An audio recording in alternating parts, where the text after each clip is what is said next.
I want to get back off-grid living. But I'm looking at some of these YouTube videos and they're fucking hilarious. You've got this guy. He sounds like he might be English.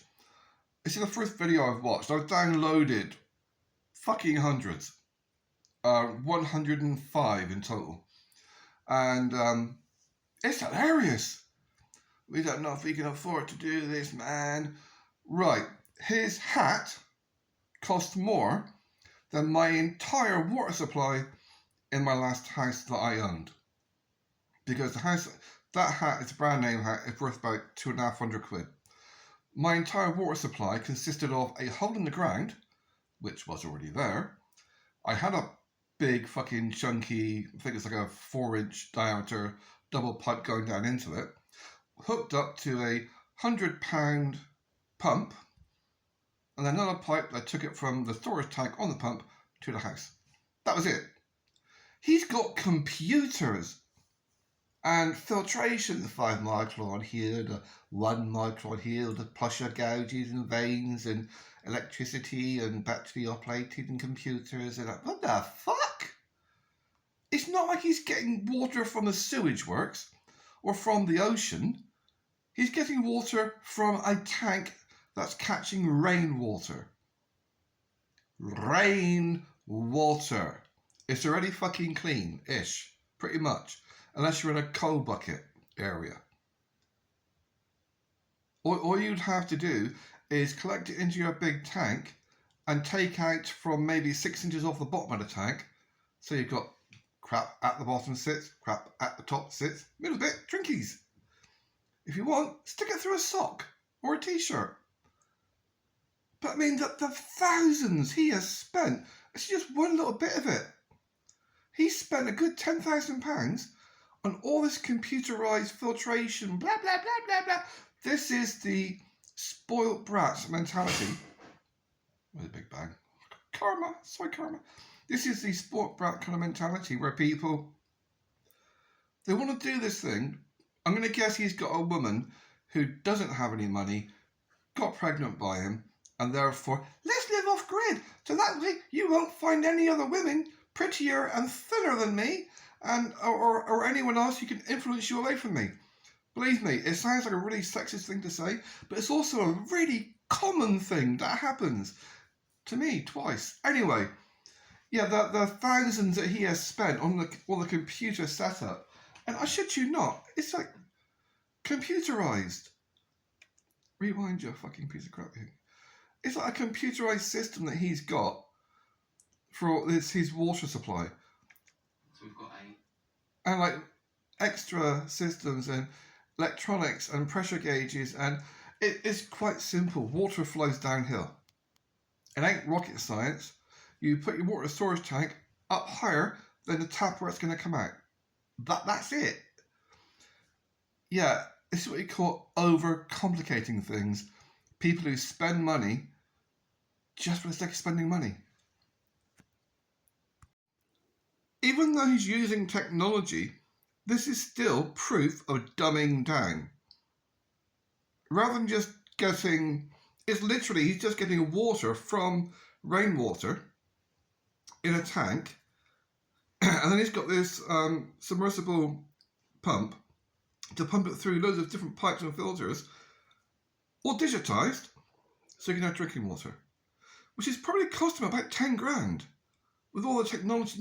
The main thing I'm worried about is the power supply. He's meant to be off fucking grid, and he's using enough power to run your telly for a few.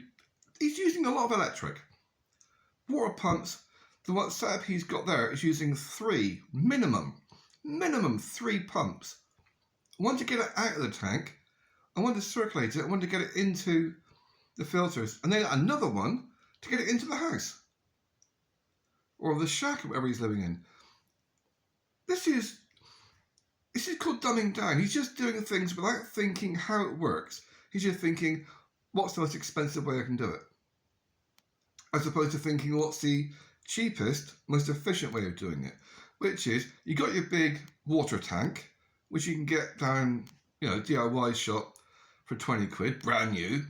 A nice big, like, I don't know, was it 1,000 litre tank? You put a lid on it, poke holes in the lid so the rainwater can drip down through. If you want, you can put a filter on top, like a sheet from the bed to keep the leaves out and the buggies. You then have your hole cut in the middle and the base of your tank. You shove a pipe up about 6 inches, so that way any residue will sit on the bottom, and then you drink it. Unless you're in a place where they're dropping toxic waste, or you're in a place whereby a lot of coal smoke or a lot of toxins in the air, like in a city, if you haven't got that, you don't need to filter it. It's just water. It's only if you've got a lot of crap in the air that you have to worry about decarbonising and charcoal fucking filters. And he's talking about disposable charcoal filters. No, they're not disposable. You get a charcoal filter, you pop it in the kettle, you boil it for a couple of minutes, ta-da! Good as new. I am just giving my impression. I do not know if what I'm saying applies to these people, but I'm having such fucking deja vu because the guy looks like he's in his early 20s. That's how old he looks. The woman, well, that's not blonde streaks, that's white streaks in her hair. She's in her, I'm going to guess, late 30s, 40s. With a young baby, because they've got a baby. So she's maybe 20 odd years older than he is. 20, 25 years older. And my comment, I haven't seen any of the videos apart from that last one about the water system. I'm guessing 10 grand he spent on the water filtration for no reason whatsoever. He could have done it for 50 quid. But my supposition about her getting her claws in, getting him away from anyone who's going to tell him she's using you, she's screwing you over, she's trapping you, has kind of been borne out. At night on my own. Haven't been on my own here at night since Grace was born. So since the baby was born, she hasn't let him go out on his own because she's afraid to be there on her own. So he's not allowed away from her. He's not allowed on his own at all anywhere. And so that has had a bit of a knock-on effect to Fraser's social life. So if we're out, we're generally out together in the evening because being here on my own, in the middle of nowhere, in the middle of a woodland, does sometimes make me feel a bit nervous. Yeah, so basically he's not allowed to go anywhere off property without her with him. Yeah.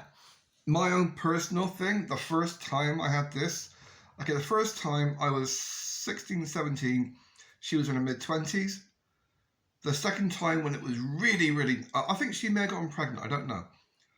I found out 20 years later that I may have got her knocked up without her trapping me, without me even knowing about it.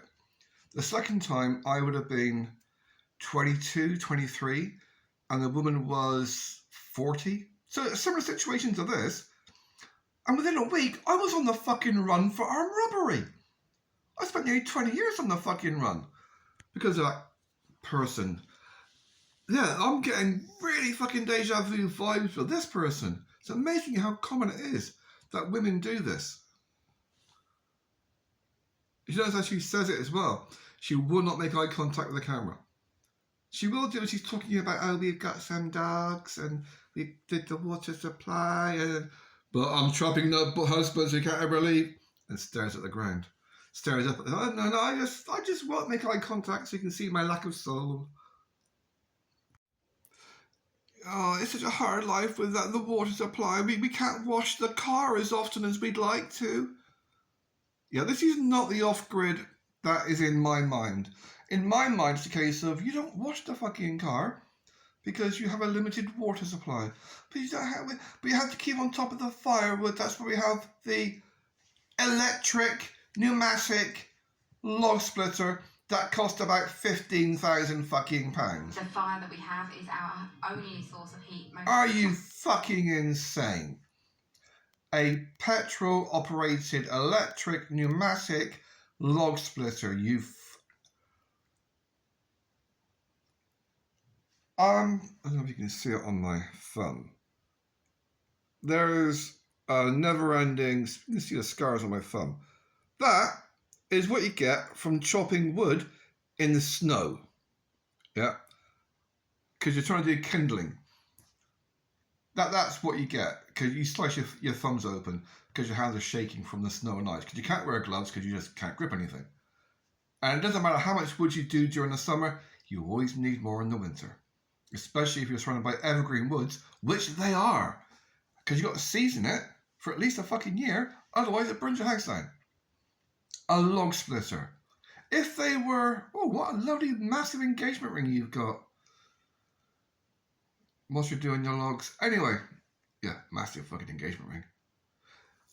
Yeah, the whole thing about, if they were in their 80s, or if they had physical, even me, with my physical injuries, my smashed ankles, hips, knees, wrists, nerves, tendons, all the rest of it, me hernias, I can still chop wood.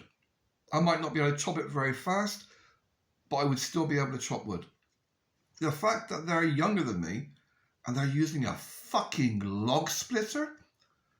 They built a shed for their log splitter? Just the framework they've got there to support, just to support the log splitter. That framework is enough to supply them with fuel for the winter, with how much that would have cost. Yeah, this is definitely sport brat mentality. I don't know if I'm going to learn anything of use from this 105 videos, other than what not to do. She's talking about having the heating on all the time because to keep the damp out because she doesn't like spiders. Okay, here's the thing about off-grid living or countryside living. I've got cobwebs up in that corner and I leave them there. It's really simple. As much as I do not like spiders, I don't like little bugs even more, because they infest my mushrooms, which I have growing up pots over there. That's my Worcestershire mushrooms. So spiders are there for a reason. They're not going to kill you. They're not going to hurt you. They actually absorb the dust from the air. So it makes it a healthier place to live to have spiders in the house. And getting rid of the damp from the property. If you've got damp in your house, you've got two reasons. You've got two things. You can either fix the fucking roof like that, or you do something to get rid of the damp. Lighting a fire is not getting rid of the damp. It's just pushing it away temporarily. The house I had in Ireland, it was built on a bog. The entire country's a fucking bog. But how I got rid of the damp initially was I dug a big fucking trench all the way around the house, so the water flowing down from the bog couldn't get to the house.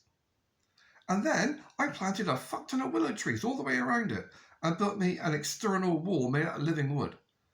No damp got in that house, even after the inbred fucking locals smashed the roof in. Yeah, this is the gypsy way of doing off-grid. Basically, fuck ton of petrol for your generators, fuck ton of diesel for your generators.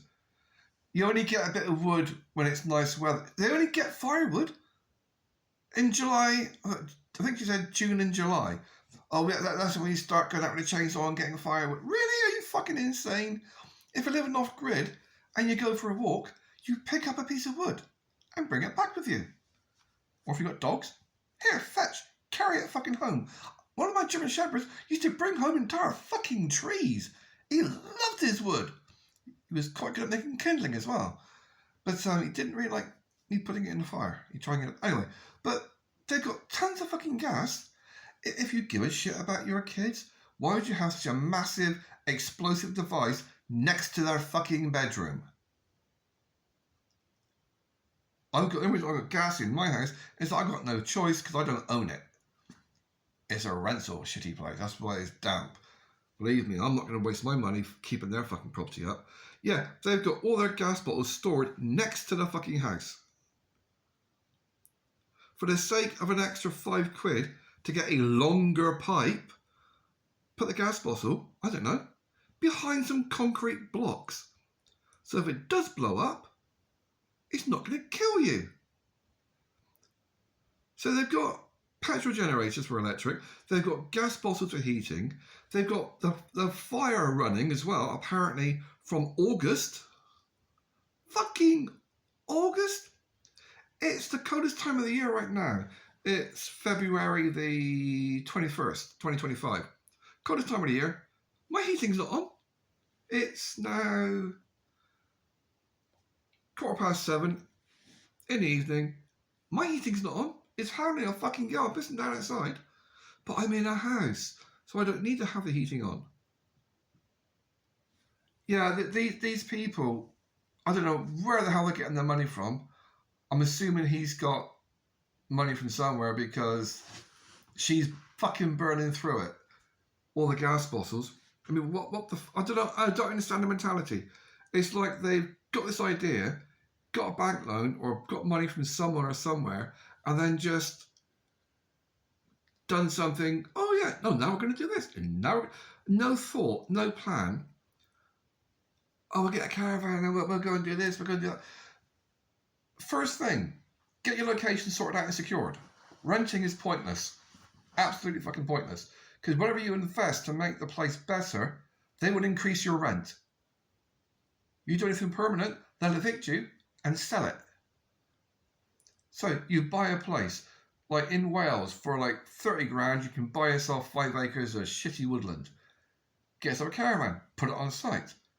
Get yourself a couple of little wind turbines for 200 or 300 quid. Get yourself some truck batteries.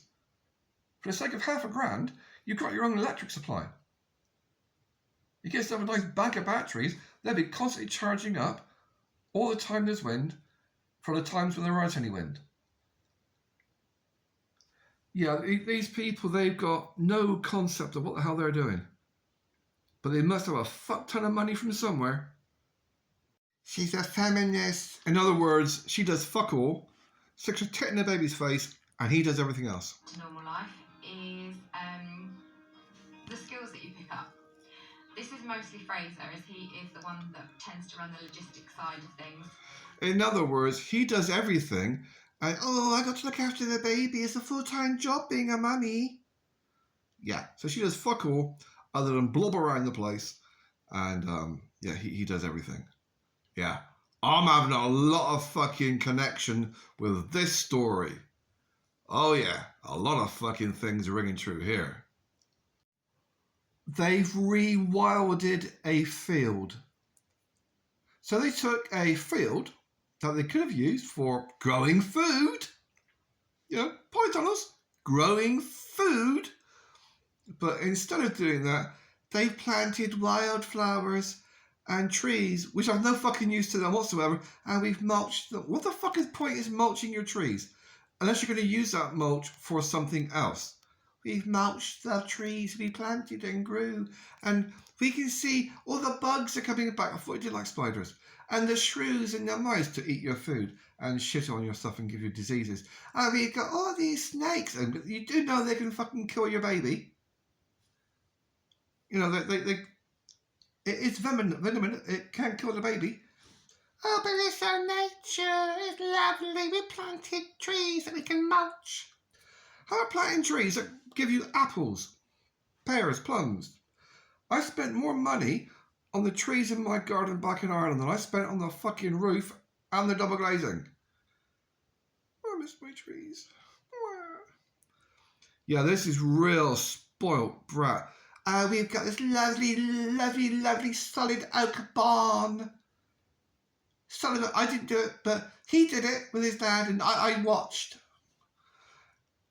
That one oak beam they used, just one of these oak fucking beams that they used, is enough to buy a caravan.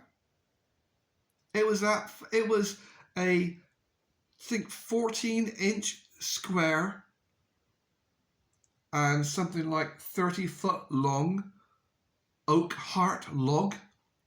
We're talking about 5,000 quid. You spoiled, pampered children. I'm watching all these videos out of order because I just downloaded the entire fucking YouTube channel in one go. But I'm assuming this is after so many videos they've already posted. She's posted or whatever. But she's saying, no matter what else, once you've got your place off grid, it's yours. And no one, no one can take it away from you. ever, because you've got no mortgage, no equity, unless, of course, they charge you council tax, which they can do, and then you don't pay your council tax, which you may not do, and then they can foreclose on your property and take it for your debts for not paying your council tax, which they do. So there are ways around it, but she's clueless. These people have basically got a fuck ton of money, and I'm pretty sure, because he doesn't seem very happy. I've only seen it, it's in the first video, wasn't really in this one, and he doesn't seem happy, and she just looks like she's trying to find the quickest ways possible to get him to spend all that fucking money that they made from selling his house. He comes across as being very lonely.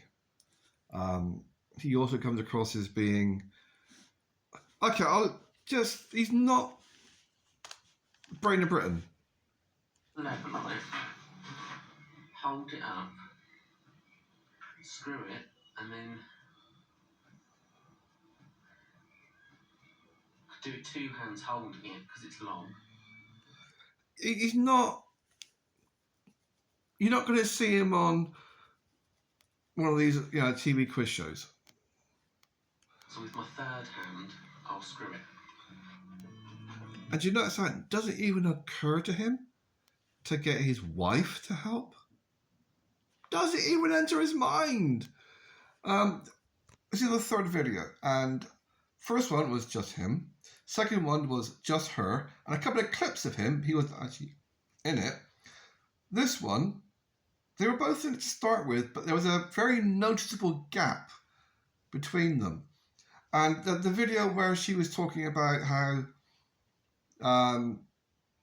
he has to stay there every night, he's not allowed to go off on his own.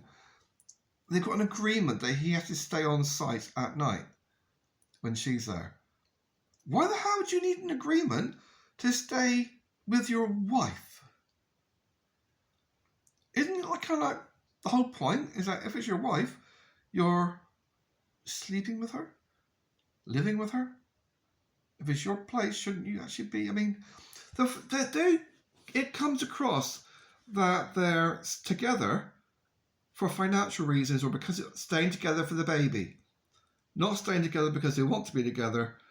It's just it's little things like it never occurs to him to ask her to hold it whilst he's doing the screwing. It just comes across that they don't like each other. I'm going to make the guess that she got pregnant on purpose to trap him and is basically fucking as much money out of him as she can. But that's just my opinion based on the 2.5 videos I've seen. I was so hoping for something a bit more interesting. But, as you can tell, I don't watch telly. I've seen quite a few videos now about DIY solar panels, which is what he's wiring in here. And the simplest version that I have seen so far, with solar panels or wind power, same thing, it's the wires come in from whatever voltage it is, it's knocking out the power. It goes into a control box, and then you've got wires that go from the control box to your batteries, and then wires that go either from your control box or from your batteries to an inverter, which inverts or converts to whatever power it is you want to use. So you're talking 2 control boxes. Your power source, your batteries, 2 boxes. Sometimes it's an all-in-one, but 2 boxes, and that's it. He's got the one big fucking box, the like £1,000 job, and then he's gone and got all these other fucking things, and making switches out of massive fucking chunks of copper.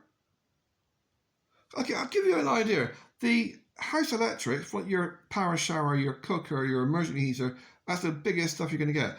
It's still only, oh Christ, my little finger is maybe 5 times bigger than the copper wire you need. 5 times bigger. It's literally something like 3 or 4 millimeters thick. He's got copper plates. Copper fucking plates that are 10 millimeters thick and 3 centimeters wide and 20 centimeters long. And he's got all these other wires and massive fucking like fuses up under the ceiling, wooden ceiling, where it can catch on fire. This is how not to do it. Definitely how not to do it. Just one of the small boxes he's put up is about 400 quid. And that's just one of them. He's turned a really simple job that would have cost, for the boxes and the wiring, £1,000. If you go down and get the top end box stuff, you're talking £1,000 just for the wiring and boxes. And he's probably spent about 10 grand. Yeah, this is someone who... I want to say something positive about the thing. Okay, something positive to say. A positive comment to make about this video. Seeing the three of them together at the beginning, I'm pretty sure he's not the father. Get a DNA test. Get the fuck out. Go back to Cockney land. I am only guessing about this. Yes, I may be fabricating a story, whether it isn't a story about blah, blah, blah, blah, blah, about him not knowing what he's talking about. But turns out I'm right. I got were expensive as well, but they say to use them, so I don't know what I'm doing, so I just went with that. Right, so you went into a shop that sells expensive solar-powered stuff, and you told them you don't know what you're doing. Oh, we've got to sell you this. It's £1 million for a piece of plastic. Well, go on then, mate. I'll have that then. I'll go, yeah. Oh, is it? Yeah, well, give me a blowjob as well, will it? Yeah. So he hasn't got a fucking clue, which is extremely obvious from the setup. It might look all nice and shiny, but he doesn't need any of that. He needs one of those things, that big thing on a wall. That is what you need to do the entire job of all of that. It comes with circuit. I've seen these before in videos. They come with a lot of circuit breakers. You don't need any of this shit. You just need that. Yeah, the expression is they saw him coming a mile off and thought, yep, that's our retirement plan. His fucking bank balance. It was nearly interesting when he showed the inside of the main box, the converter, inverter thingamajig, what you call it. But then he started pointing at things and he doesn't know what they do. I haven't really read the instructions yet. I don't know what that does, but we put it up here. The issue he's going to have, I mean, he's got loads of money. He must have a ton of money because he's got gas bottles and 2 generators, I think he's got, and all these other things to make electricity. And he's next to an airport, so he's not that far off bloody grid to get mains electric, which he probably will end up doing. Because I think it used to cost about £2,000 per pole if you're off grid and you want to be on grid. So you basically pay £2,000 and they wire you up. But the problem of having great big chunks of metal, like these are copper fucking slabs you've put in. Like, you might think, oh, it's safer to have big ones. The thing is, the bigger the wire is, the bigger the piece of metal you're putting electric through, the weaker it gets. Because it's not just going to go thump. It's going to charge the entire piece of metal. So the thicker the metal, the more electricity you're going to lose in transit. So you can find himself with solar panels that are going to do fuck all other than make those bits of metal get warm. I mean, I'm not an expert, but I do understand how these things work on a basic level. I feel sorry for the guy because it's just so much waste of money. The size of those cables he's got going from his inverter, what's it called? Smart Solar Charger Controller. Yeah, so that's basically that MPPT thing he's got up there means he doesn't need any of these other boxes. None of it. That does the whole fucking job in one go. It costs you £1,000, but it does a whole lot in one go. The rest of it is just superfluous to fucking requirements. But the fact that he's got cables bigger than house electrics. He's got a little caravan. I think it's like a static caravan. And that's it.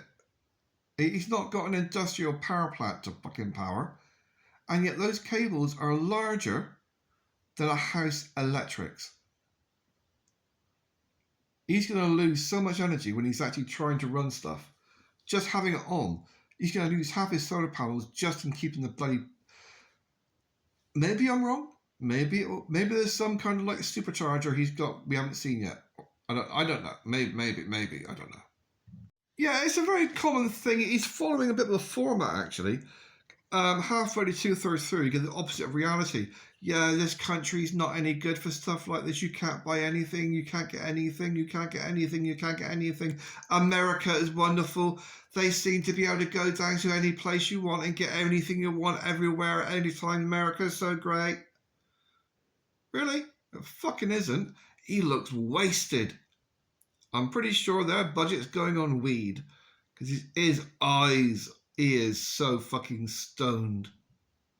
I mean, totally fucking stoned. One of the issues he's got is not so much that shops don't sell these things. They do. If you go to a hardware shop, like Proper Jab, or, a DIY shop, they will sell them. Or they can make you something that will do the job. But he's using things that would not be used in any other civilized country unless you're working in an industrial estate. Because most people don't use 16mm thick copper cable. 16mm. House Electrics is about 5. And that's 3, 4 or 5 mil at the most to do your power shower, to do your cooker, your big ass electrics. Your biggest electrics you need in your house is a 5mm copper wire. He's using 16mm and he's wondering why he can't find a nut and bolt to fit. I don't know why it won't fit in the hole. If we got the thing on the heat shrink thing on there, I don't know why it won't fit in that hole. Because it's too fucking big to go in the hole, you twat. It's designed to take a certain size cable and he's putting in like 5 times the thickness that is recommended to go into the hole. And he's wondering why it won't fit. And he's got this fucking junction box, which I don't know who the fuck talked him into buying that. I mean, Christ.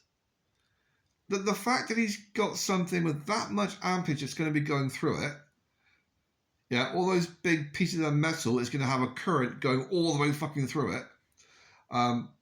If you've got something that big electric going through, you have to have a gap in between other things. Otherwise, you'll get arcing. All it would take is one of her spiders to build a web. Bang! Whole fucking lot's going to burst into flames. That's why you should have it, a bit more of a gap. For fuck's sake. Yeah, this is like a carry-on fucking movie, this is. Put without the tits. I can't watch any more of this video. It's...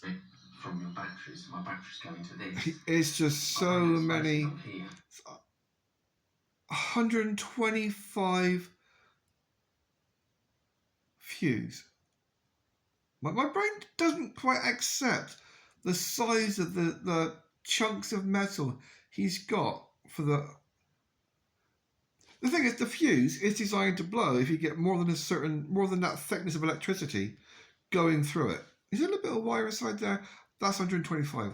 So, but the thickness of the fucking pipe work he's got going in, you can't call it a wire when you can knock someone unconscious with it. I mean, fucking hell. They saw him coming. They rubbed their hands with glee and made plans to go to Spain. I think it is one of those carry-on films. This is another video. I'm hoping to find something that will give me something of interest, but all I can see is people wasting money. And the fact that she never helps him. She never helps him. He's always doing it on his own. And he's not the most capable of people. He's got a digger thing and he doesn't know how to drive it properly because it was very jerky motions as he's lifting an extremely fragile solar panel. He's got 3 extendable ladders, but they're the extendable ladders that can go up to 3 times their actual height. He's in a bungalow. He's building a roof on a barn. The most he's ever going to need is one extension. Maybe 1.5. If you get a 3 extension job, it's costing you double the amount. And you're waiting for the next thing that's going to cost money that he's wasting. There goes his brand name rechargeable drill driver. Other little things, from my personal experience, don't have trousers hanging over your ass, because it means you're going to not be able to bend your legs. Yeah, it's cringeworthy. It really is cringeworthy. You've got a lot of this over the decades where you get people, they have money, they drop out, I'm going to live the hippie lifestyle, man. And they take their life savings or their daddy's life savings and they get loans out and they, we're going to do this, yeah, man. And then you find out they haven't got a fucking clue. It's like, if you don't have an experience building and you built a fucking barn, don't put expensive shit on top until you had at least one winter. So if it does fall down, you're not going to lose all your fucking solar panels. A bit hairy, so I'll have a go another day. And yeah, and obviously don't try and follow anything that you see. This is not the right way to try and... Oh, no fucking shit, Sherlock. Yeah, it's like a Carry On film, but sad. Guess what he's drilling? A piece of wood. Guess where he's drilling it? Right where his penis is. What could possibly go fucking wrong? I mean, hey, Mike's talking like this. Yes, her smug face screams. Yeah, he's not happy. She doesn't care. She got pregnant. She'll never have to work again. Not helping, not doing it, just slobbing around the place, laughing at him. Oh, baby takes up all my time. I can't possibly do anything else. Right, just to be clear about this, the only thing that you can do that a bloke can't do, don't listen to Russell Brand, but the only thing that you can do that a bloke can't do is stick a tit in his face and feed the baby. That is it. Everything else a man can do. And even that, get a little vacuum cup, stick it on your tit when you go to sleep. In the morning, there's some milk to feed baby. So this whole thing about only the woman can look after the baby is called sexist and called fucking bullshit. The fact that she refuses to do anything to help really irritates the shit out of me, because I've been through this crap so many times with people. That is the excess cable he's got, not the cable he's going to use in the future. That's the extra cable that is wired in to his solar panels. Every bit of cable absorbs electricity. It requires power for the energy to travel down the cable. The longer the cable, the more cable you have, the weaker it's going to be. This is why I've got a better TV signal, when I do have a TV signal, with that little bunny ear, than I do with the aerial on the roof. Because it's pretty much the same bloody radio signal, except it's got to go down that cable, along that cable, into that wall, up there, along there, out there.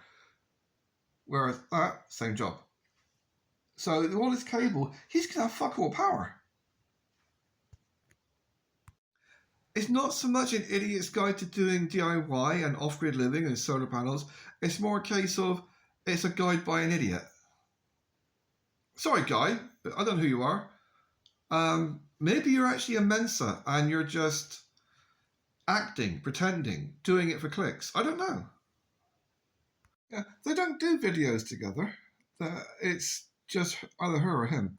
They don't seem to spend any time together, which is kind of pointless when you live in a caravan. I was on the run for 18 years and 4 months, and not all the time, but for the first 6 or 7 years, I was with someone 24 hours a day, 7 days a week. Didn't want to be, but I was. And you have to be able to get on in the same fucking room. Even if you have screaming matches, you still got to be able to actually get together in the same area if you're living in a fucking caravan.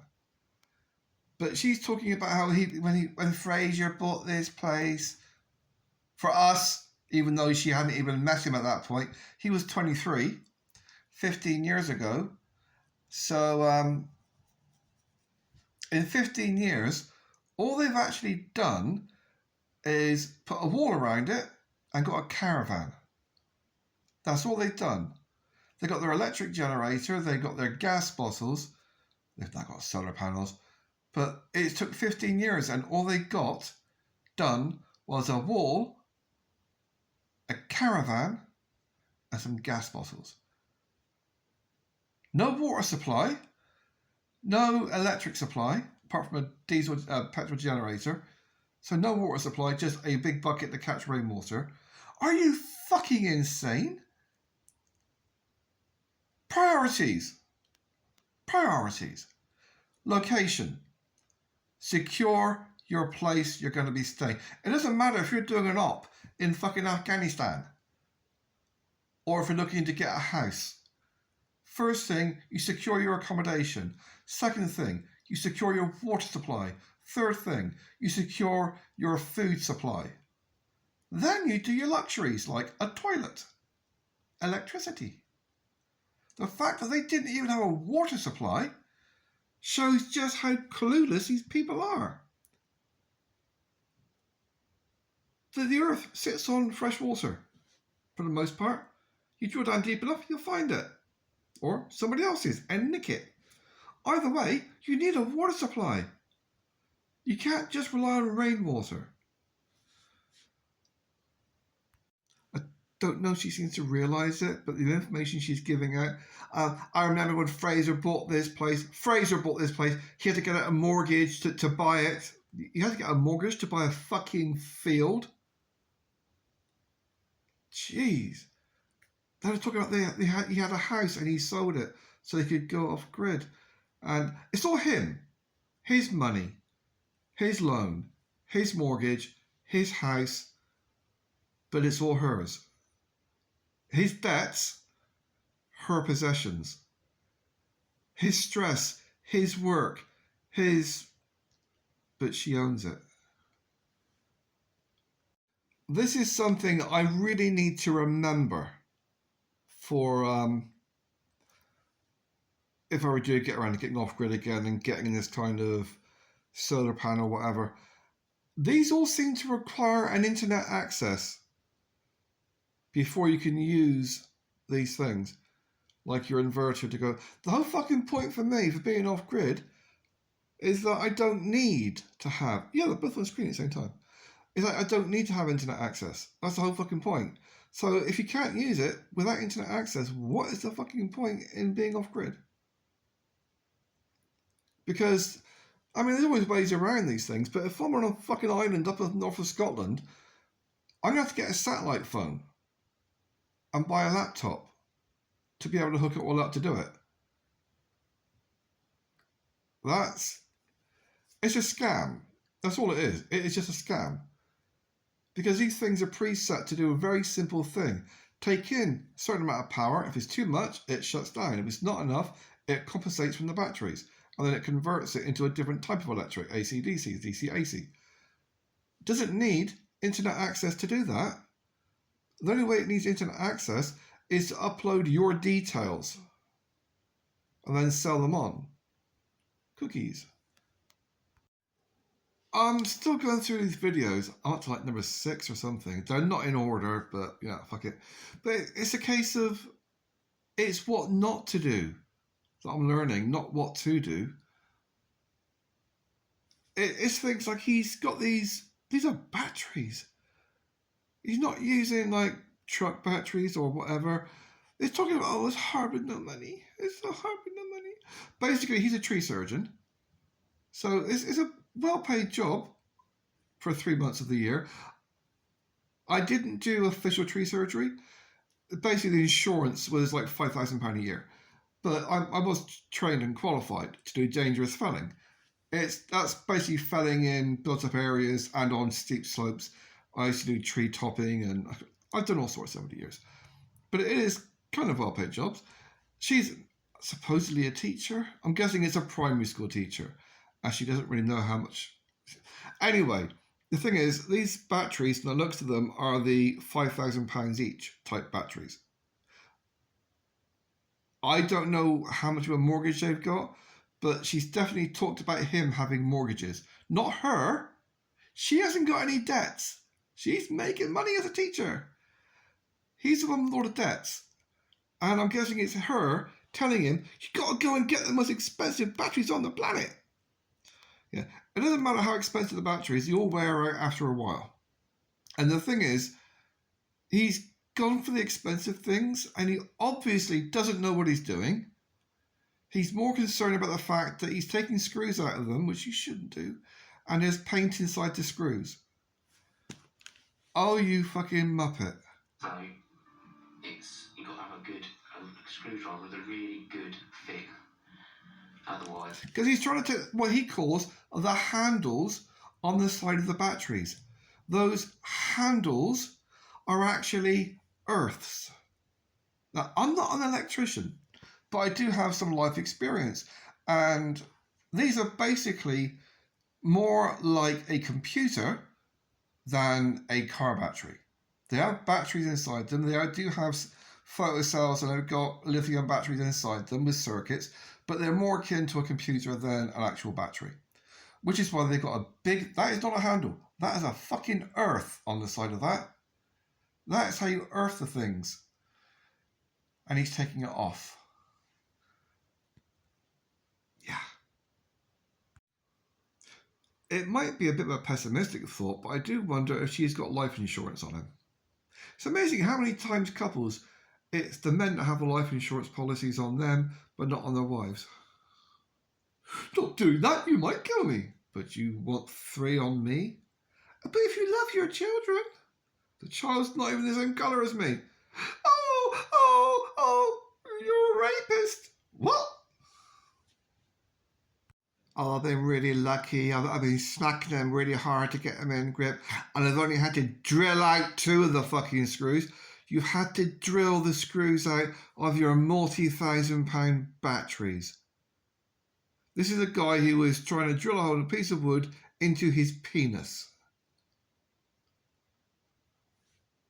So he took the handle off one battery, and all the other batteries... Sorry, just to be accurate, so I'm not going to be defamationing him. Of all the batteries, he took the handle off of one with a fucking drill. And after getting them all wired up, one battery is not working. I think he said they cost over £1,000 each. For fuck's sake. I'm hoping they use lubrication. He does look gay in this image. He does look homosexual. I'm just hoping they use lubrication, because he definitely got fucked. So basically they fucked the batteries, or the batteries are fucked. Either way, it's not working. And they've got no idea what's happening. They've got no idea what to do. I would probably have taken his sledgehammer to this point. No, I wouldn't, because I wouldn't be in that position. I would either do it so I know what I'm doing. Like, for me, I wouldn't bother with all this crap. I would start at the very basic thing. So I got my backup, which is going to be a small petrol generator with some 24-volt batteries, like old truck batteries or something, or old bus batteries, or I'd get some old car batteries and loop them up together. Batteries do last forever if you look after them. You know, empty them out, clean the terminals. It's modern batteries that are designed not to last forever. Old bus batteries keep going for 30, 40 fucking years.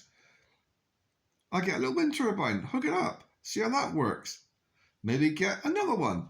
Maybe get a solar panel. Or, if I had a fuck ton of money, which they apparently have, or he apparently has, I'd pay a professional to do it. I would pay someone a couple of grand to do it. Someone whose nuts I can chop off if it fucks up. But the money they've spent is fucking horrendous. He's got 6 of these batteries. He's already fucked one with a drill. And you're talking over £1,000 each. He was a bit iffy when he said it was about £1,000. So we're probably talking a couple of grand each for these batteries. He's fucked one with a drill. It's like giving a fucking monkey a laptop and then complaining when it fucks it. He's got all this electrics and wiring done in there. He hasn't got a clue what he's doing. He's using cables that is in some cases 10 times the fucking size. He pointed out a wire earlier. That one right in the middle of the screen right now, the red and black, coming down from that control panel. That's the control box. The brain of the operation, he said. Right, you see the size of that fucking wire? It's slightly bigger than the wire you get in your earpiece. It's about the same kind of size wire you get. Actually, it's smaller than the wire I've got charging my phone. It's actually smaller. And that's the one coming out the fucking power supply. That's how big the power supply official cable is. Look how big the fucking cable is. Sorry, the plates of copper plates he's got there. I would say, as I did kind of mention before, biggest issue he's going to fucking have is not him following diagrams. It's the fact that he's using massive chunks of metal instead of wires. And the amount of crap he's got. Either extra fuses, extra safe. No, extra fuses. You're using extra electric for more fuse boxes over there and cut-off boxes. You don't need it. You've got one power supply going in from your solar panels. You want one cut-off switch just to be on the safe side. Your electric generator, it's got an off button. Yeah, this is... Oh, the monkey's got way so much fucking power these days. So what was that? They went onto YouTube to look for videos. Yeah, which is what of course you do if you're living on the mountains in the middle of fucking nowhere on the North Pole. Yeah, apparently this system, it doesn't like working offline. Which is a stupid fucking system. Okay, what are they saying? Turns out some of the Serbo GXs have a glitch, meaning they won't always connect to Wi-Fi. It shouldn't have to connect to Wi-Fi. The music is irritating. In the end, we used the touch screen of the Serbo GX to see whether the battery was working. So we've plugged it in like we did the one before, and the Servo GX is showing absolutely nothing. In fact, it hasn't even turned on, has it, when it's plugged into that battery? Whereas with the other one, the touchscreen up here, when we plugged in the other one, it showed that the battery was completely healthy. In the right hole.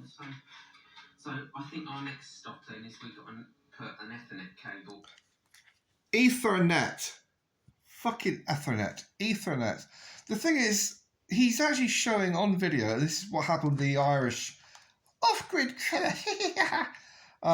is that if you show on YouTube that you're drilling holes in a battery casing or whatever, that's going to invalidate your warranty. Good fucking luck trying to get a replacement when you're publicly showing that you've invalidated your warranty. The fact that you've got your touchscreen device there, which you don't really need, that's just to monitor stuff, not to actually change things, and you've got a 3-meter cable to power it, all these devices he's got plugged in require electric. He doesn't have mains electric. He's got solar panels and a little generator. So all these devices require electricity to run. All the wires require electricity to push the signal through.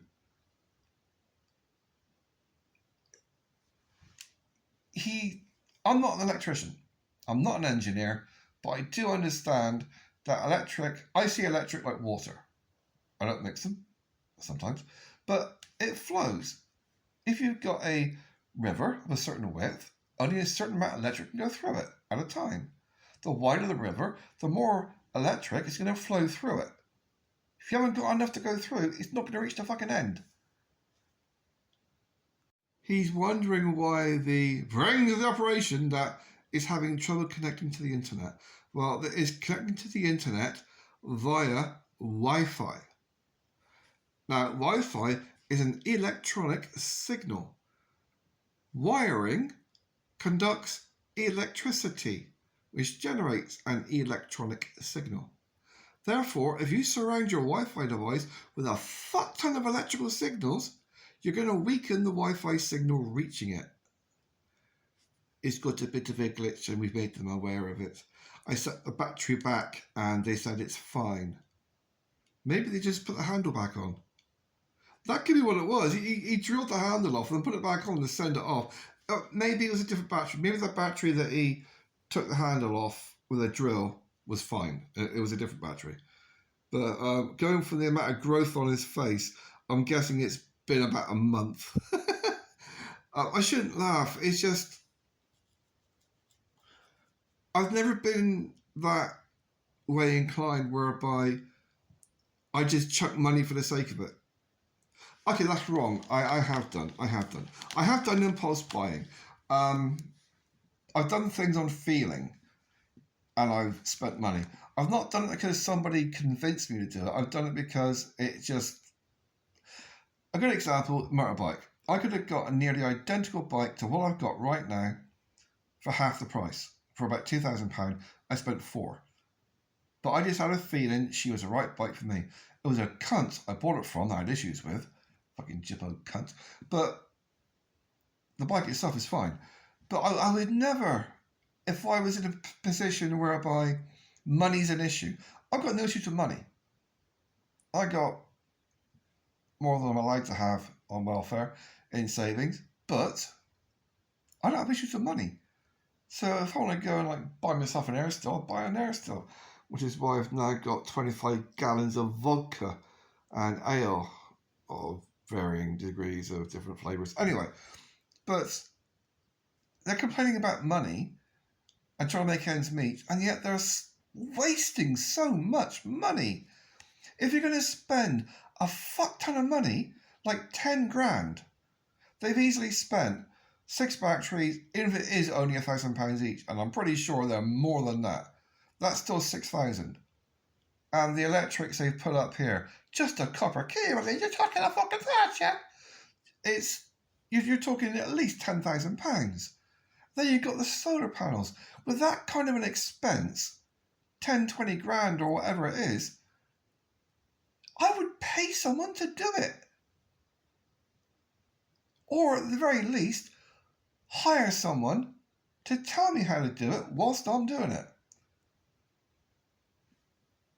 Rather than just trying to do it myself if I don't know what the fuck I'm doing. They've both stated, I didn't start watching these videos to slag them off. Got the videos because I wanted to have some practical knowledge about off-grid living, because I want to do it. It's that simple. I used to do it on a very base level in third world countries, but I want to see if I can do it here. But all I'm learning from these people is how not to do it. I didn't want to be slagging them off. I didn't. But they're just so wasteful. I mean, horrendously wasteful. Even down to the plastic cable ties they're using. You don't need to use that. It's like an advert for an American oil company. The amount of plastic they're using for no reason. It is very annoying having these in the wrong order. But next video is I'm now going to put together the roof brackets for the solar panels. I've already seen them put them up. But it's little comments he makes that makes me feel sorry for him. Really sorry for him. Yeah, in the video I just watched, the belly is gone, his tits are right out there. So I'm guessing somebody made a comment about his gut. So he did a lot of fucking exercising and, grr. But what's really telling in these videos is that you don't really see them together.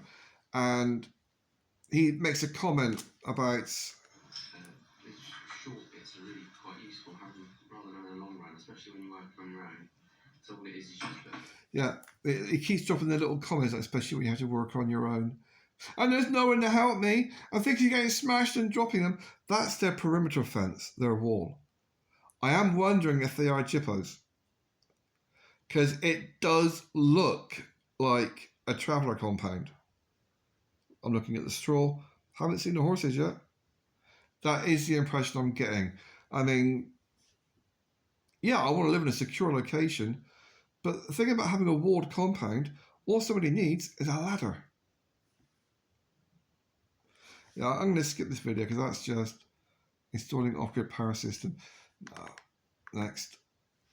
So today I'm going to be installing the Victron 10,000 VA 48 volt inverter in the hayloft. Right, I'm in the... This one is the installation of the circuit board we've seen the finished product of, and he's throughout one item, the inverter, £4,000 just for the inverter. Yeah, I underestimated how much he spent. Apparently, he had 8 of those batteries. We're talking just for his wiring and batteries, not including, I don't know how much the solar panels cost, but just for those 2 things, the batteries and that one device, the inverter, that's £12,000. He's got a caravan. It's not a house, it's a caravan. And you've already spent 12 grand on those 2 items. And that doesn't include all the rest. Fucking hell. It's annoying when the batteries are not in order. Sorry, the videos are not in order. But there's even more wiring and fuses in the background. Apparently, another battery went down. And I mentioned it before that if you're going to fuck your equipment, that costs you a lot of money, and then post a video about it, don't be surprised if they won't give you a replacement. So apparently the company Pylon Tech is saying... Trying to say as short was something we've done, a wiring problem, and they were trying to, slither away, but our supplier... Slither away? As if there's some kind of slimy animal. You took a drill to a £1,000 battery. It's not a fucking tree you can hack at with a chainsaw. Yes, I know you don't hack trees with chainsaws. I'm qualified. It's a lot of fucking little chisels. But the fact that he not only took it apart, which invalidates the warranty instantly, is that he did it using tools that you don't use near electronics. You do not use a drill near sensitive electronics. The static from the turning thing, the electromagnetic inside the drill, because it works with electromagnetics, that's how drills work, they spin around with a magnet and copper, will fuck your bloody circuit boards. So my sympathy is not with him, because he fucked it on his own. Now, it might have been the product's fault, but the fact that he seemed to have fucked about with 1 or 2 of them, and 1 or 2 have fucked up. So why should the company have to pay for their losses and get bad publicity? I did a quick search for the videos with Pylon Tech in the title. Or there's 1, 2, 3, 4, 5. There's 5 of them. They're entitled things like Pylon Tech found our videos on YouTube. Pylon Tech batteries using only 7. Why we will never buy Pylon Tech again. We want our Pylon Tech batteries. It's stuff like that. The thing is, they're doing these videos as a way to blackmail them by giving them bad publicity to force them to get free batteries. Now, I've done something similar, but I was actually in the right. And with me, it was it was a motorbike. I bought a brand new bike, and it was fucked from word go. The guy knew it was fucked from word go, and he wouldn't fix it, wouldn't replace it. Oh, we'll do it next week. And he left it in the shed, didn't touch it. It's went on for months. So I just went on Facebook and I did a load of videos, went on YouTube, did a load of videos stating factual information. He's not stating factual information here. He's saying it wasn't our fault we did this. Nothing to do with him drilling holes in the fucking thing. If you've got a beautiful, picture-perfect model of a girlfriend, you don't throw battery acid in her face. If you've got an expensive fucking Cartier watch, you don't wear it while smashing up cement blocks. If you've got a £1,000 battery, you don't take a fucking drill to it. It really is more like a fucking soap opera, this. Okay, I'm actually going to go back and... because the dramatic music's irritating. He seems to think he's on one of these reality TV programs. I suppose in a way he is. I'm actually going to go back and have a look and try and find the other ones that were battery related. The first one, I'm trying to look chronologically. Pylon Tech batteries using 7.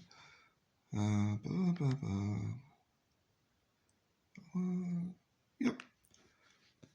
So I thought I'd touch base really about these. So this video is just after the battery's not working, question number 7,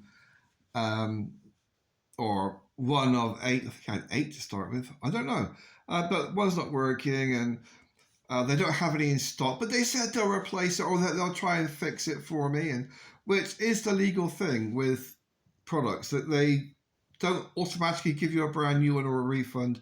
They do this thing whereby they actually can try to sell you something that will do the job that it was originally intended to do. But he's trying to make out that, oh, if you bought a fridge and it didn't work, you get a brand new one, no questions asked. No, you fucking wouldn't. Oh, if you had a no, you fucking wouldn't. He knows he's lying. That's why he's staring. People, when they lie, they have a habit of looking away from the camera. Don't look into my soul. And that's what he's doing. Whenever he's lying, he's straight down to the ground. Won't look at the camera. Because he knows damn well that not only did he invalidate the warranty by drilling holes in the fucking thing, the fact that they're offering to repair it and send it back is more than I would have done. If I sold somebody a sheep and they brought it back to me with holes drilled in the fucking thing's head, I wouldn't give them a replacement. I'm not an electrician. But the fact that he's done a shit wiring job...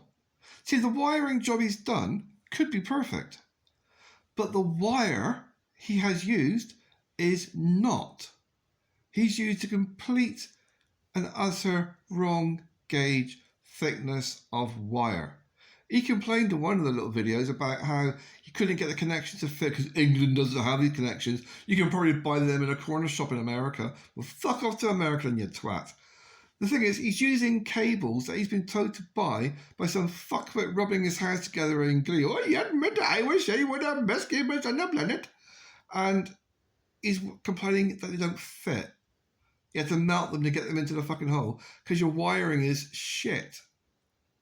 And when you're dealing with expensive batteries, they have parameters. You can't just chuck a wire and hope for the best. You've got to have the specific type of wire to go into it. Otherwise, you're not going to get the right current going through. He's out of his depth completely, but rather than just admitting to it, you can tell he's being nagged by the missus. He's just blaming everyone else. If I fuck up, I admit it, and I get on with it. They said that you have to have certain types of circuit breakers, otherwise it might not work. But the ones I got, they were red and black.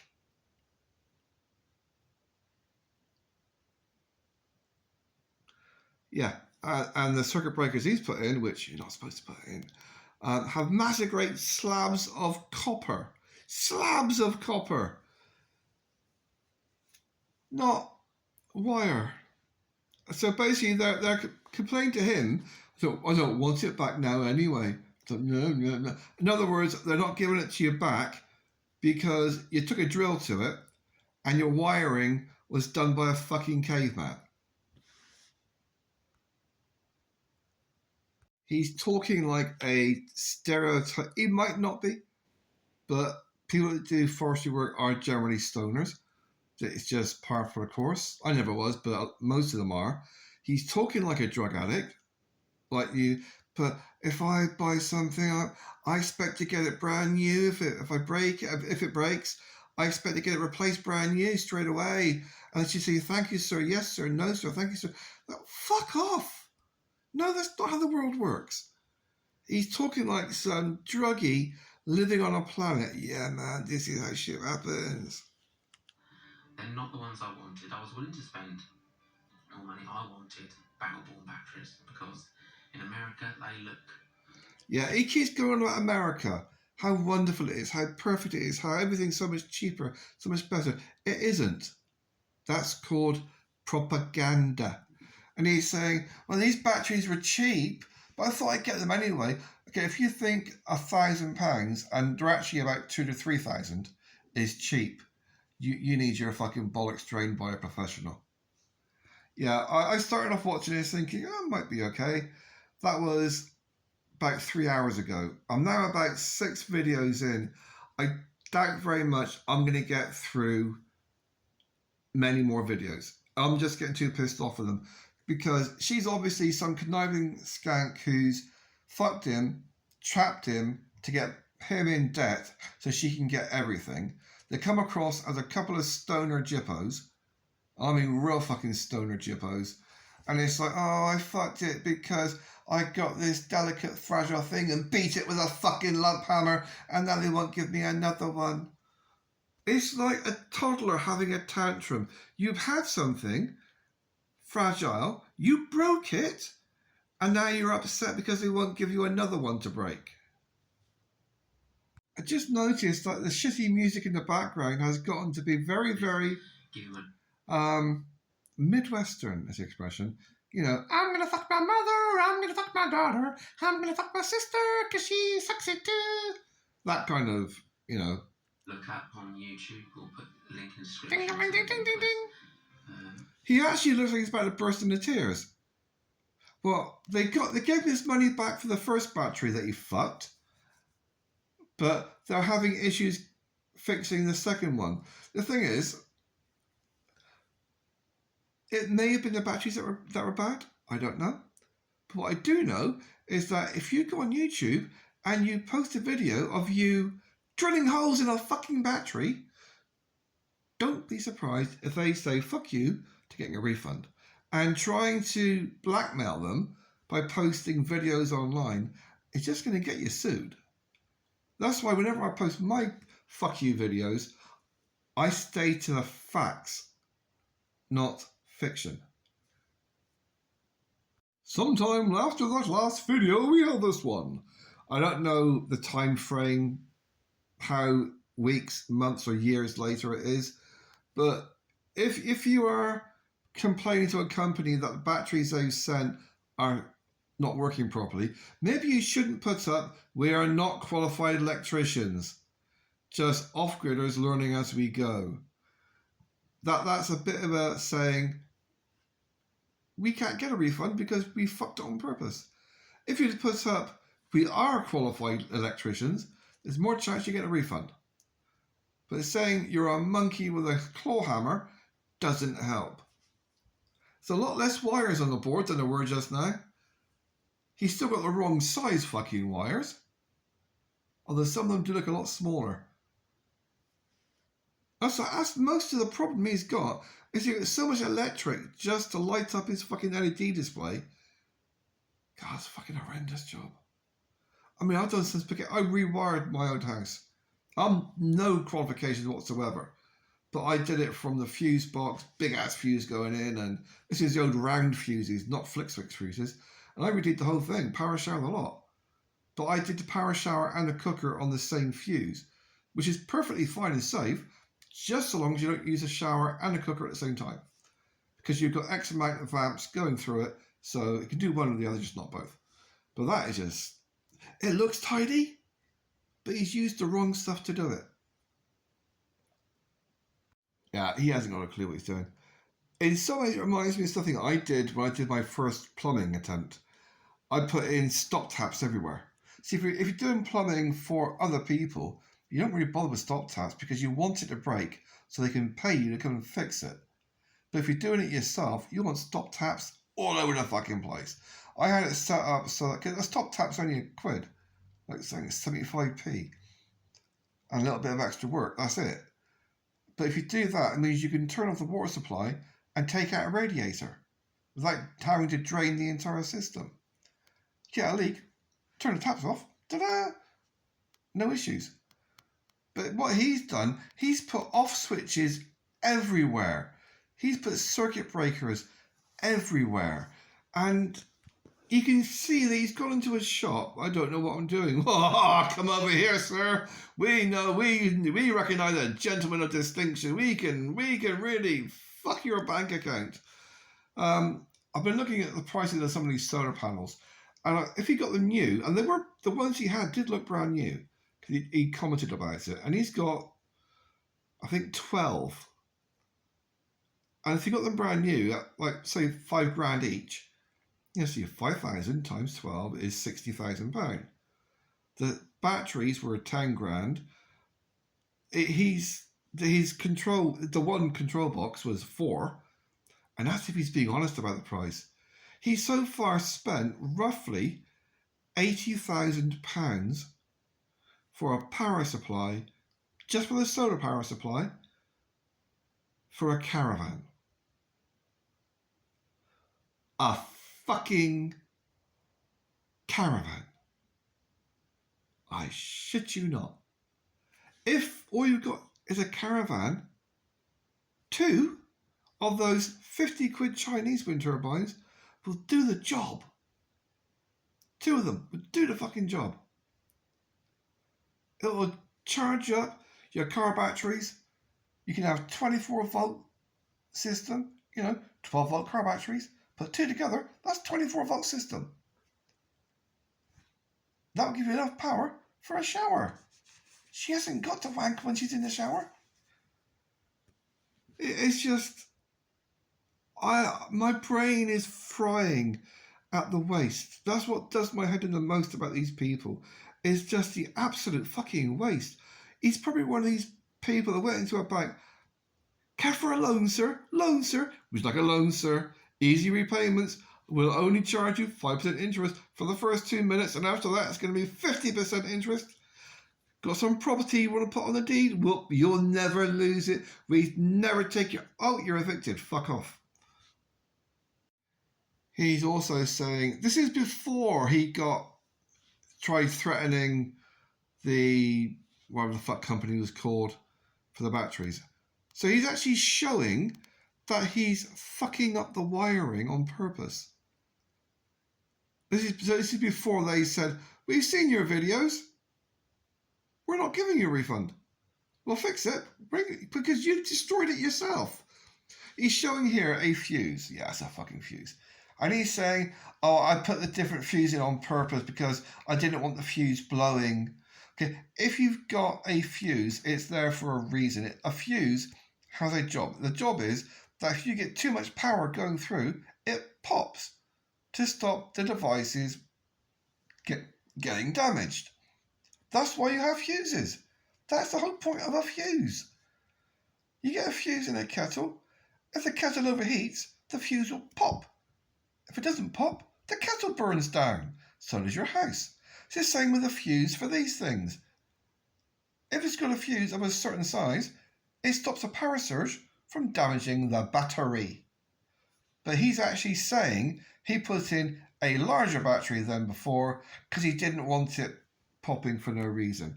No, it would be for a reason. People have converted their power ins to take MIDI fuses and things like that. I've looked online.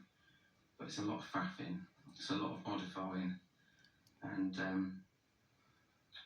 if you buy a unit, having to mess around. Yeah, what he's actually saying is that rather than fuse in there, so it's just a little bit high. You don't want the fuse blowing for no reason. Yeah, so basically, rather than doing it how it's supposed to do it, he put in bigger fuses so they wouldn't blow if there's a power surge. And he's surprised that the batteries got fucked. I do not know if I can watch any more of this cretin. I really don't. He went and got this 400 amp fuse because it looks mega, and he was told it's the best one he can get. 400 amp Class T fuse. Proper. Not a little thin thing like a mega fuse. He seems to think that because something's small, then it's not as good as something big. Well, that is a good thing if you want someone to pick up a cow and carry it across a river. It's not so good for electrics, because if you want a fuse to blow when it hits 25 amps so it doesn't damage your battery, putting in a 125 amp fuse is a stupid fucking thing to do. Swapping it out for a 400 amp fuse because it's the big dog, it's the big one, it's the prop. You're going to fuck all your batteries. Yeah, this is a fucking cretin. I mean, I'm still not quite sure if it's meant to be a cretin or if he's just acting, trying to get a job working in the movies, maybe, or if it's like an ex-EastEnders employee. I don't know. But he's doing a very good job of giving the impression of being a fucking idiot. I want a big fuse. It does remind me of Ireland in a lot of ways, where the Gippos all had to go and spend their money because they changed over from punts to euros, and you could only change over so much at a time. There was queues around the fucking banks. Children were like £5 each because they're going to do so much at a time per person per day. And for like 3 months, they were queuing up. And they still couldn't get it all in the bank, so they had to go and spend it all. So you had these fuckwits spending money on stuff they had no idea what to do with. You've got entire towns built in Ireland that no one's ever lived in because they built the towns rather than spend the money. And this is a good example. It's gone through 50, 60, maybe 80,000 quid in all this wiring and all for the power supply. And how has he got it going into the habitation? Does he have a nice big fuse board, a nice big fuse box to take his electric from all these fucking... No, he's got a caravan hookup.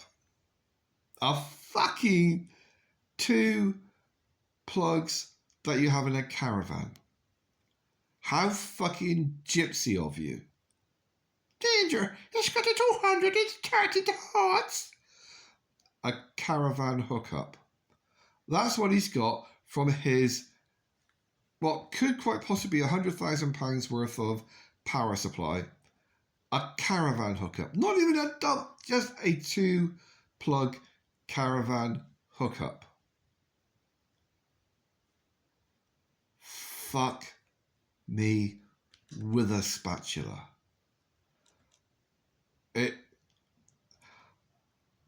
I don't know where to start.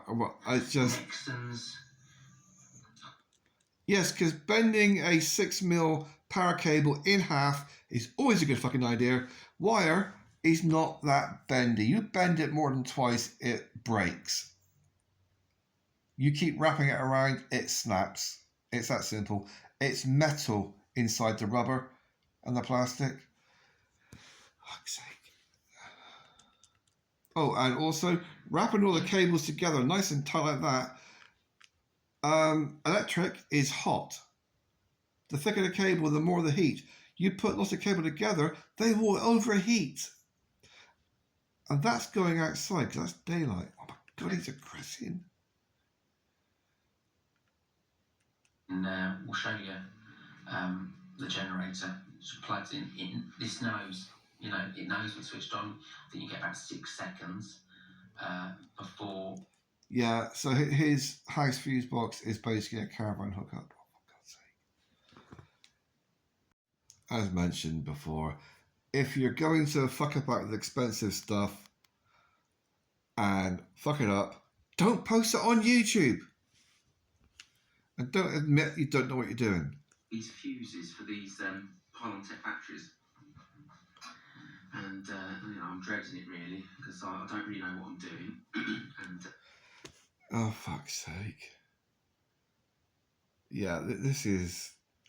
It's kind of sad watching it because you get a lot of money doing cutting trees down, but not that fucking much. Not to spend 100 grand just on your power supply. And that doesn't include, apparently you've got a mortgage out to buy the field. Next to an airport, apparently, because you can hear sometimes.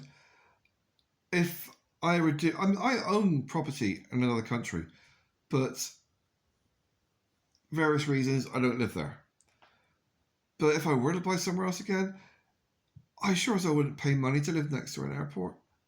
I would rather fuck off to the ass end of nowhere in Wales and buy a bit of woodland up on a mountain for 20 grand and pitch a fucking tent. And inside the tent, I would pitch my own tent. But rather than living next to a fucking airport or a town or some shit like that. Switch. Too painful to watch him actually wiring in the fuses, which is a simple thing to do. I just don't want any dramatics, really. Okay. But you know it's going to fuck up. Switch them all on. Red lights. It's going to be a red light. You know it's a red light. With the Jamaican music in the background. For the ganja man. That's kid marking his pants. Ew, nasty. I'll put it button down and they should all come on. The red light. Yeah, we're all coming on. One after the other. Yeah, red light. There's an alarm thing just came on this. Why am I not surprised? Okay, I am going to try and watch these in some kind of an order. Oh, if I can. It's just, it's depressing because he's down to 7 batteries, which is £1,000 gone. I did a little check and I think they're like £2,000 each. So it's £2,000 he's pissed away because he used a drill. And because I'm pretty sure he's fucked this up as well by doing the fuses and the other things he's put in, like the wrong size fuses. That's why another battery got fucked. I just keep picturing a monkey with a claw hammer in a china shop. That's what goes through my head. You're giving somebody who doesn't understand technology properly. Yes, A goes to B to C to D. Yes, but you're not using the right things to do it. You think that by having a bigger fuse, it's more protection. It's not a condom. It's a fuse. So, I can't handle more right now. It's just far too depressing. This is the UK off-grid thingy. This one is entitled How to Catch a Swarm. I'm assuming it's just, as he's wearing all the kit, that he knows what he's doing. But the video starts with him saying how he fucks it up. I do wonder if this is actually one of these videos where they intentionally make it an idiot doing stuff, like like cretins visiting another country, like Top Gear kind of thing. I do wonder if that's what it is, if it's on purpose, because he starts the video by saying, I've done this before and I put it into a box, but I didn't close the box and they all flew away and they were like all swarming around the truck as I was trying to drive away from them. Are you seriously fucking telling me you got a few thousand living creatures into a box and never occurred to you to close the fucking lid? Finally, a video I'm gonna keep from these people. So basically what is happening is that he's putting a cardboard box down and he's smacking the branch and hoping that the queen will fall off into the box and then all the other bees are going to smell pussy and follow her. That's the theory. Of course, it would help if he had a box with a lid that he could actually close it properly. And he doesn't. He's got a cardboard box with a couple of flaps on top, which is not going to close properly. So in order to actually stop the bees from, I don't know, flying away or, I don't know, infesting his truck, I mean, I would have said, get a sack, which you can generally get fairly cheap or free. Just get like a cloth bag or something, or even a pillowcase. I put the pillowcase in the box, so it's open. Do what he did, smack the branch and the queen falls in, come back in a bit, later on when all the bees have, gone into the bag as well, and then close the pillowcase and tighten the knot. Just a thought, but I mean, at least there is some useful information there, which is smack the queen into the box, wait for the bees to follow, and then apparently kill the bees and piss them off from what he's doing.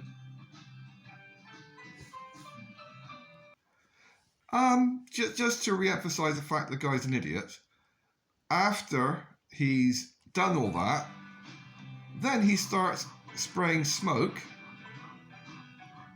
to make the bees more docile. Wouldn't it have been an idea to do that before pissing them off? Just a thought.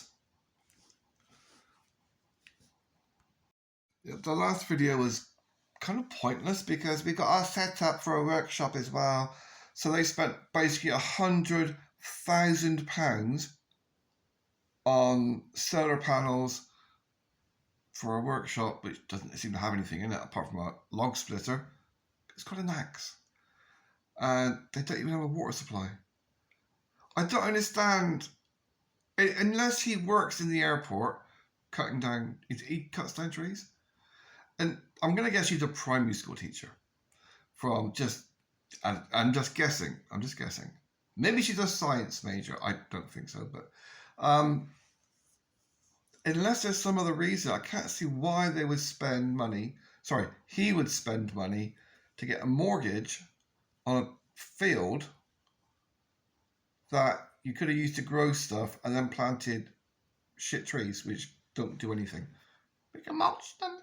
And then spend £100,000 on a power supply where you don't even have water. I mean, you cannot say in today's world, and this is like within the past year of this video, that you can rely on the rain. I don't care what the telly says. It doesn't rain that often in Britain anymore. It used to rain all the fucking time. It hasn't rained on a regular basis in at least 20 years. I've only seen snow in England twice in the past 20 years, and one of those times was up fucking north. So, saying you're relying on rainwater for your water supply, that's bullshit. That is no way in hell does it rain enough in England for you to have a water supply for one person, let alone not on the space they've got, which is one water tank. Basically, the catchment area is basically the size of my telly. That's how much water they're capturing size-wise. Sure as hell not enough for 2 adults and a kid and a washing machine. And now they've got water coming in from somewhere else. Either they're filling a tanker and bringing it in, or they've got a pipe somewhere stealing somebody else's water. Because there's no way in hell can they exist on my little water tank on fresh water in England. It's not possible. Look at a weather map. And this video, she said, now I'm going to show you how our electrical setup works and what appliances we can run. And I've now got the washing machine on. Have a look what it's doing. No explanation as to what the fuck it actually means. It says AC, it says a red square, which doesn't say anything. I'm assuming that's, I don't know. Could be a generator, I don't know. She won't tell me. You've got a PV charger, I'm assuming that's the solar panels. You've got your batteries, and you've got your inverter, which is inverting AC loads. All I can assume is that is how much electricity is being taken out of the inverter via the batteries. That's what I'm assuming. But it doesn't actually explain it. Still well within the limits of what we can do. No, it's not. No, it's not, you cretin. See, this is another thing that really annoys me. Both of these people really come across as travellers. It's like they've got money from whatever source, and they've got these expensive things, and they've got no fucking idea how they work. He tried, let's see if I can do MIG welding with solar panels. He then melts a hose straight through an oil bucket he's going to use as a barbecue. And they've got things. They just don't have the knowledge to use them. I keep going back to my analogy of a caveman with an iPhone, or a monkey with a fucking CD player. It just doesn't work. Yeah, CD players are things you used to have instead of... Anyway, I can see looking at the screen that if it says AC loads, that is how much electrical current is being taken out of the inverter. And when it says PV charging, another number, that is how much is being generated. That's what my brain tells me. That's what my brain tells me. So when I see outgoing 4,500, incoming 1,300, that means she's using 3 times what she's making. So it's not well within their means. It might be well within their energy storage, but it's not well within their means that they're generating. They're just using what they've stored. Because she was saying about how much they can run on solar panels. This is not running on solar panels. This is running on energy that's been stockpiled from solar panels, generator, or whatever. So she doesn't understand what she's talking about. She doesn't understand how it works. I just push the button and do the laundry. It sets back... I shall watch another one. It was very nearly a positive video I was going to make comments on, because he's talking about improving the soil by composting wood chips and putting the wood chips onto the clay. That's one way to do it. It's a very time... But then you say, oh, we dumped all this, it's not quite ready, all these wood chips, and there's mushrooms growing everywhere. Every morning you wake up, there's different types of mushrooms growing all over the place. Where we dumped down wood chips, mushrooms coming up. And I'm thinking, that's a good thing. They're on about trying to put life back into the clay and the land so they can grow food in a polytunnel. And he's complaining because food is spontaneously growing on its fucking own. I don't know anything about mushrooms apart from that one, but I know you get some deadly ones, so I wouldn't eat anything off the wood pile. Oh no, only if I'd grown them myself on logs. In other words, he's seen a video that you can grow mushrooms on a log. You don't actually grow mushrooms on a log. What you do with mushrooms is you can drill a hole into a dead log, or a log that's been cut down and still got some life in it, and then you can put in a mushroom plug. And this is basically, you get mushroom spores or mushroom substrate, and you squish it into the hole, and then you put some wax on top or something to stop bacteria getting in. And over the course of several years, it takes years, it will actually colonize the entire log. I'm not an expert, but I've done these things. But the fact that he wouldn't touch them because they're growing on a pile of wood chips, he keeps saying they're doing the off-grid thing, but yet you've got food spontaneously growing, healthy, good food. There's only really one mushroom that you can't eat unless you want to get stoned, and that's fly thingy. What's the fucking black and white one? Flygentia, whatever it is. Magic mushrooms. There's other ones that will give you a bellyache, but by the time you eat enough for them to hurt you, you'd have already thrown up from having a bellyache. There's one that's like a circular rainbow pattern thingy that I had last week. My guts it didn't make me sick, but my ass was vomiting the next day. So it didn't hurt me. Helps with the piles. Anyway, but the fact that he's got spontaneously growing, healthy, natural food, and he won't touch it, and he won't eat it because he didn't. If he were someone from the city, a banker, or whatever, he would have an excuse for not wanting to touch food grown in dirt and. But the fact that he's meant to be a forestry person, he's meant to spend his time in the fucking woods. You would imagine that he'd have more knowledge, and he wouldn't be quite so squeamish about picking something up from a pile of wood and eating it. I do feel sorry for the guy, because he's one of these people that people see him coming and start planning their retirement. People have told him things and he just believes them. I used to be like this when I was a kid, up until I was in my 20s, late 20s maybe. And I still believe when people told me something, I would think they were telling the truth. My mental capacity to accept that people lie just didn't exist. But he's got this, and he's in his 30s, I assume, I think. So someone's told him he buys this biochar, which is basically knackered charcoal, that if he puts it in the ground, it will feed his plants for 1,000 years.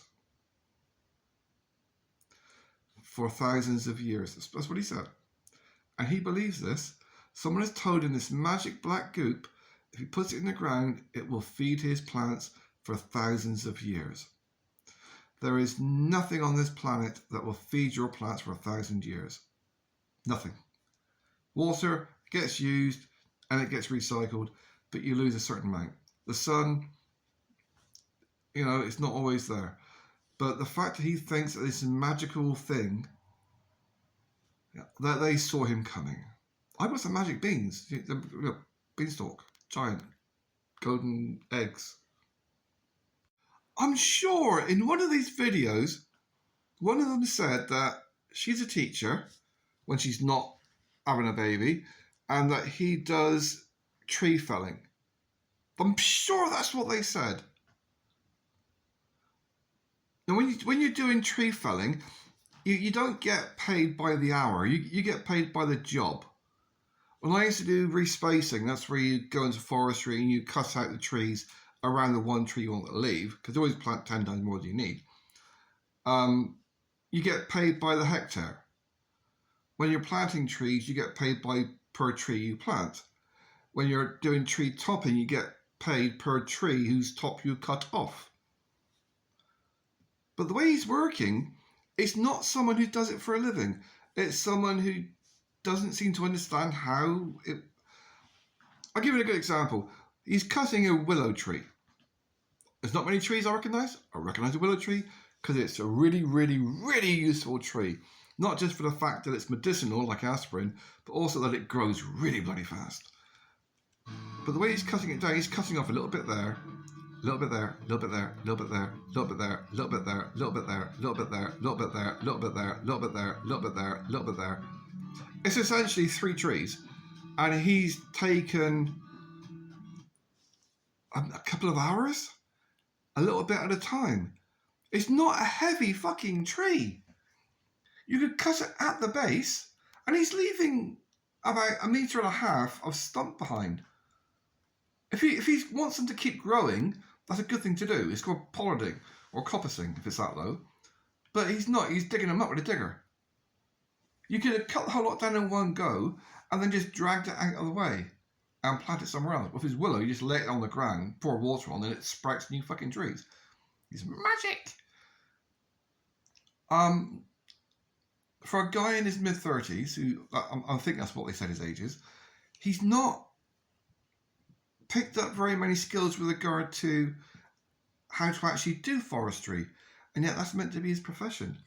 I just keep getting this thing whereby he's inherited money from someone, or he inherited a house from Granny or something. The impression I get from the videos I've seen is that he inherited a house from Granny, and she thought, oh, he's got a house. I'm pregnant. Sell the house. Let's go somewhere else where no one can tell you that I'm shit and too old for you. That's the impression I get. Well, all the money they spent, and we're talking hundreds of thousands of pounds on a place that doesn't even have a water supply. Oh, we've got a polytunnel ordered and it's coming soon, and it's got an automatic sprinkler system in it, so we won't have to worry about watering.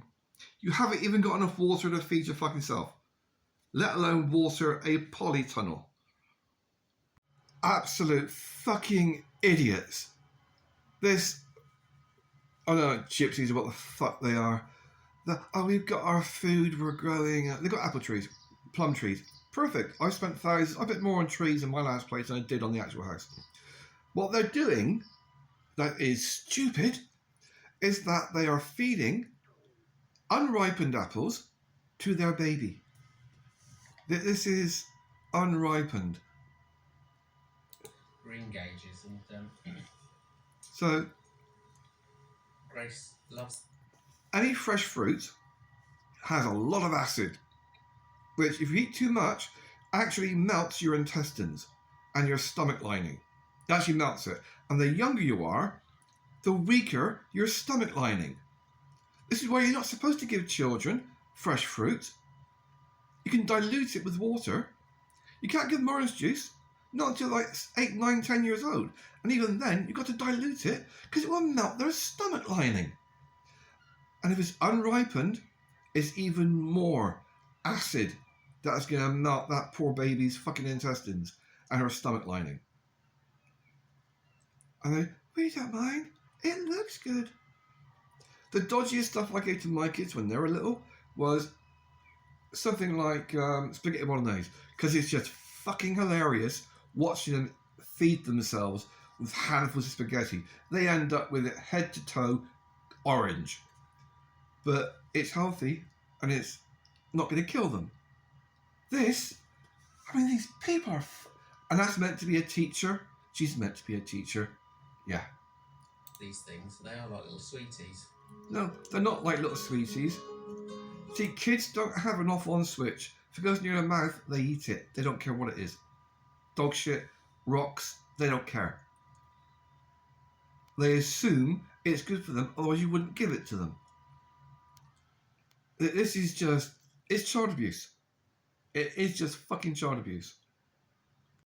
So they've done no research on trees. They've just got some and planted them because somebody gave them to them for advertising on the internet. So I don't know why, because these apples seem very resistant to diseases and bugs. It's because they've got hard skin. They're not fucking ripe. But the plums, we bite into them, they've got maggots and we don't want to eat them. They've got maggots. We don't know why.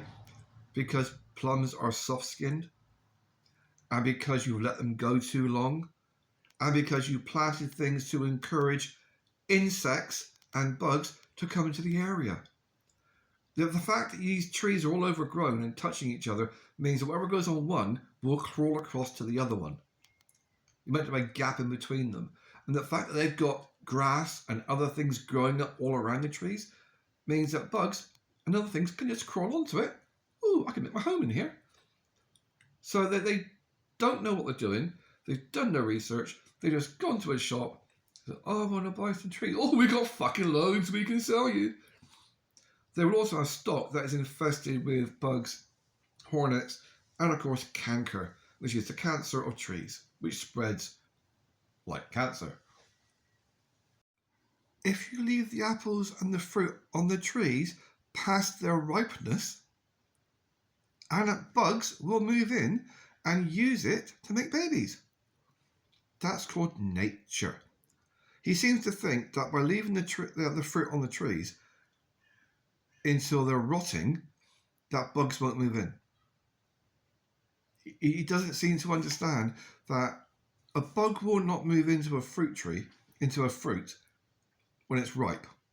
They're waiting until the fruit is starting to rot or is past its ripeness, because that way it's easier to dig in and, get drunk on the fermenting alcohol inside it. But he's now talking about getting predators or something to get rid of the bugs. He's a fucking mental case. Yeah, nearly every video he does, he's basically screaming, I'm a person who had lots of money that didn't earn it, and here, take it away from me. Take all my money. Somebody sold him blackberry bushes. Right. You do not want to grow blackberries. They every little piece of a blackberry bush spreads itself further, and they basically take over everything. And they sold me these thornless blackberries. Right. I got some stingless wasps to sell you. Don't get me wrong, they've got the right idea about doing this, about being off-grid and growing your own food, but they've listened to the wrong people. They've gotten advice from the wrong people. They've not bothered doing their own research or they're getting their own experience. They've just said, oh, we saw a video of somebody doing this. Let's do it. Without actually thinking about, if you've got just apple trees and you're not bothering with the plum or the pear or anything else because you don't understand how they work, then that means you're going to end up with destroying your intestines. Even an adult having just a diet of apples, that's your main thing, you're going to end up melting your intestines and your stomach lining. It's a little thing called acid reflux. One of the causes, too much fucking acid. So yeah, I wish I had a picture. Hang about, let me have a look. Just to give you an idea, I found some other pictures. I don't have many other pictures. This is a picture of my house in Ireland when I first bought it. It was a bog. Constant damp, flat felt roof, no fucking trees. There was one tree on the land, and that was one willow tree. That was it. By the time I finished with the place, there was over 1,000 willow trees. Over 1,000. And I planted them strategically. It all came from that one tree. Take a branch off, put it in the ground. That's what I did. So that would have been 30 years ago. The last time I saw the house, it got trashed by the Irish, so I can't live there. It's just too depressing. But I went back about 10 years ago, and let's have a look. This is one of my fruit trees. I spent thousands on fruit trees. All the leaves have dropped off because it was September when I went there. So you can see in this one picture, there's 4 apple trees. Yep. And there's at least 2 meters between each tree. At least 2 meters between each tree. Otherwise, if one gets canker, then it'll spread to the next and things like that. But those are all apples. Leaves are dropped off, apples are still there. This is the actual house. It's a similar picture to the previous one, but a bit closer up. Try and find one. Where was that in the pictures? There you go. This is when I first bought the house. There were no trees whatsoever. Just a bog. That was it. And that's after I got the double glazing put in. But then I spent thousands on trees. But all these are willow trees. All of these are willow. And these all came from this one willow tree. I get a stick, put it in the ground, it would grow. And it gave so much protection, so much, that's a footpath going to the front of the house. So much protection and so much shelter that didn't need a roof. Because I trained them to grow around and I planted them together so well that I could actually grow other trees and use the willow as a plant pot. Because that's like the flat roof is here. And I trained them to go over the roof and plant them together. No rope, no string, just plant them together.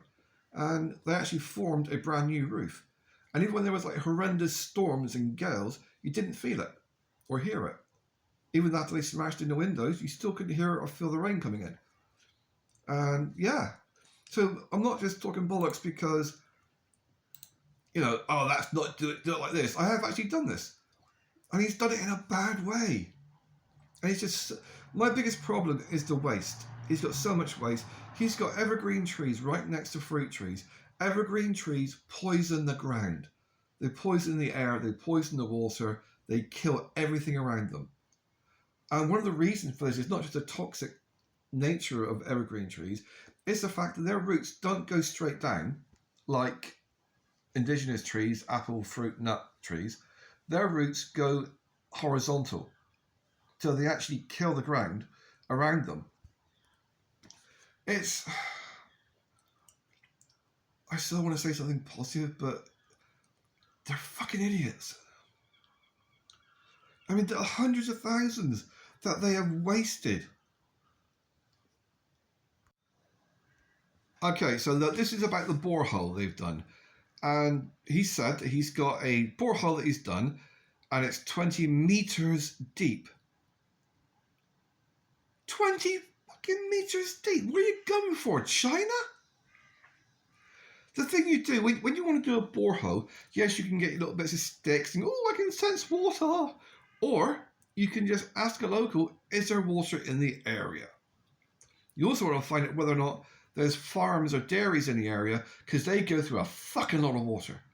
And they will fucking burn your house down if you try stealing their water supply by doing a borehole.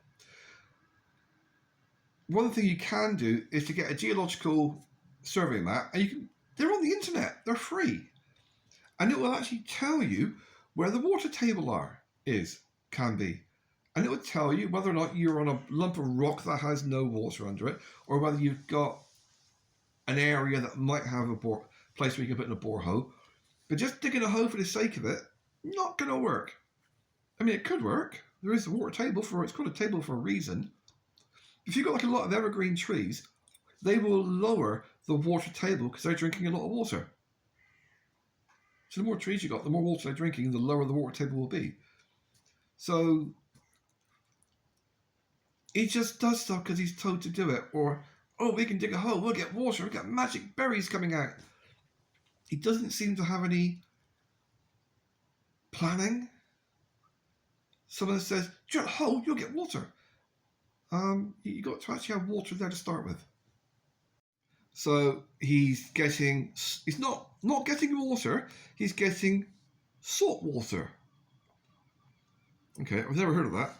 The only time I've heard of people getting salt water is if they're near like a nuclear power station or some place where they're doing fracking, because a lot of time they'll pump seawater into holes, which expands them, which releases gas, and that's how fracking works.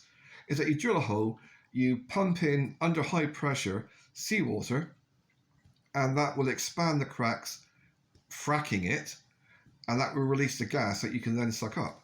That's how fracking works. That's why it causes earthquakes. That's why it poisons the water supply. But he's basically implying that it was this guy's fault and that he's basically a traveller who took his money and ran away. So he said he spent £2,000 to pay someone to drill a hole. I got no idea how much it cost. Oh, another litre of vodka, mate. I got no idea how much it cost. The borehole in my place was already there. It wasn't 20 metres. It was about 20 feet. So, 4 or 5 metres. But then my house is set on basically an underground lake. So, but he's saying, we can't use it now. It's just a monument to wasted money. You can use it. As long as you've got water coming up, even if it's hydrogen gas, you still have water in it. Even if it's, a rock, you've still got water in it. You might have to work to get it out. But if you've got salt water, all you have to do is warm it up and then condense it, and that gives you fresh water. You don't even have to warm it up. You don't have to use mechanics. If you get a bucket of seawater, chewing gum. If you got a bucket of seawater and you put it on a step, and you put a bucket with no water in it on the next step down, so that there's gravity between them, and then you get a t-shirt, put the t-shirt in the bucket of water so it soaks up all the way, and then take one end of the t-shirt and put it into the bottom bucket. It will naturally suck up the water from the top one by gravity and let it drip into the bottom bucket. That will clean the water. And you do that 3 or 4 times, even with pissy water, you'll end up with crystal clear water. You might have to do it a few times, but if you've got a couple of big tanks, you can do that, and salt water becomes fresh water. But he's not talking about doing this. It was his fault because he took my money. I've noticed this with him. Everything is somebody else's fault. And a lot of it comes down to the fact he's not done any research. He doesn't seem to understand what he's doing. He's just, we'll drill a hole, you'll have lots of fresh water. And he believes them. This video is about honeybees. Everybody has their own version of things they like to use to make smoke, to make them more passive. He's surrounded, I can see a willow tree right in front of him. That stuff, there's multiple benefits to willow trees. I love them. That's why I planted thousands of the bastards from one tree. You get medicinal is one thing. The bark is exactly the same chemical properties as traditional aspirin. Not the modern chemicalized crap, but actually it's really good for fevers and, infections. It's also really good for building, growing, protection, whipping your girlfriend when she gets kinky. And another thing it's really good for, and that it's known for, it is one of the few trees that will burn green. Green is when it's freshly cut and still has sap inside. Willow and ash are 2 of the only trees that will do this. and you could get a twig and just scrunch it up and then set fire to it with his electric lighter, and that'll give you smoke. No need to go and use chemicals or anything. And what's he using? Amazon boxes. Amazon boxes. From Amazon online shopping, whatever the fuck it is. Don't use them, never will do. But they're dosed with chemicals. These boxes are all soaked in chemicals and oil-based products to stop them melting when they get wet, to make them look like a uniform colour. So he's basically putting chemicals into his beehive, and he's wondering why they're pissed off. He does have honey. It's just that the way that he's done this is looks a lot bigger now than it did before. Maybe just like false perspective or something. Oh right, I think we're looking at it. This is the end on. So it looks small, but it actually goes back quite a way. Because looking at it here, it looks to be about 5-6 feet long. Yeah, he hasn't put any spaces between his things. What he's got here, a video I watched before, they're all in the wrong order.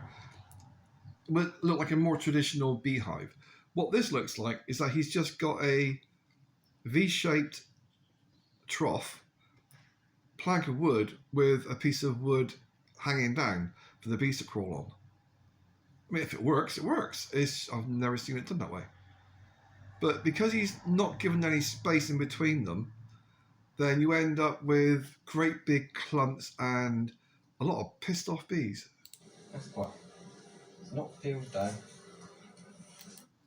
He fucking edited, I couldn't see it. Okay. Right, I'm just lost. So it's all coming apart. Yeah, see, that's the thing. Because he's done it this way, when he picked it up, it dropped onto the ground and it fell off. So not only has he lost all the honey, but he's really pissing off the bees. Okay.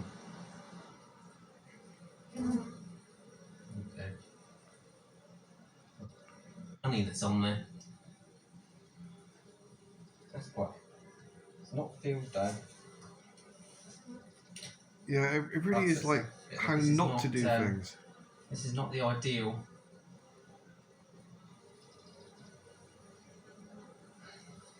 That's a shame. That fell off because that was built so uselessly.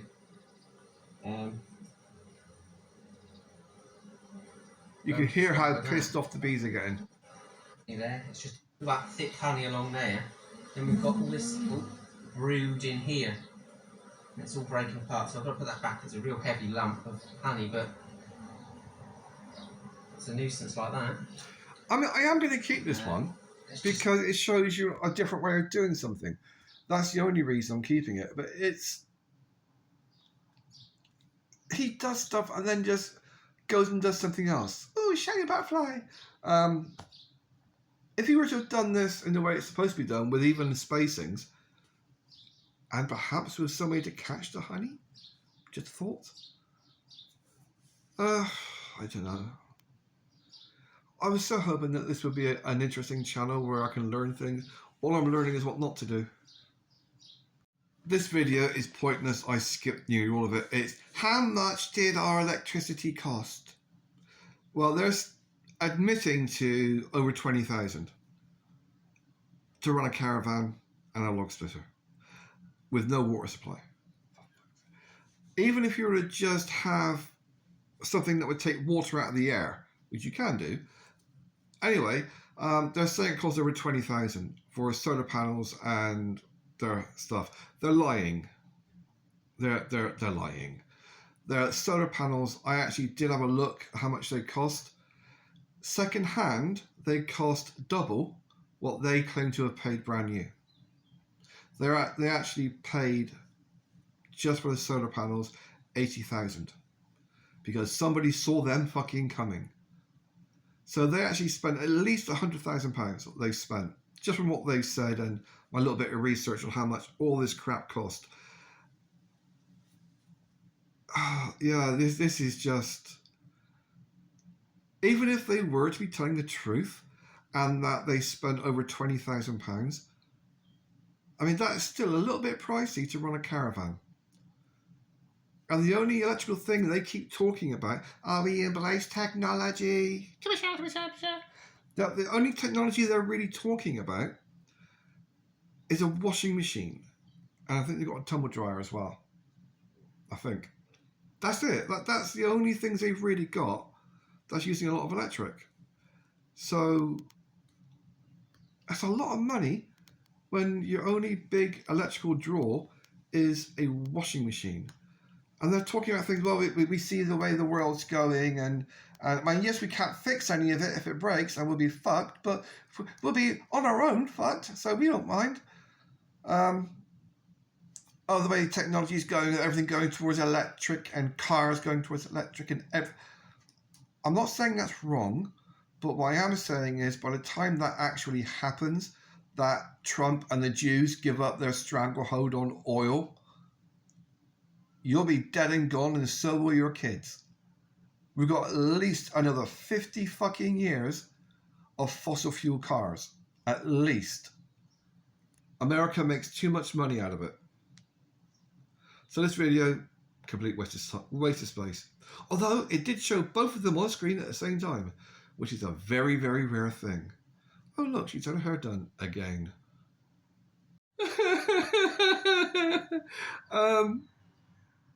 They just said that it's winter time and most of our energy is being spent keeping the batteries warm. Right. That is what they have just said. I think most of our power has been used on keeping the batteries warm, which is a bit... This is a problem when you're using technology like lithium batteries, a couple of grand each, a couple of £1,000 each for a battery, is that they are designed for massive constructions. They're designed to be used in a place that's going to have 12, 13 people living. So they have to have that technology. They have to have a massive input of power, and therefore they have to be kept at a certain temperature. They're not designed for a little couple or family living off grid on solar panels. So most of his electric is just on maintaining the batteries. Bit of a hint, you want a battery maintainer, get one for a motorcycle battery maintainer. They cost about 70 quid and they'll do the fucking job that your £5,000 machine behind her shoulder does. It's just to regulate the power in and out. And if you want to regulate the temperature of a battery, get a radiator. Simple. You actually insulate the fucking room rather than just sticking a bit of metal on top. You know, as in fiberglass, you know, £5 for a big ass bale. You put that around the outside to maintain the temperature, and then you get yourself a little electric radiator. Or just a little one, 20 quid from supermarket, and that'll keep it at the right temperature. Because I have known a person, and it was quite funny, he never lived it down. This German guy lived in Ireland, up on the mountains down in County Cork, and he sold wind turbines. This is going back 30 years, when it was only the hippies that used them, or people that had no choice. But he had no electric one year. He's always bragging in the village, oh, I always got electric, and this one year he didn't. Because it got so cold, the water in the batteries froze. It was just the old-fashioned lead-type battery, but the water froze. And all he had to do was get a little radiator and put it in the shape of the batteries. Problem solved. But yeah, he's been told this is the best thing to do. Just because it's the most expensive does not make it the best for you. Just because it's the best at what it does not mean to say it's the best for you. He's talking about designing an off-grid solar system. He has proven and stated that he fucked it up. I can see he's used the wrong thickness of wires. He's used massive metal plates instead of a wire. And he's saying he's got all this information from this basically one YouTube channel. I'm not saying who it is, because if that's who you've learnt from, and he's told you to do all this crap, he's telling you the wrong things. Or in all likelihood, he's plugging these machines and saying about this stuff because he's getting a commission. Use my promo code. You'll get 5% off, and I'll get 10% of commission. So, yeah. some of it can be quite exciting. There's so much in this, I don't even know, I won't even need a lot of this stuff that it does. Yeah, he's actually admitting he doesn't know what it does. He doesn't need all the stuff, but he saw it on a YouTube video and someone in the shop said he has to have it. And he's obviously been threatened with legal action because of videos you've posted about these batteries that he fucked. So you say, I can't say what is true, what isn't true, what some things are true, not true, as true, not true. But I can only tell you what happened with me. So yeah, basically, you drilled holes in your £1,000 batteries, posted it on YouTube, and then tried blaming the company for them not working. Yeah. The thing is, when using lithium batteries, if we're doing them together, you fuck one, that can fuck up all of them. It's that simple. So, yeah, I'm not bothering anymore with this video because he looks like a naughty schoolboy who's been caught with his fingers in the nurse. He just looks so fucking guilty. But it's not a waste of money, it's extra things, I feel. Okay, extra things is a waste of money. It's not a waste of money, it's just extra things. That's the definition of a waste of fucking money. Extra shit that you don't need. Yeah. Fuck, I can't be asked. I can only handle so much of this shit. I mean, I've kept 2 videos so far. I think I downloaded 110. So out of 30 videos, I've kept 2. And one of them is just so I can see how not to do a beehive. So he has spent thousands on a polytunnel, proper plastic polytunnel, polyplastic poly. And because he doesn't trust aluminium, he's using oak in some places. This is what I mean about the traveller mentality. If they can't hit it with a lump hammer, they don't trust it. And it's a case of those boats having any kind of rough edge touching the plastic, bit of wind, it's going to shred.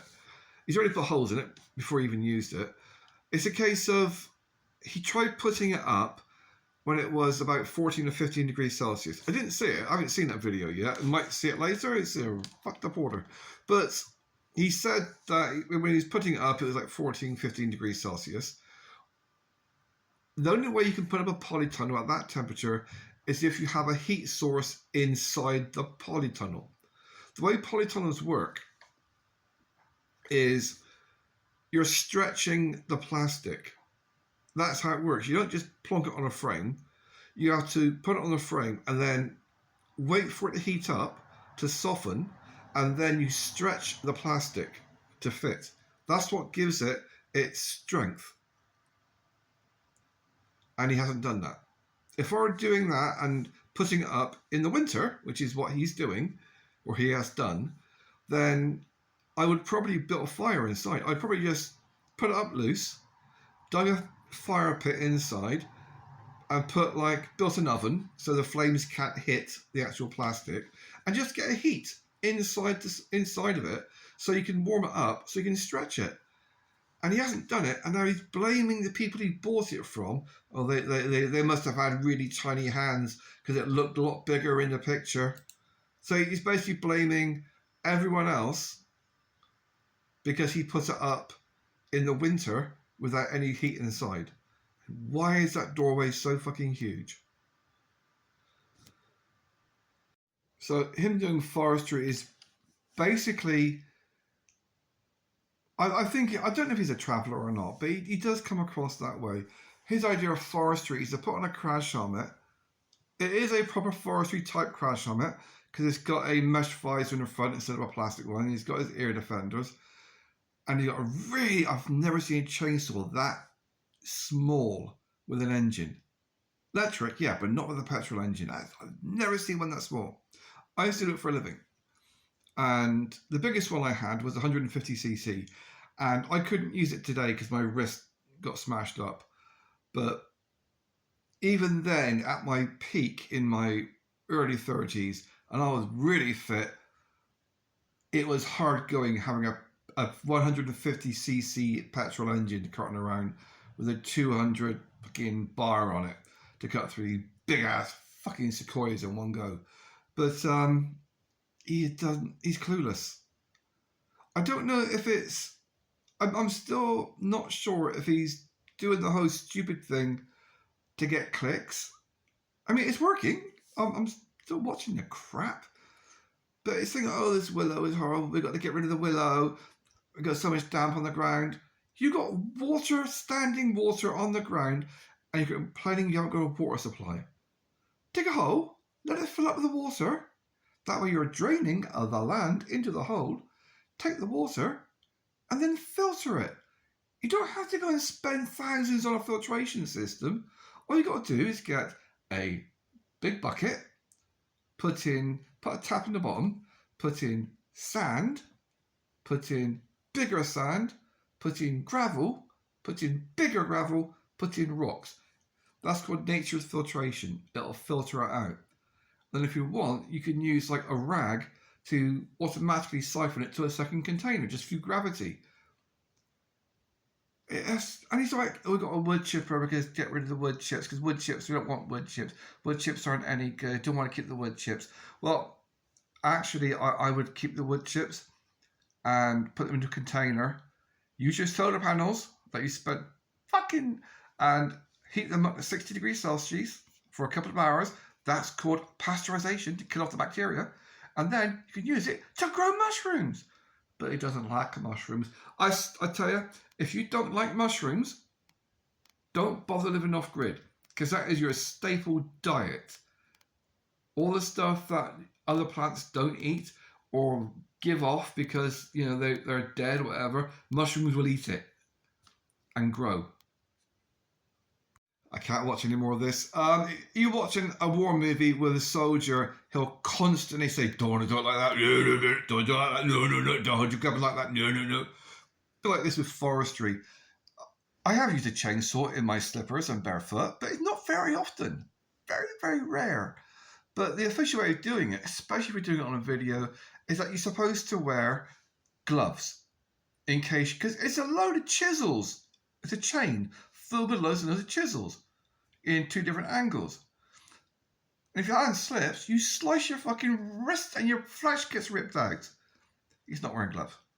You're supposed to wear trousers that have ballistic fibre in them, so if a chainsaw does hit your trousers, it will rip out the fibres and it will stop the chain before it hits your flesh. He's not wearing chainsaw trousers. You're also supposed to have 3 points of contact with your body at all times. Jesus Christ. I'm one of these cunts who, when he learns something, remembers it forever. Now, I learned to use a chainsaw back in the 1990s in Wales when I first went on the run. Did a training course, got a grant, all that sort of shit. But the 3 points of contact is one hand on the handle, one hand on the top handle, so that your wrist can hit the chain brake if it does kick back, smack you in the head. And the other point is to keep your elbow or something in against your body. So you've got complete control of this fucking lethal weapon. He's holding it with one hand whilst he's wobbling around, whilst he's trying to grab stuff, and it's nearly hitting him in the leg. He's trying to use it one-handed. Even if it's a small chainsaw, you're still not supposed to use it with one-handed. And he's using the tip. He's actually using the tip of the chainsaw to cut. And you never want to use the tip of the chainsaw to cut. If you look at the chainsaw, say if it's horizontal, say that wood chipper is a chainsaw. And the black bit is a chainsaw itself, and the green bit is a chain. The very end on the left-hand side, that end bit, you don't use that for cutting, because that is where it's most likely to catch and kick back at 100 miles an hour and split your fucking skull open. That's why you don't use the tip to cut. So he's either not trained, not qualified, or just clueless. But I would not pay him to use a chainsaw near me or my house. So yeah, I can't. This is just fucking ridiculous. And he's put it in the wood chipper and just basically just wasting it. He's just wasting it. I'm just thinking the amount of petrol he's using just to waste it. And if you were to just put a bucket or container to catch that, put in a bit of mushroom spores, or just get some mushrooms to put in, he would have food for life. Because it would take, if it's minced up properly, it'll take about 3 months for the substrate to grow. Even wood takes like 2 years, but after a few months, he'll have mushrooms for life. Yeah, it's just every episode, it's waste. I can't fucking deal with it. It's just constant waste. I'll try the next one because that's just constant. It's frustrating because I hate waste. And my idea of going off grid isn't what he's doing, which is lots of money next to the shops, relatives to call on, relatives to do this, other people to do this, other people to do that. My idea of off grid is on my own, doing it, being completely self-sufficient without having anyone else having to rely on. We're going back to the beginning where we're actually seeing the polytunnel being built. The off-grid family, first tunnel, I've already seen how he fucked it up. Now I get to see how he built it and fucked it up. What's very interesting is that I've seen 2 of these type of things so far. There's the Irish one with the off-grid stuff, but they weren't doing off-grid so much. They were just like a little polytunnel plastic thing. But what's very similar, which is why I keep thinking these are Irish travellers, even though they sound English, is that it's the same mentality. The man does all the work, and the woman just sits there and watches and doesn't do a fucking thing to help. But I got the baby. Right, the baby can go over there and chew a piece of wood and be quite happy. It's a baby. The baby's only looking in the hole because you're telling her to look in the fucking hole. You could like put the baby over there, play with some toys, some acorns or something else, and play some sticks, and then you can do some fucking work. I can't do that. I'm a girl. Now you're fucking bigger than he is. That's the same in both episodes. They're both little fucking chunky monkeys, and they refuse to do anything other than look after the baby. Yeah, really fucking sexist. Oh, but I do have a bit of sympathy for the guy because he's got land that's clay. It's not that bad. There is a lot of dirt there as well. It's not just solid clay. It's a mixture of dirt and clay. Now, my place was solid fucking clay. I actually used it to make plates. It was that fucking solid. I had literally about 3 inches of topsoil, which was full of reeds, and the rest of it, I think I showed you pictures, didn't I? But the rest of it was just solid clay.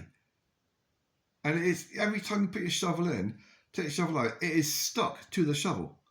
You've got to then kick it off with your foot and get another shovel, kick that off with your foot. It is just fucking destroys your brain. Because it's not just dig, throw, it's dig, rip it off with your hand, dig, rip it off with your hand. Great for building walls, which I did use it for, but mine looked like fucking trench warfare. Because in some places where I was digging these trenches across my land, some of them were 10 feet deep to stop the water from coming down.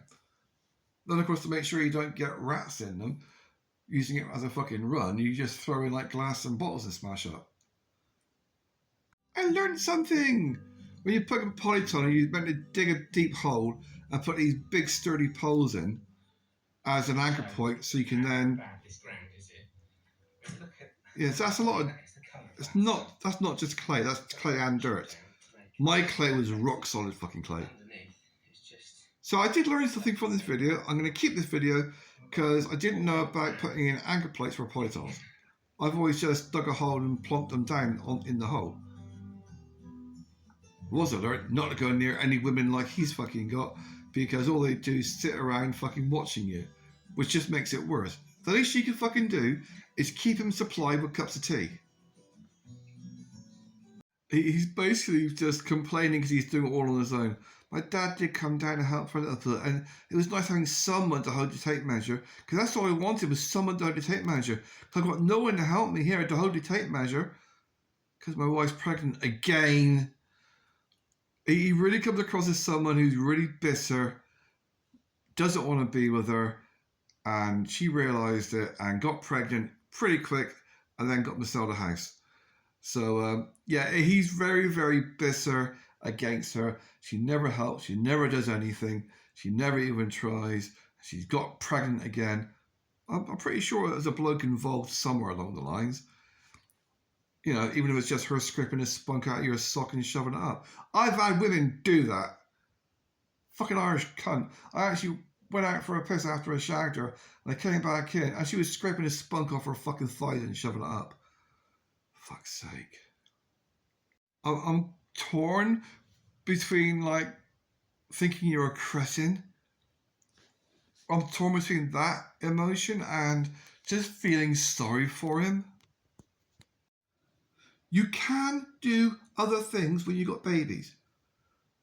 A baby does not make you a cripple or an invalid. Babies like attention, but they also like to play. You can do other stuff. With my daughter, because her mother used to always fuck off whenever she could and leave me with her, I was quite happy because it's my daughter.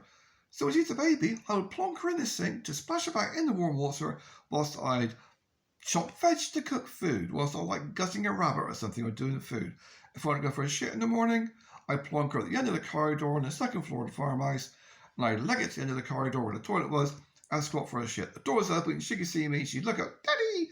Explore the bedroom, Daddy! Explore the next bedroom, Daddy! And she'd explore all the bedrooms, and she got to me eventually.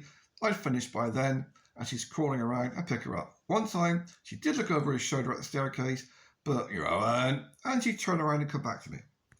So having a baby doesn't make you a cripple or an invalid. That's what women use it as an excuse to just not do any fucking thing else. That is just a very, very cunt move. You're the man, you go do all the work. Oh yeah, right. Whilst you sit on your ass watching fucking daytime TV. Amazing this. You don't really see her on camera at the same time as him. They just don't get on. So you rarely see them on camera for more than like a few seconds at a time together. But so obviously she's dumped the baby and then fucked off. So does that mean he's now got to sit there and watch daytime TV and not do any work? No. Picks up the baby. Baby goes on the tractor and off he goes to do some work. Amazing how that can happen. But yet when she's got a baby, she can't do fuck all. She does nothing. How very sexist. Another pointless video because she's saying, how is it worthwhile doing it off-grid for the power system? How long would it take to actually... her calculation is 28 years. Well, first of all, your solar panels aren't going to last more than 20, maybe 25. But after 15 years, they start to degrade rapidly, and that's in prime conditions. They will actually do less and less work. So if it's 28 years, you're going to have to double that number. But her figures are complete bullshit. I mean, maybe 20 years ago, but these videos are all made within the past 12 months. The ones I'm watching now, they're within the past 12 months they came out. They're entitled The Off-Grid Family. And 700, I'm a cheap bastard. My heating only goes on maybe for an hour every other day during the winter. And I'm in a cold, damp house. You know, like damp in the ceilings kind of thing, damp on the walls. And fuck it, I don't care, I'll put on jumpers. But even saying that, I just had my electric bill. It's the biggest one I've ever had. And it was 90 odd quid. It's per month because that's how they charge for service charges. But that still means that me being a cheap git, at say £100 a month, that's 100 and whatever a year. But then you've got gas. And the average energy bills for a person is going to be, 800 quid, but that's for electric. She's not including gas prices, which would double that. Your average person is spending £3,000 to £5,000 for a small house, like a bungalow. They're spending about £3,000 a year. I'm only spending about £1,000 because I'm a cheap git. Probably not even that. But most people, it's about £2,000 for a small house for one person. She's talking a family of 4 because she's knocked up again. Surprise, surprise. Well, it was to him. Probably not to his father. But it's like, so you're talking for a family of 4, £3,000 a year for your gas, your water, and your electric.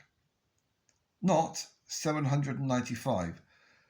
So if you can say it's like 4 times what she's quoting, you can divide the 28 by 4, which is going to give you about 7 or 8 years.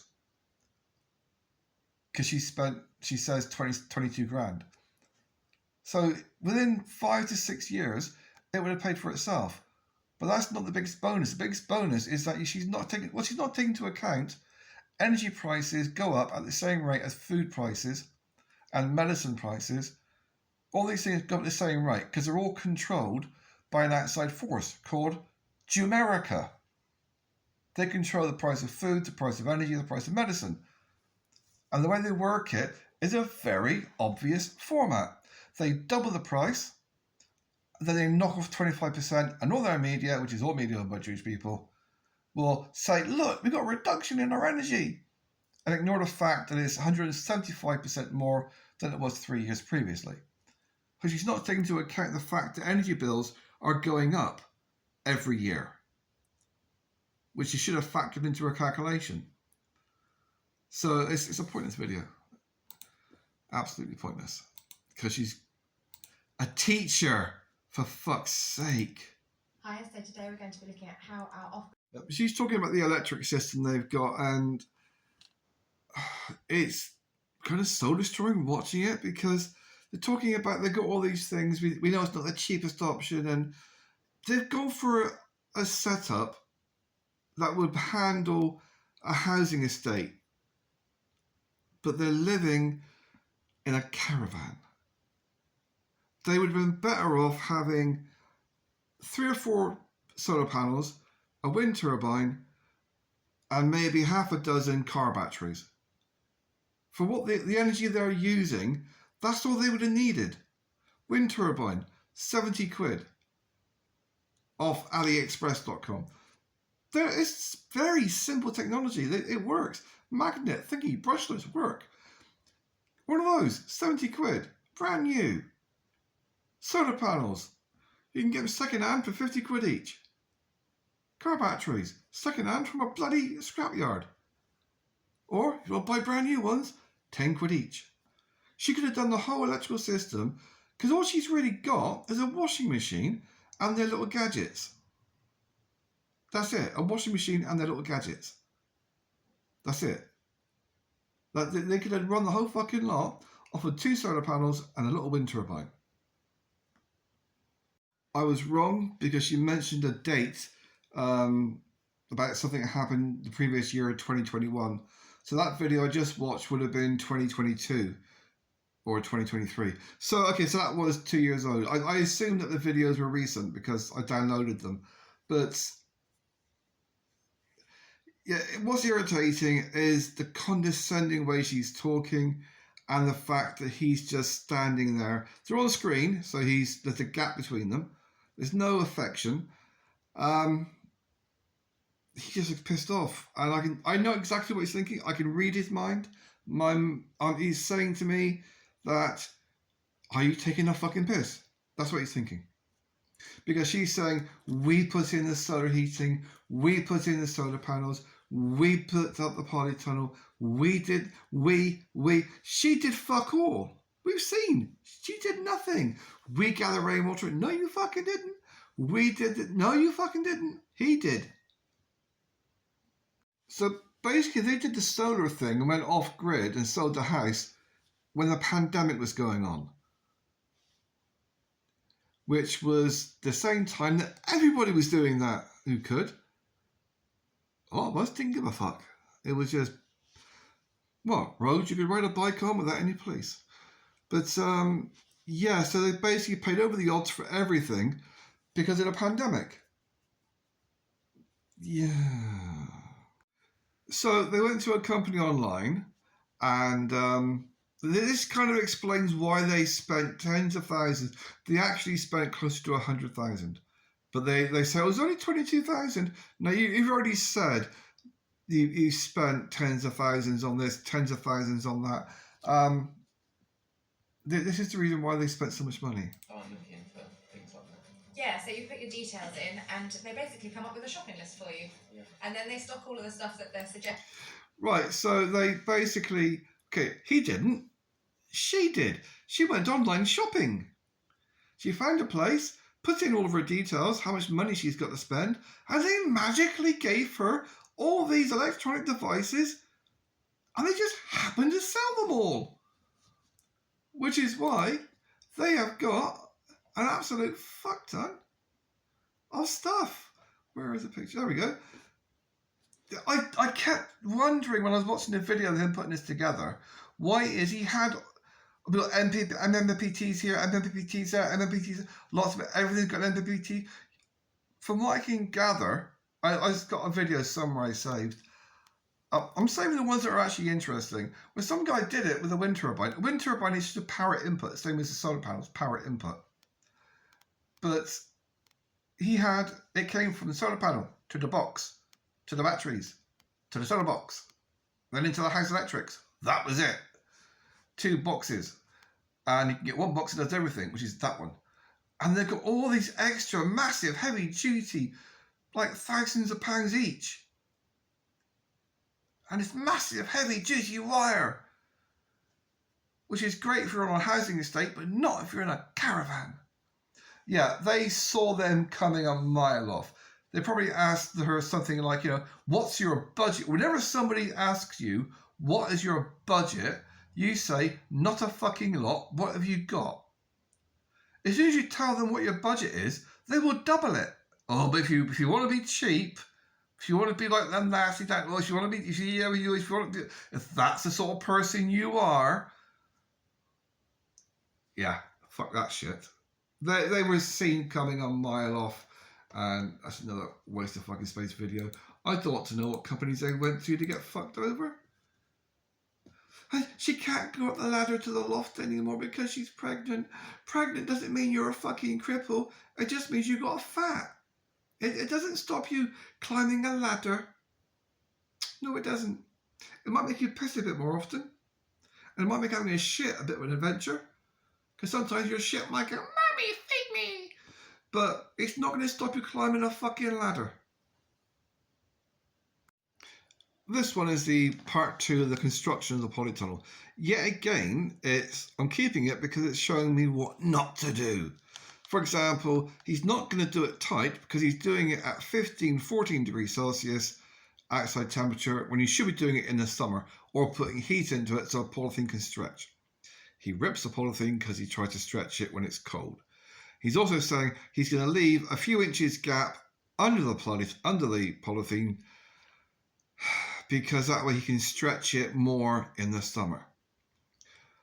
Or what you could have done, rather than leaving an invitation for the frogs and the rats to come in and eat your food, is get that clay and pile it up around the outside.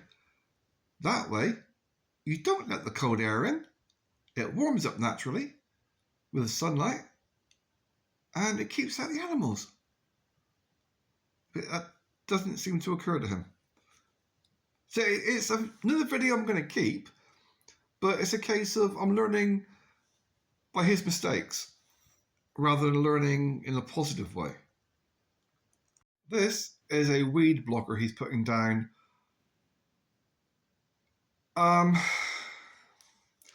would so love to say something positive right now, but he's got basically a clay base, clay land. Yeah, that's what he's saying, which means things don't want to grow through clay. Only certain things will, but generally nothing will grow through. It acts like a weed blocker. But then we saw earlier, he's bringing in with a little tractor loads of dirt and compost to grow things. And now, on top of that, he's putting weed blocker. I don't understand the logic. You've got a natural weed blocking surface, which is clay. You then put stuff that can grow weeds and food, and then you cover it up with a weed blocker. Unless he intends to actually poke holes in it to grow things. But then he's got all this shit on the side extra because he doesn't want anything growing next to the polytunnel. That's not going to stop stuff growing. All that's going to happen is dirt is going to land on top of it and then it'll grow. That's just... I don't understand any of the logic. I just see waste. Wood chip is a compost. Things grow in wood chips. You use it to grow things. So what is he putting on top of his weed blocker? Mud and wood chips. mud, and fucking wood chips. Completely negating the whole point of having a weed blocker. I've worked it out. I was wrong. He's stopping the weeds coming in from China, burrowing through the earth. That must be the reason. I am still going through these videos, and I think it's called the Off-Grid Family. They may have renamed the videos during the... This is a couple of years worth, I think. Maybe 4 years worth. I don't know. Anyway, it's good for knowing what not to do. You learn from their mistakes. They're still going on about, well, you don't really get them on screen together. You get him talking about these batteries, and he's saying, oh, we've got too much energy. By 9 o'clock in the morning in the summer, we've got too much electric. They're all full. But by winter, we're always running out of electric. Well, that would seem to be a fairly simple problem to solve. You just need to get more batteries. Rather than getting expensive ones, which take energy to run, the fact that they've got lots of lights on the front, that takes power. And they have to be maintained at a certain temperature, that takes power. So what this says to me is I want to get just bog standard lithium batteries like I've got on my bike, which, you know, like 30 quid a time, and a battery maintainer, which I've got for my bike, you know, motorbike, which cost me, I think, 50 or 60 quid, which will do the same job as, I think, £12,000 he spent there just to do the same thing. So I could go and get myself, I mean, admittedly, the bike batteries are like 12, 13 volt, but I could go and get myself, he's got 6, 7, or 48, some, I mean, just some 48s, 300, he's got about 300, maybe 3,500 kilowatts, 3 point something kilowatts, I think, each. He's got about maybe 5 kilowatts, I think, of power. I could get the same, 5 kilowatts. My brain isn't working, sorry, I've not had any vodka yet today. Basically, I could do the same job for 200 quid of lithium batteries and string them all together for what he spent 12 grand on. And that way I can get lots more batteries, lots and lots and lots more batteries. The more batteries you got, the more energy you can store. Not just for a couple of days, but you can store it for months on end. It dissipates over time, but it takes a long time if you've got decent batteries. Or you could just go down the lead route and just get the old car batteries or truck batteries. And just get a fuck ton of those. Get those brand new for like 20, 30 quid. I can pop down a shop in town. Every town has a car shop of some kind where you can pop down and get yourself a car battery. It's just the amount of money he has spent. It does seem, it almost seems like he's doing it because he's being paid to advertise the company or where he bought it. But as he's saying negative things, I'd say not. But you can tell he's really fucking worried about saying something and being sued. Because I've noticed before he has been threatened with legal action. Because he slagged off, oh, one of the batteries doesn't work. Now another one isn't working. And as I have mentioned, if you're going to drill holes in a battery that costs you over £1,000 and then post it on YouTube whilst tagging the fucking company, don't be surprised when they say you've invalidated your warranty. So it's not exactly surprised that he's getting told to fuck off by the company when he's slagging them off for things that he may or may not have caused. Now, I don't know if what he did damaged the battery, but the fact that he drilled holes in a battery that we saw, and that a battery is fucked, it does tend to lead you to think that maybe he's the one that fucked it. It's just, and it's, I just keep thinking of the expense. I mean, yes, if I were to go off grid, I'd want to spend 35 grand on a power supply, which is more than he claims he spent 20 odd. I want to spend more, but I wouldn't be using my power for a caravan. I'd be using my power to provide food. Because if I'm going to go off grid, I'm not going to go off grid in England. There's no point. There is no point in being off grid in England. You've got too much bureaucracy, too much chance where you're going to get fucked for a tax of some kind. That's just how it works. The only way I would go off grid would either be on a Welsh mountain and not tell any cunt, just have a PO box somewhere for the fucking post, or preferably an island off the coast of Scotland. Not near Paul McCartney because he's a cunt and doesn't like anybody living near him. Maybe he's got smelly feet. Wanker. Anyway, not at his age, I have a heart attack. But if I were to do it, I'd want the excess power, not just for the sake of it, but so I could actually use it to grow food.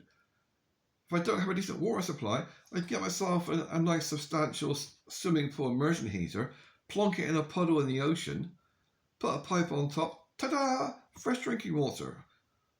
Or condensed water for growing plants. He doesn't seem to get this. That if you've got excess electricity, you can always use it. You've got salt water, you say, in a pump in a hole in the ground that you can't drink or use because it's salt water. Well, pump the fucking water up, stick it in a bucket, get yourself an immersion heater from a DIY shop for 30 quid, and use your excess electric to turn that salty water into drinking water. He also mentioned just now about they're filtering the water from the rainwater for flushing the toilet. Are you fucking insane? I'll give you an example of the place I own. That I don't live in anymore because of... anyway, the way I rigged it up was I put in a new toilet. It was like 50 quid or something to get the complete setup. And I put in an old-fashioned ballcock as well as the modern designed to break setup. And the reason I put the ballcock in was so that I could have it go from a pipe into the toilet system, up through the air vent, and into the rain gutter with a little filter. So that way, when it rained, it would fill up the reservoir, which would then fill up the top system, saving on my water supply. But he doesn't seem to... He's like, I've known a lot of people like this. This German girlfriend I had, actually quite a few of the girlfriends I've had, they'll do something and they'll do what it says on paper, but not think about alternate ways of doing stuff. I don't know, it's like with me, I look at something like a wind turbine and I think, why bother having all of the electronics and the weight high up off the ground where it's going to be dodgy and dangerous and going to fall over, when you could have all the heavy stuff on the ground? But I have to watch the videos, they are interesting. I just find myself feeling really, really sorry for him. Because he just comes across as being, when the money's going to relax, she's going to leave me. Yay! Yeah, I need to remember this stuff because it's saying that when you're charging a battery, the temperature has to be between 20 and 25 degrees Celsius. That's warmer than my fucking house. It's the beginning of March 2025 and it's fucking cold. It is like 5 degrees Celsius in the house today. 5 degrees Celsius. And it's a damp cold as well, which is actually colder feeling than a warm cold. So I put the heating on for half an hour. And when it gets to about 19, 20 Celsius, I turn the heating off because that's warm enough for me. But it's only these batteries need to have a warmer temperature than your house. It's the wrong fucking batteries. Yeah. Another thing to remember, I need to remind, for me to remember for myself, if I ever go down this route, is that these batteries don't seem to work, and all this tech doesn't seem to work unless you have internet access.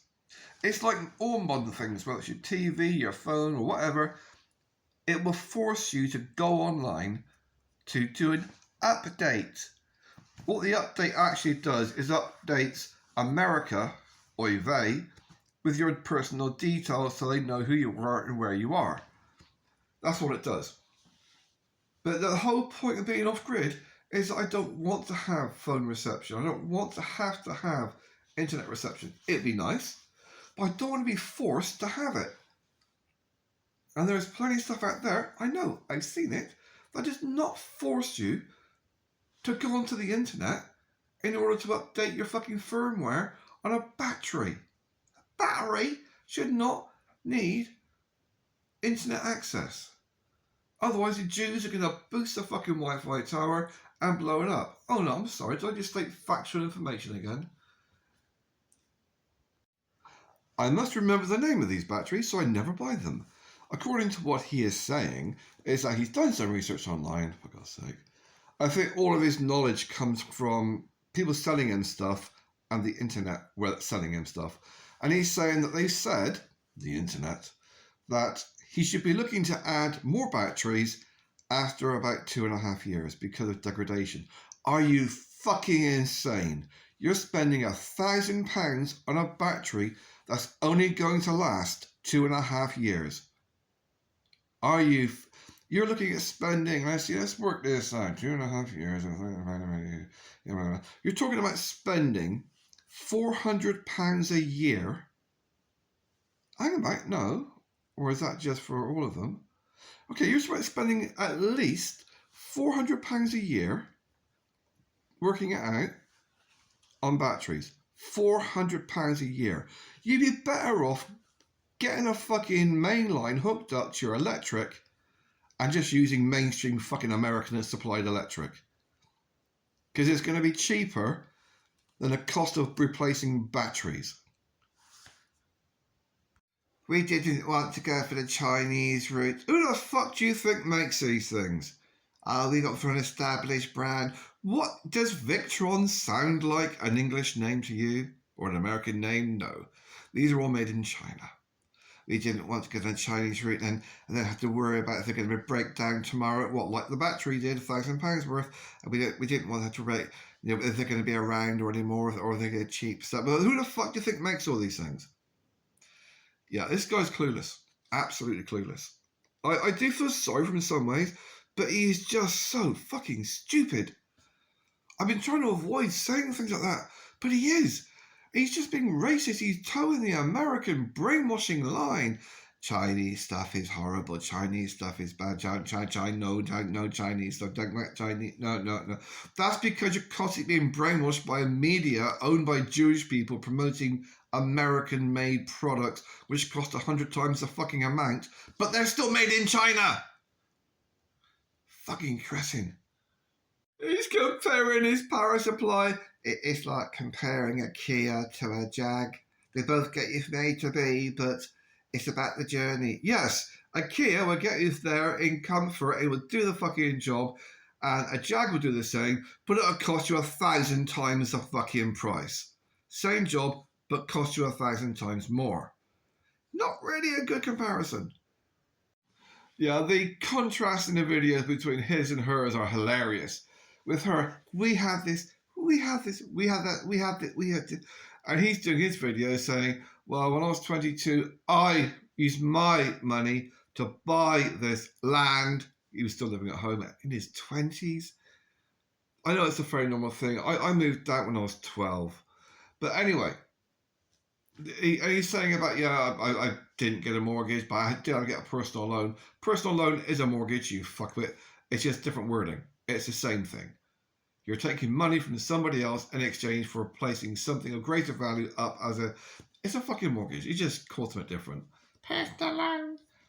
What, Dave? So, he did this. I'm waiting to see her pop on screen. Of course, they rarely go on screen together. Where she's going to say, well, to get a place like this, you don't need to inherit it or anyone to die. All you got to do is have tits and fuck somebody and lie about being on the pill. She's doing a video, so it's, as we have built a polytunnel over there, we are increasing our productivity. Well, we saw that you didn't do a fucking thing to build a polytunnel. He was left to do it on his fucking jack shit. So, he might be increasing your productivity. You sure as fuck aren't. Whenever I'm about to say something positive about these twats, they have to go and fuck it up. I was going to say, yeah, good job. You're actually trying to do something. You're trying to grow your own food. You're doing it badly because that soil is too compressed. But you're trying, and that's a good thing. And then he has to go and say something stupid. Like, oh, we have to, we have to go and buy these blue light solar ray thing. It's got like a black light. so we could. I mean, our water supply is perfectly fine, and safe and healthy, but I thought I'd still go and spend £500 on this toy for a UV light for our water supply. I wonder if it's a tax dodge. That's all I can think, is that he's got an excess amount of money, and rather than paying tax, he's just spending it and claiming it back as a business expense. That's all I can think. And he's saying, oh, there's polio and there's COVID, and in your water supply? No, you don't get polio and COVID in your water supply. You get the COVID damage as you're a white man from the NHS injecting you with it. God. Yeah, someone's been fucking about with the internet in these videos, because the last video was just pow, pow, pow, pow, pow, pow, pow, pow, pow, your resilience. That was it. That was the entire fucking video. This one is just shitty background music. I'm guessing he's found the copyright-free music available on YouTube, because it's just constant shitty music. Has no bearing to him digging a hole in the fucking ground to try and find water. It's just constant shitty music. So that's another one that's finished. Yeah, this is just fucking... I've kept 2 videos so far, and that was to tell me what not to do, not to tell me what to do. I mean, if you want to be really fucking depressed and slit your wrists, watch these videos. Things not to do. He paid 60 quid for that plastic lid. It is literally just a plastic fucking lid that fits on top of his water pipe that doesn't have any water in. That's 60 quid. But postage made it 160 odd. Over 160 for a piece of plastic, which you could go down a DIY shop and buy. So he's basically doing all of his shopping, from what I can see, on the internet in America. That's the impression I'm getting, is that he's gone online during the pandemic and he's bought a fuck ton of stuff because the world's going to end, and he's doing the prepper thing and he's buying all this stuff and he's spending 160 odd quid for a bit of plastic to go on top of them to stop his daughter, who is, I don't know, maybe halfway up that fucking pipe is how hard she can reach. She's a toddler. Or maybe you can look after the fucking child, or is your wife that fucking shit a parent that she lets the kid out and just fucking ignores her? But then they do spend a lot of time on their phones, on their laptops, and on the internet. How about you look after the kids? I don't know. Then they wouldn't climb up a fucking big pipe and fall down head first. But 160 odd quid for a bit of plastic. It's not special. It hasn't got like clasps or harnesses. It is literally just a piece of fucking plastic. It brought it to £160 for both of them. Oh, 2 of them. And it's literally a piece of thin plastic. You want to stop the kid from going in there? Tell him not to do it. Or get a bin bag, put it on top, get a bungee rope, wrap it around. Ta-da! Same fucking job. It's a toddler, not a ninja. Talk about... I've got London Bridge. Yeah, if you want to buy it. So they're saying that the reason why they've given up on their dream of actually building a house is because they think they're going to be under seawater within a couple of years' time. Because the sea levels are rising so rapidly, they're all going to be underwater. They really do believe every single thing they fucking hear on the news. So the plan now is they're not going to build a house, they're going to build a van.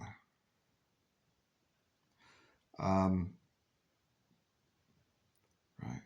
I think that maybe behind the scenes, I'm guessing, that somebody's seen their videos, told the local council, and they've come around and said, because you've got 20 grand's worth of electronics, it's not a temporary fixture.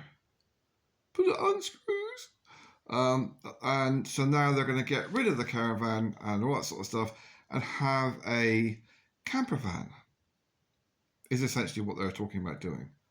The thing is, because when I was on the run, I came across a lot of people. I've never met hippies before in my fucking life, or the druggies and junkies. Okay, at one time, but never been in that kind of lifestyle. But when I was on the run, I did, because that was the sort of people you end up mixing with. But it was a case of, I've seen people in the double-decker buses that they've ripped the seats out and, put in like a wood burner and things, and little wind turbine for electric. But these people are clueless. They have the internet and they waste so much money. To me, off-grid is saving money, not spending more money. I mean, yeah, a lot of it is you eat your own food, you produce your own electric, you're not as reliant on other people and other things, but it's also about saving money. They're not doing it to save money, they're doing it to spend as much money as... It really is like they've got a lot of money and they're trying to spend it and waste it as fast as possible rather than pay tax. That's just the impression I get. Because they're doing these things that are there's no logical sense to it. They're going to live in a bus or a van, because that's going to give their children a better lifestyle for the next 15 years. Yeah. Ask Chippo kids how much of a lifestyle they've got. Yeah. That's basically what they're talking about. We're not going to try and build a house because it's the stress on me and him doing all the work. You could fucking help him. You are kind of like bigger than him, muscular than him. You could do some of the fucking work. It is so deja vu. I'm not going to dig out the pictures, but looking at him and her, I don't know if she's older than him or not, but my ex, the one I went on the run with, she was about 13 years older than me. And that does look, and she had a hefty fucking build on her as well. I don't know. It's just so irritating. You just want to slap him and say, what the fuck are you doing? And the fact that his dad's encouraging him. More about the Pylon Tech batteries. Apparently he's now down to 6 batteries. And he's basically just having a go at people that have put comments on his videos. Rule of thumb with the internet, social media, don't read the comments. Or if you do read them, don't tell anyone that you've read them. You say something like, if you want to have any suggestions or if you want to contribute, send me a message, drop me an email. People very rarely do, because they're putting comments because they want other people to see the effect you're having. They're not dropping a comment to help you. They want to get you to interact with them, whether it's for money, whether it's for the algorithm, or to verify you're a human, or whether or not it's just because they're a sad cunt whose only power comes from pissing people off. I would get 1,000 comments on a social media post on Facebook. Easily 1,000 comments within 24 hours on something I post. But I may only get one message from a person. And that's pretty standard. So the fact that he's actually responding to these messages and these comments is kind of self-defeating. Because it's people, oh, you don't want to do it like that. Or, I did a Google search and that's all wrong. Or, I have 50,000 years experience as a doctor, a spy, a pilot. Yeah. He's trying to justify things that he's done this because he followed the instructions, he's done this because of this reason, he's done this because of this reason. What he's not mentioning is the fact that he took a fucking electric drill to the batteries to take off the handles, which on computer equipment, such as, these are computers, they're called batteries, but they are computers. They've got more, you describe it, it's more akin to a computer, a PC, like them things over there, which I have a few of, than it is to an actual battery.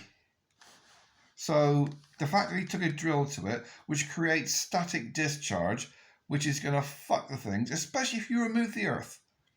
Now, a lot of the metalwork on a casing of a computer, that is your earth. It's that simple. So if you take away part of the casing, you're destroying part of the Earth. So when you have static discharge energy build up near it, it's going to fry the fucker, which is what he did. But he's forgotten to mention that he's taken a hammer and a drill to these expensive batteries. So he's using the wrong rated wiring, bus bars and things. I'm not an electrician, but I've done my own stuff, and I could see that. He said, because he was saying it doesn't fit in the hole, it won't fit, I don't know why, I couldn't find anything. It's because you're buying shit from America. They don't have the same as electric as they do in Europe. You better get something from some fucking froggy guy or some, like, ice paint. It would fit, it would work. You would better get stuff from China.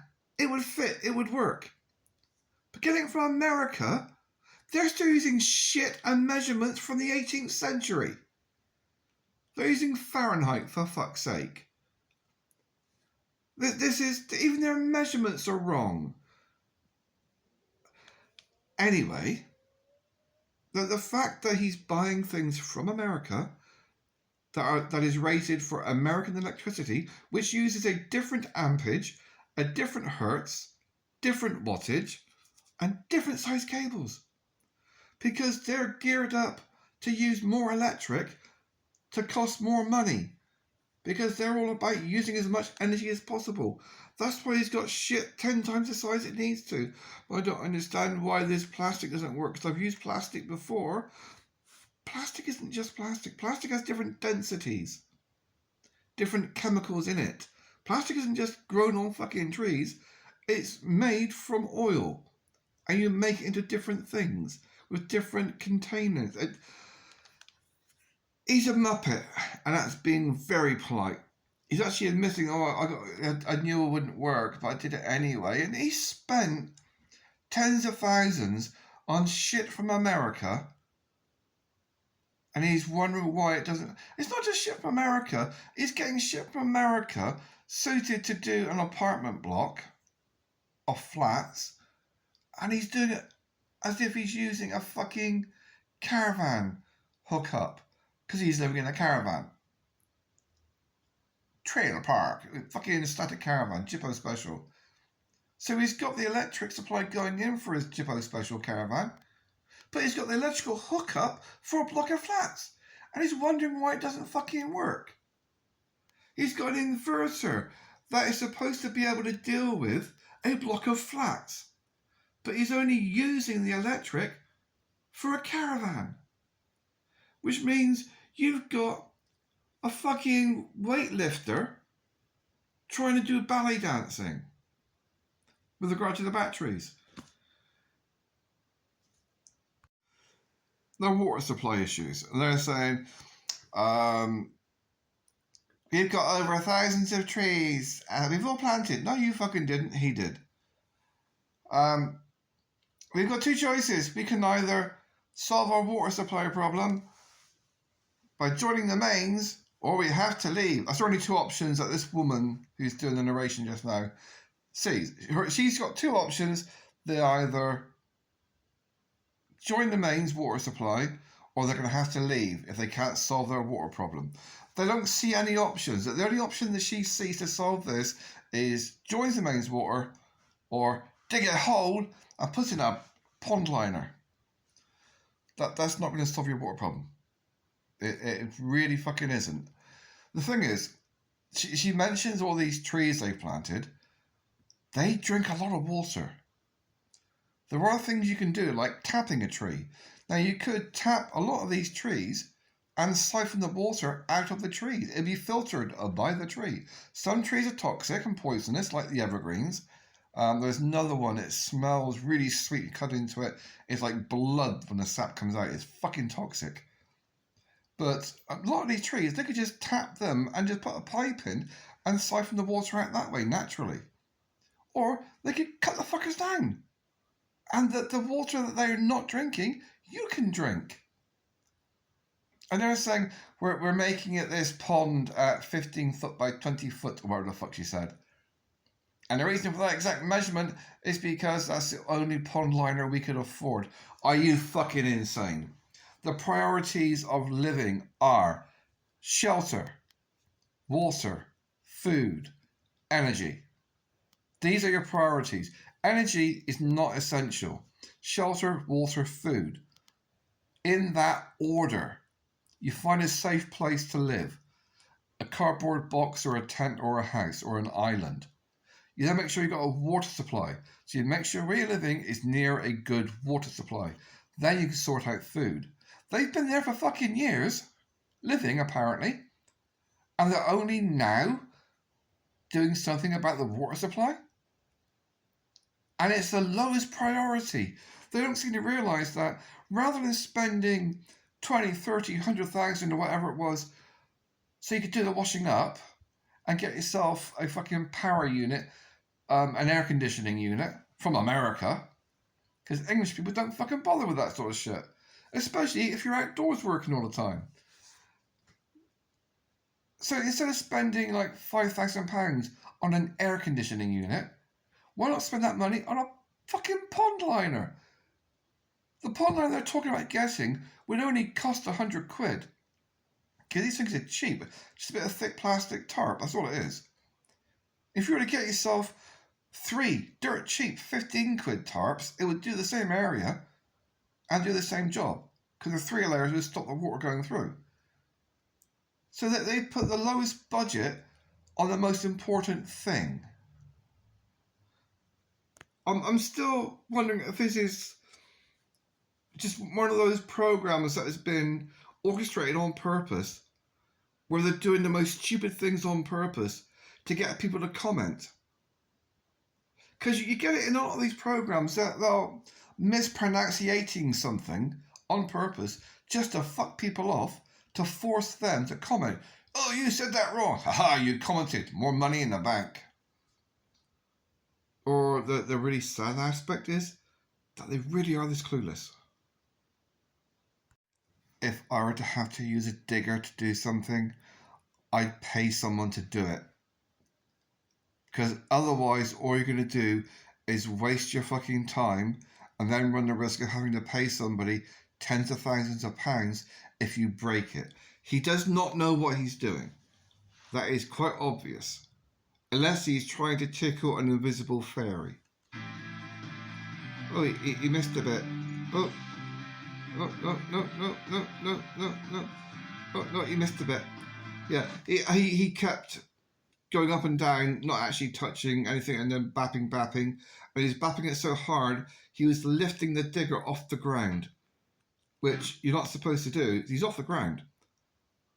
Because that's going to fuck the hydraulics.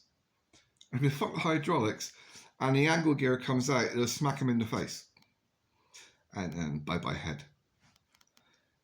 Yeah, this is why if you're going to do this, you go, unless maybe he hires someone to do it, then he's just sitting in there for the camera.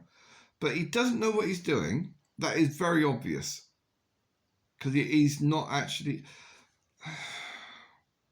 It was just 2 videos ago. He spent 160 quid on a plastic cover for a little pipe, and now because he wanted his daughter to fall into it, and now he's digging a fucking big pond. For Christ's sake. I can't watch any more of this one. He's going to fall over. He's actually digging underneath the digger. He's actually lifting up, because he's got the thing side on, he's actually lifting up the tracks with the digger. And not only that, because he hasn't dug it deep enough, he needs to get dirt from other places to make the bank higher so it can hold the plastic he's going to put in. The thing is, he's digging up willow trees to put in, and what's going to happen is the willow are going to keep growing. Even if they're underground, they'll keep growing. Willow likes to grow. It's a really good plant, a really good tree, medicinal.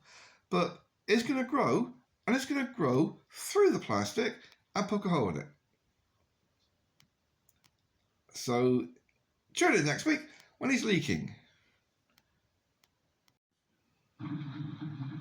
So we had a hydraulic hose blow, and there's the oil. I've just covered it up with sawdust, but guys came out and repaired it, but that's held us up So we're supposed to have it another day to get.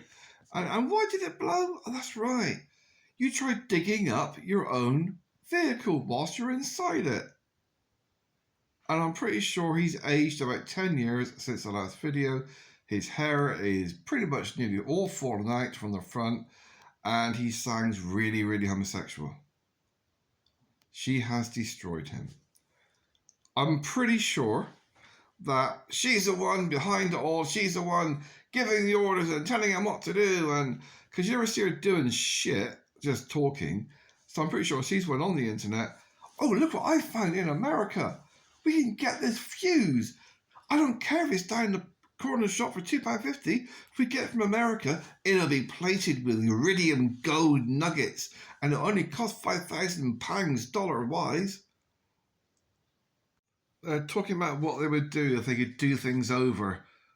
They're on about doing the complete opposite of what they're actually doing, which shows that a complete and utter regret of their entire lives. Because they're saying that they want to be minimalist, which is get rid of all the stuff they've got, like the washing machine, the tumble dryer, their laptops, their computers, their internet. That's minimalist. Just having what you can fit into a Bergen or a backpack. That's minimalist. Your life in a bag. But they're on about being digital nomads. But we can't do it because he's a tree surgeon and I'm a teacher. Really? You say you can't be a digital nomad is someone who can work online, who does their work on the internet so they can work from wherever they want in the world. Which isn't actually true, but teachers do that all the fucking time. I'm pretty much convinced from the way she behaves that she's not an intellectually... I'm pretty sure she's either teaching mentally handicapped children or toddlers. I don't imagine her teaching calligraphy or, design. I imagine her teaching potato paintings. I could be wrong. She could be a scientist, but I don't fucking think so. So she's on about van life, living in a caravan, not a caravan, like a transit van converted with a sink. That's what she's on about. That's what they want to do. So I'm guessing that they've been fucked over again by something because someone in America told me to go and buy this toothbrush for £5 million. It'll save you money when the North Pole melts and all the penguins come and kill us with the zombie flesh. And yeah, they believe every bit of shit they fucking read on the internet. I mean, when I post my conspiracy shit, it's based on facts. It's not fiction. It's actually based on factual things.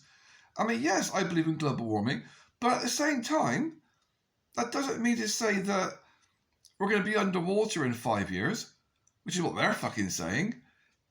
It's a case of you just need to look at the tide mark on a photo from 50 years ago to today, and there's no fucking difference.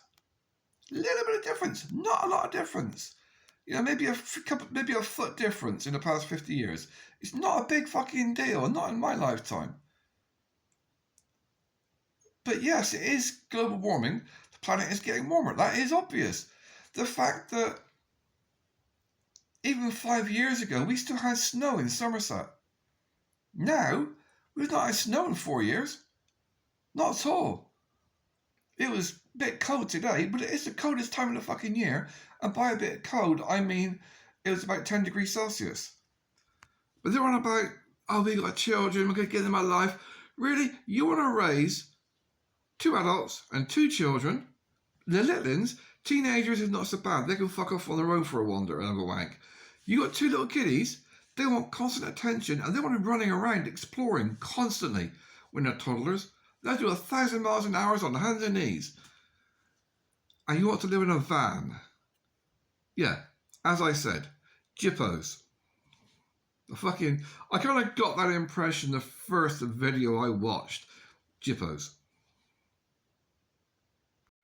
Another video about the batteries and why he will never buy Pyrotech again, or whatever the fuck they're called, Pylon Tech or something. Your batteries are imbalanced and you've done this wrong, you've done that wrong. They've never come up with anything that they've actually done wrong with the batteries.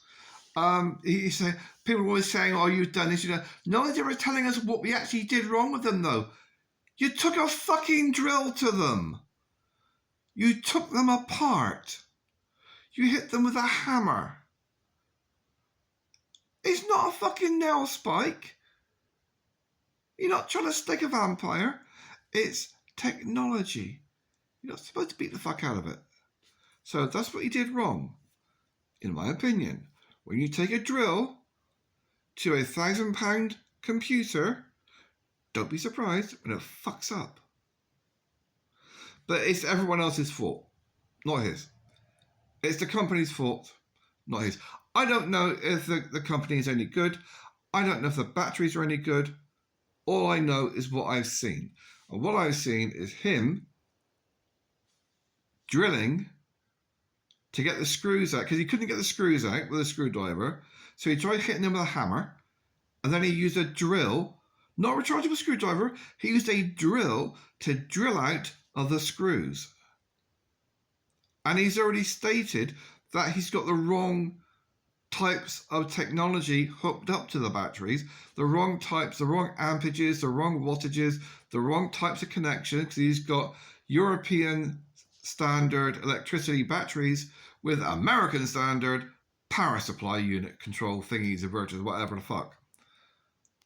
They are not compatible unless you get something that makes them compatible. So I don't know if the batteries are no good or not. I wouldn't spend £1,000 on a battery. Not a chance in hell. It's for storing electricity, not for taking you to the fucking moon. Storing electricity is a very simple thing. You get a container. You put storage medium inside container. You put wires going in for energy going in, wires coming out for energy coming out. It ain't fucking rocket science. You make it complicated. You make it expensive. You make it easier to fuck up. I can make a battery right here with no issues at all. I would just go outside, pull some weeds out of the ground, chop them up, boil them up, dehydrate them into a brown mushy goop, put it in a container, smack it all down, ta-da, it's a battery. It will store energy. Or I could just get some water, pour it in a bucket, ta-da, it's a battery. It will store energy. The more resistance, the longer it stores it. But he doesn't understand this. He thinks that the bigger something is, the more expensive something is, the better it should be. I don't want to keep hating on the guy, but he's a twat. If I fuck up, I admit I fuck up. I don't go and blame somebody else if I fuck up. It's like when I buy a brand new motorbike and it's fucked from where it go, I destroy the cunt who sold it to me. Because they sold me a piece of shit. If I fuck the bike up, that's my fault, my problem. I'm actually quite honest with a shit like that.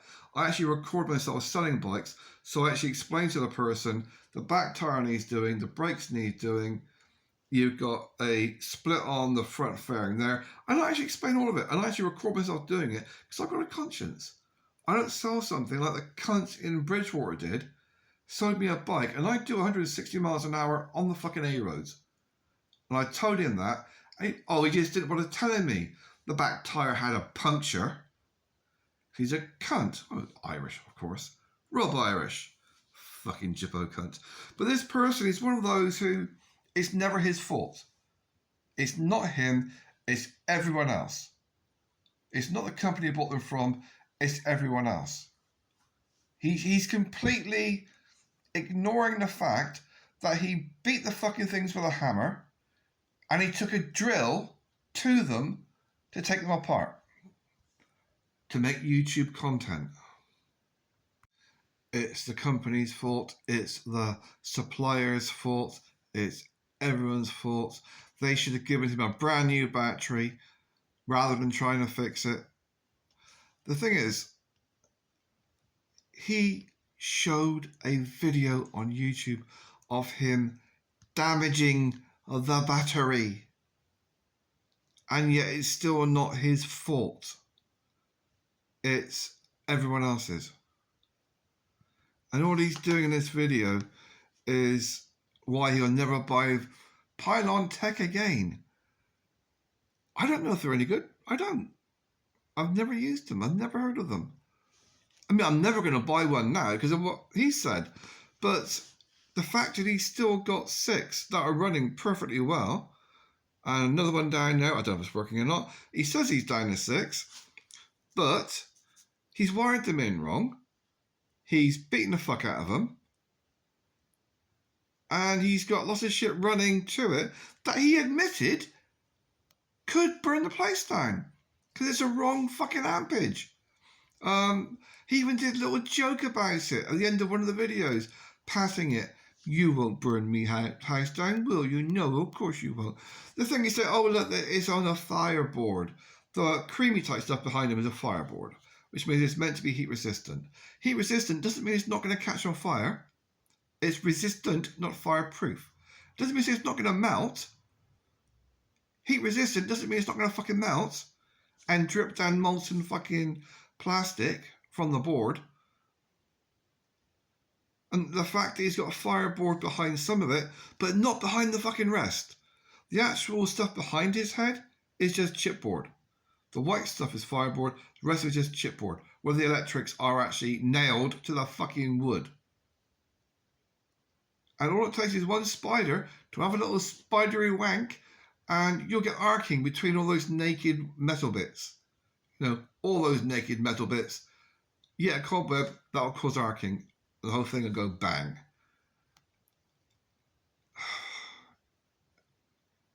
I just get pissed off with these kind of people.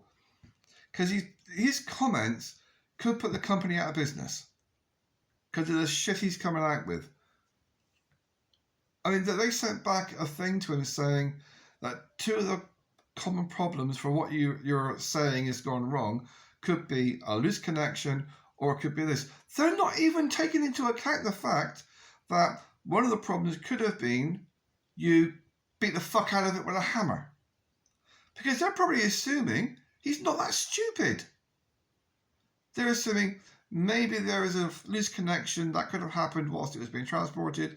Maybe this or that. They don't think that maybe you took a power drill to it on the hammer setting to get the screws out.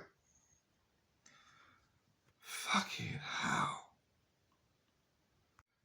Yeah, I keep going back towards thinking that he's actually playing a fool on purpose.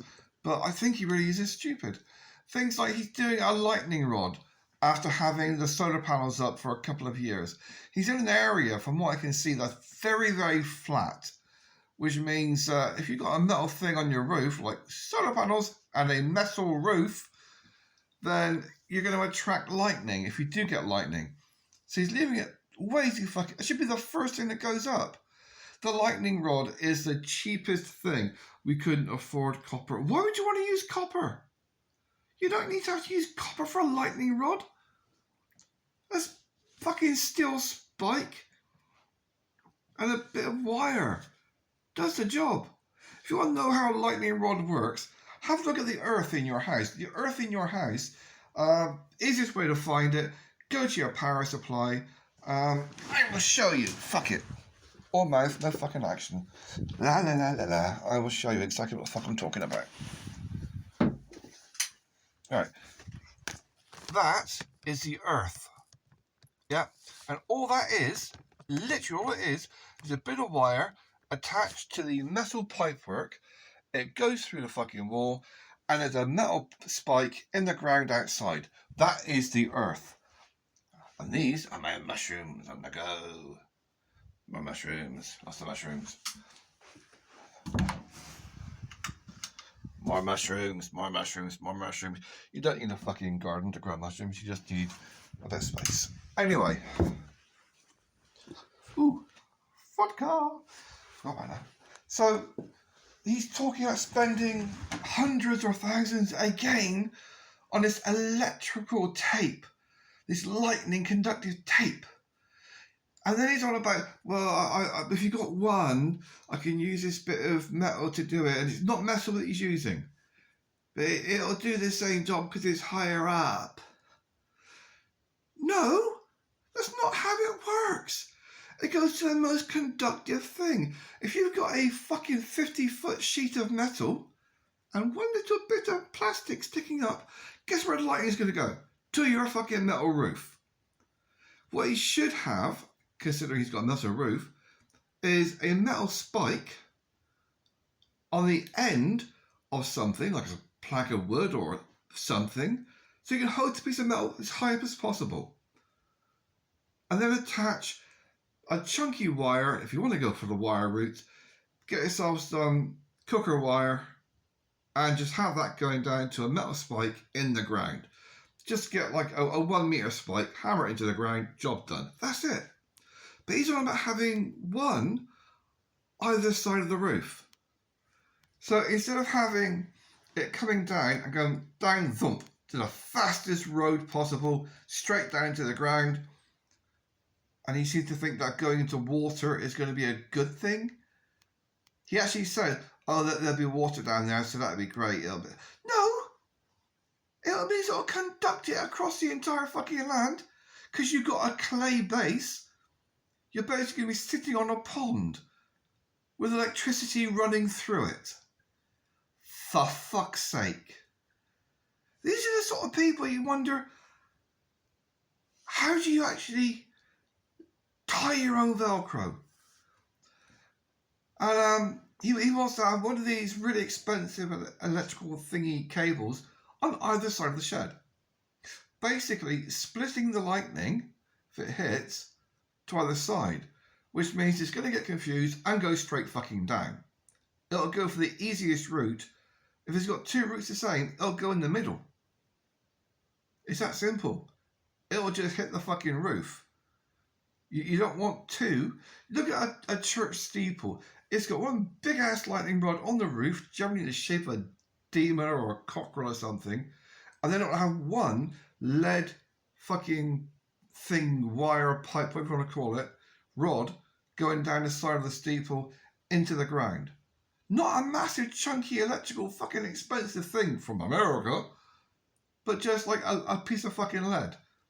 That's all it is, going straight down. Not off to the side, not doing the splits. God, he's dense.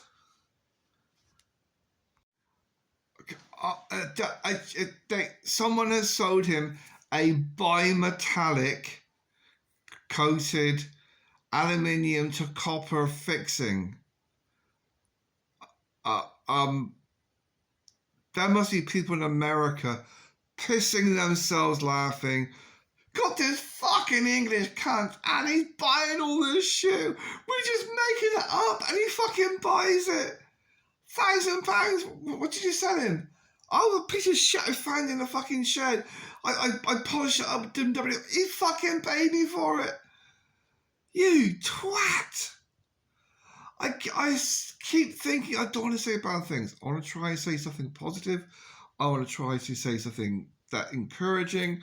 I want to say you're doing this, you're doing a really good job. That fucking supporting oak post that he spent hundreds on isn't sitting on that concrete post very securely. Fuck's sake. He's a cretin. Because aluminium and copper don't go very well together, you have to buy a special adapter to do it. Otherwise it won't work. And of course, having your lightning tape next to a metal fence is a really good fucking idea. Not. Oh, I mean, just Steiny go, and he's using a thingy to put the metal rod into the ground, and it's disappeared. And he's like fucking a 10-foot metal rod. You don't need a 10-foot metal rod. At my house, an actual fucking house. Admittedly, it was a bungalow, but it was still a fucking house. You know, a 3-bedroom house. I needed a 0.5 meter metal spike. That's all I did. Literally, I just used a piece of metal that I cut in half that somebody had used for fencing. That's all it was. It was a bit of a mincing fucking rod. That's it. Cut it in half, wrap some copper wire around it, shoved it in the ground, job done. My electrics were earthed. And I just took that wire and I wrap it around a bit of the fucking, the pipe work for the radiators, because you've got an immersion heater attached, which is a big fucking conductive thing. And it worked. And it cost me, I found a piece of metal in the woods. The copper wire cost me about £5. Job was done. And he's spending off. La la la la la. I think the batteries videos are now in some kind of order. He's saying, oh, Pylon Tech's seen our videos and now they're trying to slither it. He said the word slither. 1 minute and 53 seconds in, he said they try to slither the way out of it, as if they're slithering snakes. And he's now said that 5 times in 1.5 minutes by trying to blame it on him by causing a short. You beat the fucking thing with a hammer. You took a power drill to it. I'm surprised they're not suing you. They tried to make out before that the whole thing, that power supply, only cost £22,000. But I'm pretty sure, because I did check out the prices of those, and they were something like 5,000 or 10,000 each. But apparently... I think at one point I even claimed that the solar panels alone cost £60,000.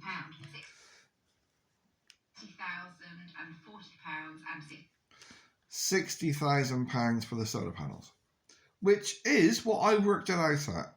60,000 for the panels, well, 60, 70,000, and another, 30 to 40,000 for all their fucking shit. Just one of those boxes they put up was £10,000. Just one. I think the inverter was 10 grand. Just for the inverter. That's one box. And they've got about 30 of these all around the place. Not just here, but all other places. So I did a rough calculation. My rough calculations are generally accurate, within 5%, of about £100,000 that they paid. And she's basically just confirming it with that little statement that the solar panels cost 60 grand. But I imagine they got a lot of shit because they're just wasting money. I mean, just throwing fucking money away, and they don't even have a water supply. So then I said, oh, it only cost 20,000 actually. Didn't really cost 100,000. We're not that stupid. For a clamp, not the whole set, just for a single end clamp, they're paying £500. 340 quid plus VAT. £500 per clamp. These Americans, because they got all their shit from America, are pissing themselves laughing. £500 per clamp, and they would probably have needed 2, 4, 6, 8, 10, 12, 100. You're talking they probably spent between 5 and 50,000 just on clamps, which they then had to fuck over because they were attaching it to a metal roof and not the roof of a house. Because they're attaching it to just a roof, they could have just, I don't know, attached it to the fucking roof. It was made of wood. You didn't have to put a metal roof on the roof. You could have just put the fucking... They're waterproof. Solar panels are waterproof. They're in the rain. You could have used them as a roof. And then just put your other roof around it. Fucking hell. Now, all of these connectors they're using are American. They're not British standard. They're not European standard. They're American. So all these fucking things they're using, 16 quid each. And he used about 50 of them. All these things do is join one wire to another wire. They're not even fused. It's literally just to connect wires together. Get wires, twist them together, wrap them in tape, job done. Fucking hell. £70 add fat. The pylon tech How much for the fuse? and the 2-string 4-pole disconnects £89.70 add fat. Otherwise known as an off switch. How much did they cost each? And the 2-string 4-pole disconnects £89.70 add fat. £89.70 plus VAT, so you're talking from America about 150 fucking quid for 3 of them. I think you have some more somewhere else, but you're talking at least 400 quid for 3 on-off switches. That is all they are on-off switches. You want to know a cheaper way to do that, to have the wires coming in so you can turn them off and turn them on? It's got a fuse box.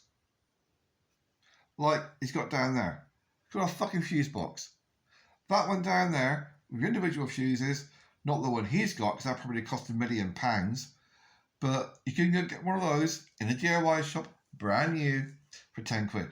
And the fuses will be maybe £10 each. You could do the whole fucking lot for less than, 30, 40 quid. As opposed to half a grand. I wonder if she's got relatives in America that are in on this scam that's costing him 100 grand, and oh fucking hell. They kept saying that they're about £1,000 each. And I was looking at them, and these are basically computers with a lot of energy storage. That's what they are. They're closer to a computer than they are to an actual battery storage. So he kept saying, oh, they're about £1,000. I know they're a bit expensive. And I was thinking, no, I'm going to guess they're closer to 2,000 each. That was my guess. The add fat. The Pylon Tech US 3000C batteries, £9,145. £9,100 plus VAT. So that would work out at just over £2,000 each. So me guessing about the price of something I've never heard of, never seen, never used, will never use, is 100% accurate. Theirs is completely fucking bullshit. It's about £1,000. I'm thinking, no, closer to £2,000. And I was right.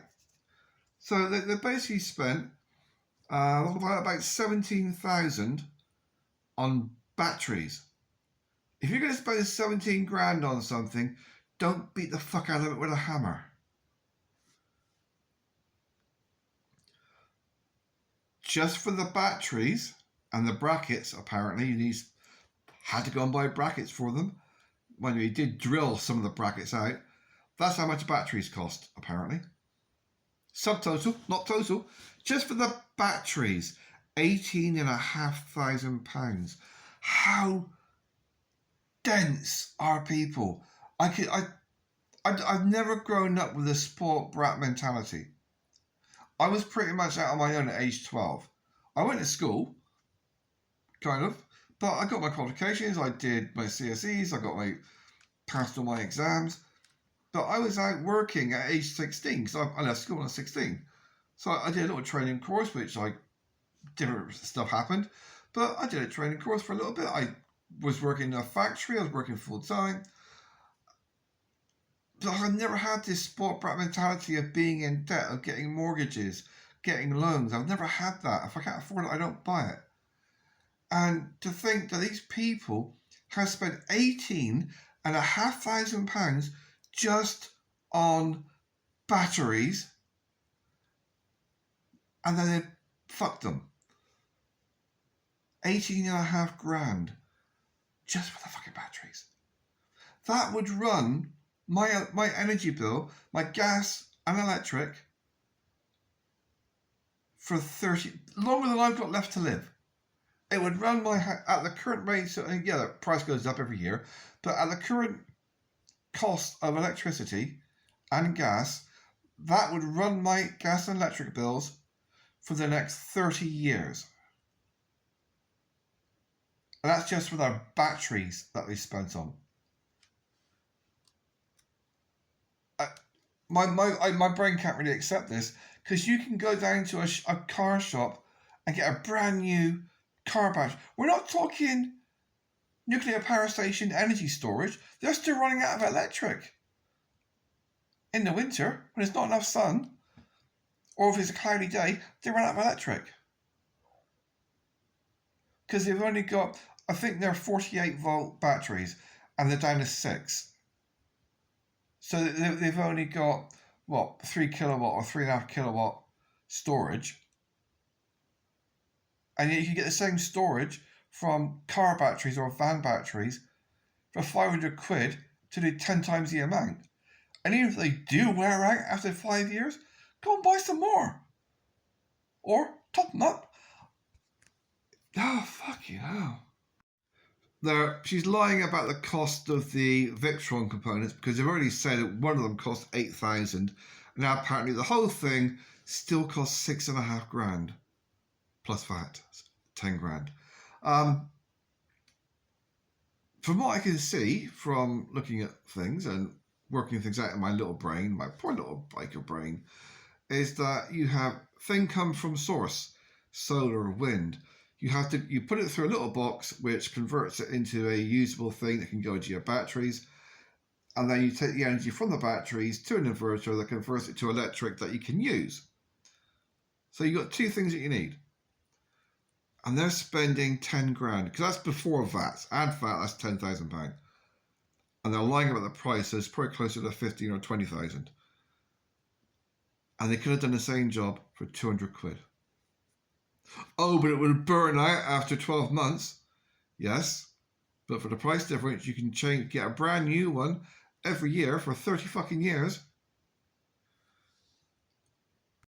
The lightning protection, 845 plus VAT, so we're talking about 1,200 quid, at least 1,200 quid.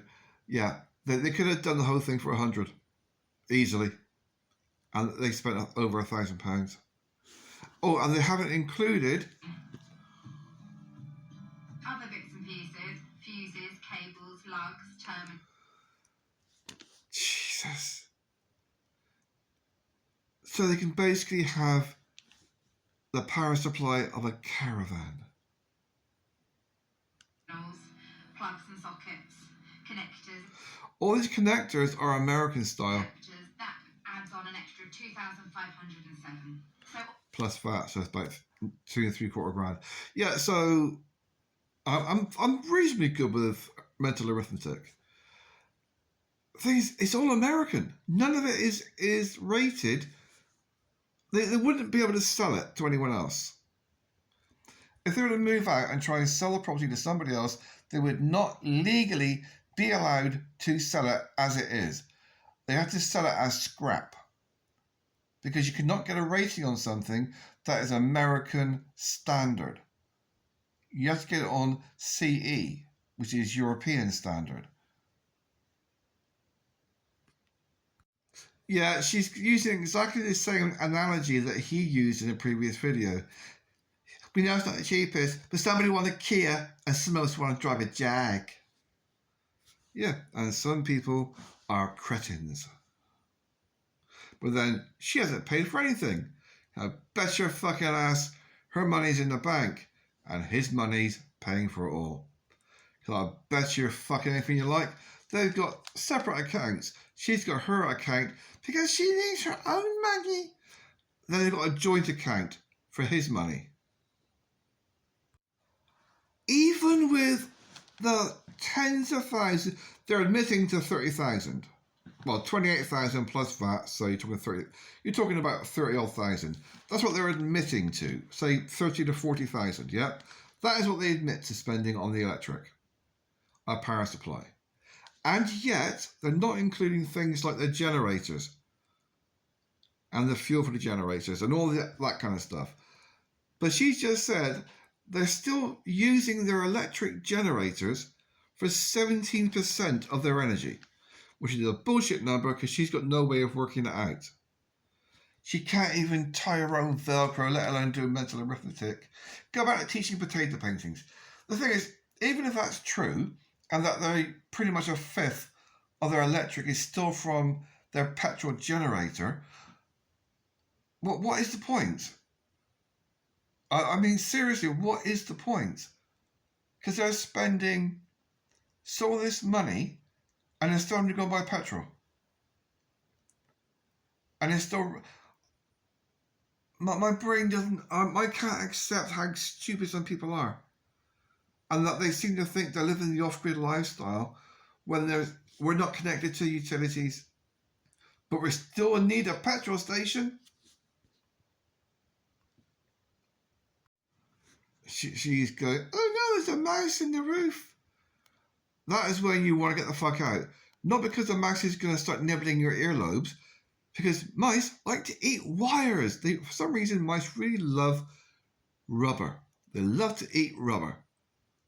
And they love to chew through electrical cables, like your £100,000 power supply that you only use 4/5 of the time, apparently, because it keeps running out. They've gone to Scotland because they've decided they're not going to try and build a house in the piece of wood, the land that he's owned for 20 years. Maybe, I think I've got a theory. I got a theory. It shouldn't matter that the land is in his name, because it was his before they got married.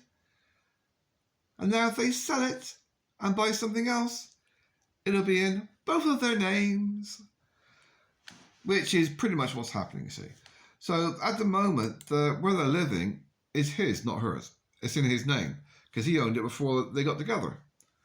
So she wants to sell it, not put any more money into it, and buy something else, something new. And that way, she'll have legal rights to it. Or maybe they just want to move somewhere else. But they're looking at a piece of what they call forestry. It's not forestry. In Scotland. It's basically a bit of land that somebody's sectioning off and is full of rhododendron. Now, he's meant to be a forestry type person. And he's saying, well, yeah, I can cut it back. I just need to get a chipper in to get rid of it. And because it's plots, I don't think anybody else in the area, they're probably not going to be forestry people. So that they're just going to keep growing back into my land. There's two things here that stick out in my mind. First of all, it doesn't matter if you cut down rhododendron and get a wood chipper. Rhododendron is a toxic plant. It looks very pretty. It does when it's in flower. It's a very toxic plant. It's great if you've got bees and you don't want anything else, like a water supply, because it's poisonous. It poisons the ground. Nothing else grows. And the roots are so deep, you have to use toxin to kill them. You have to use poison to kill them and inject it into the thing after you cut it down. Otherwise, it will just keep growing back, even worse. But the other thing he doesn't seem to click onto, if in his mind no one else can do forestry, which is unlikely if someone's buying forestry, then doesn't that mean he'd have instant customers? They've got a nice idea. Go to Scotland, where it's a bit cheaper to buy stuff. But if you just want to go and buy a bit of land that's cheap, go to Wales. Even today, you can go to Wales and buy yourself a 3-bedroom house for £30,000. I wouldn't, but you could. You can buy woodland over there for like £3,000 an acre. And that's actually the good woodland. The shitty stuff, especially around Teepee Valley, that is an actual place. That's where all the hippies go or went in the past 50 odd years. You can get the shitty old evergreen stuff that's all been sliced down and fucked over. You can get that for £500 an acre. I mean, I wouldn't move out of my fucking palace. Yes, that's damp on the walls. I did clean a little bit. It's a case of I wouldn't move because there's no point unless I can get enough money together to actually buy the place I want to go to. Now, I don't want a palace, but I do want a place where I'm not going to have to worry about the neighbours saying, oh no, you can't do that because there might be a rare unicorn butterfly somewhere.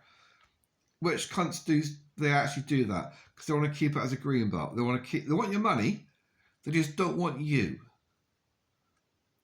Which is why for me to do something, I'd either have to be in a place whereby there's nobody for 20 miles or on a fucking island where there's nobody for 20 miles.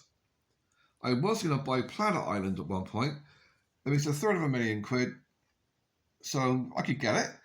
But there's quite a few YouTube videos about it, which means it's a target for YouTube videos, and at least one local is using it as a business to take tourists to have a wander around the island, which means they're not going to want you living there.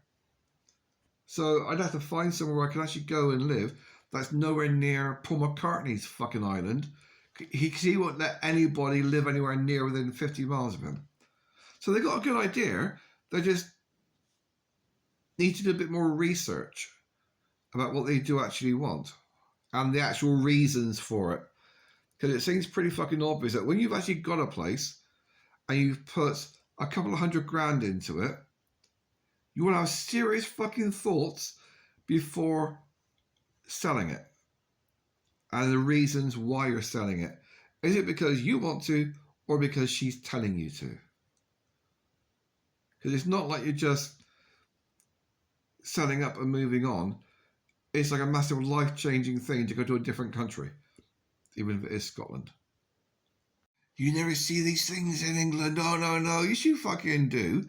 If you go to a place that's really fucking damp, really fucking overcast, and really fucking wet, you'll see that in England. It's just you don't get that much in England because it's more of a civilized place. Now, I spent nearly 20 years in Ireland, and Ireland's a bog, basically. So I know exactly what this shit is. This is the sign of a damp place. This is a sign of a place that is prone to flooding. So if you're going to live here, you want to make damn sure you get a couple of life rafts and put them under your caravan so it can float when you get flooded. Because you're going to get flooding there. You can tell by looking at the ground. All that, look at all that. Yeah, it's called moss. That's what it is. Moss, ferns, rhododendron, and maybe some mushrooms. That's pretty much all you're going to get there. Except in the summertime when you get a fuck ton of brambles. But it's fine. At least you have a water supply. You just got to dig a fucking hole. Or just wait. But if they're thinking about transferring their solar panels to Scotland, I don't know if they're doing it as an investment to buy it for, rather than putting money in the bank, which is not a great idea. Because you get squatters who can trash the place. Or you can actually have some little law that says if you don't use it, they can take it off you. And there are laws where they can do that. Scotland's a cunt of a place for stuff like that. But if they're thinking about taking their solar panels up there and the same electric setup, I don't think they've got a wind turbine actually. If they take their setup they've got now to Scotland and they're already using 20% of their energy is coming from a petrol generator, then they're going to be spending even more money on energy. Because not only are they going to be spending even more money on petrol, because there's less sunlight in Scotland. It's just a fact, it's a bog. There's less sunlight than where they are, so they're going to be using at least another 10% petrol. Plus, you can add on to that the cost of getting to a petrol station. They're not quite as numerous in Scotland. You might have to travel 50, 60 miles to get some. He's getting happy because there's water on the land. The problem with the water, there's always ways around it, except it's going through the land. It is not originating in the land. This means that if somebody who owns the field where the water is coming from decides to, get a cow and dam the water up, you no longer have a water supply. In the same way that if somebody at the other end of the land decides to build a dam, your land gets flooded. Which means you've got to keep very, very nice with your neighbours. The situation he's got at the moment is that it is stagnant water. You can tell this from all the crap in it, that is actual crap floating in it. So it's stagnant water, which you would have to boil before you could use. Now, if you've got a power supply, that's not an issue. Get yourself an immersion heater, plonk it in, boil it away, collect the steam, ta-da, distilled water. But it doesn't look like there's any wind. So wind supply, wind power, not very good. It's completely overcast, and this is the summertime, so solar power, not very good. The off-grid dream is not a good idea for that place. Don't get me wrong, it looks nice, but he's talking about getting a 4-acre plot from a 70-acre batch lot, which means he's going to have a lot of people trying to do something around him that he's got no control over. And if you've got kids, and there's somebody doing an industrial fucking complex, or trying to set up a casino or a hotel or a quad biking park or a fucking junkie dropping centre, this is the things that go through my head. You got no idea what's happening. You got no control over what anyone else does. You could have smackers and nonces roaming the fucking woods at night. You don't know. And they've got 2 young kids. It's just you have to think about worst case scenario when it's other people with you. If it's just you on your own, you don't give a fuck. I don't do soaps. I don't watch soaps. Unless there's vampires in it or Dexter or something, I don't do soaps. Or like Aliens, but I don't do soaps. So I don't look for the worst case scenario in a situation. I just tend to be quite good at reading people. So when I say things like they don't like each other and she's fucking him over on purpose to get the money out of him, and because the land is in his name, she wants it sold so they can go and get something in both their names. And he went off on his own to look at the place, the woodland on his own. And then she basically, he's been on his own too long, can't have that. This is the same person that wouldn't let him go out for a drink and had to stay with her every single night when she was living there because she didn't want him going off on his own and having a social life. So it was also peaceful, and then Grace arrived. So we've just spoken to the people from... Look at the expressions on their faces. She's really, really happy because they're going to buy the forestry. Does he look happy? On the website where we found the land, and we have confirmed with them that we officially want to buy it. So they've said it's as good as ours. Now we need to... He's like, no. He's got fucking anger issues. A solicitor sorted and... A Scottish solicitor. A Scottish solicitor sorted. And things are a little bit different when it comes to buying land in Scotland than in England. We've read... He looks like a trapped fucking animal. He just looks, the hooded eyes, he just looks really angry. I'm trapped. And she's so happy. Yeah, she's so happy. About it, but we just need to read it through again, double check on it, get all our funds in the right place, and yeah, we're gonna own some woodland in Scotland. Yeah, did that seem like a genuine him being happy? Yeah. Yeah, I know what he's thinking. Homosexuality is such less hassle. I mean, what are the odds on a bloke getting accidentally on purpose pregnant to trap you? Yeah, that reminds me so much of my fucking ex. I feel sorry for him. I wonder if he's wasting all the money on purpose to try and get rid of her.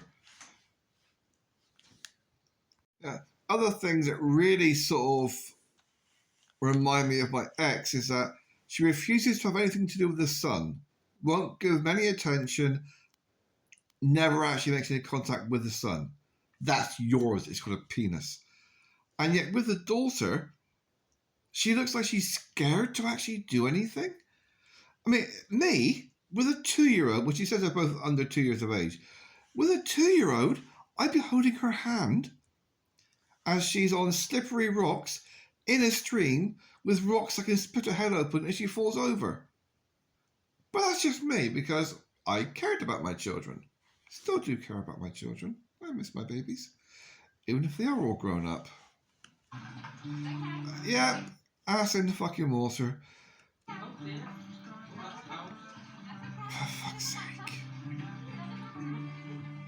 And her wellies are now full of water. You crescent. That's where you take her out of the stream and empty the wellies. as you splash some more water into her wellies. God, she's a shit mother. Oh, fucking hell. So the poor kid's not just wet from the waist down, her feet are going to be soaked as well. Yeah, and they're going to wonder why the kid's got pneumonia the following day. Fucking hell.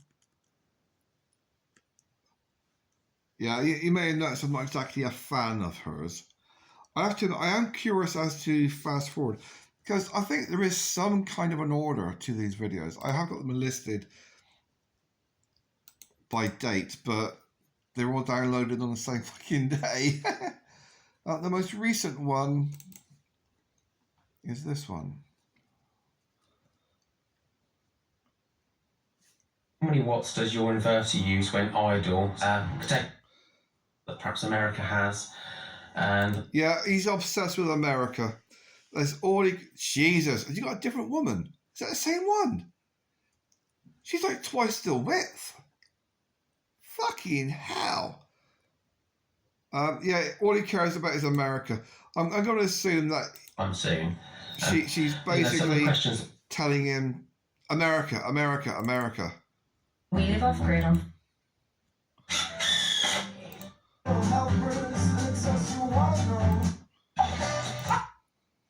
And if the colours, there's loads and loads of them about. So they're still down there. I've still got another 44 videos to go. But, I mean, it's interesting to know what not to do. Like, you know, celibacy. It's the way to go. This is Christmas 2022, so 2 years ago. I want to say something nice about it, but I can't. It's just so... They don't have any kind of logical thought process other than what they read on the internet. In America, more things emphasize it's America. Fraser's dream truck is an American truck. Really, that's what he wants, is it? An American truck. For fuck's sake. But it's things like, we've got to have a tumble dryer on to dry. You've got a fucking big field. You've got trees. Here's a thought. Tie a rope between one tree and another, and then get yourself a bit of tarp and put over the top to keep the rain off. I'll show you how easy it is. Just like emphasise, that is my bike shed. It is essentially 2 washing lines strung up between the eaves of the roof and the hedge with a tarp chucked over it. That keeps my bike dry. It also gives me somewhere to handle washing when it's raining. But they don't seem to understand how that works. She also regards it as being 100% off-grid if they're buying batteries for stuff. Are saving on our energy bills by using a battery-operated radio? You've still got to go and buy batteries.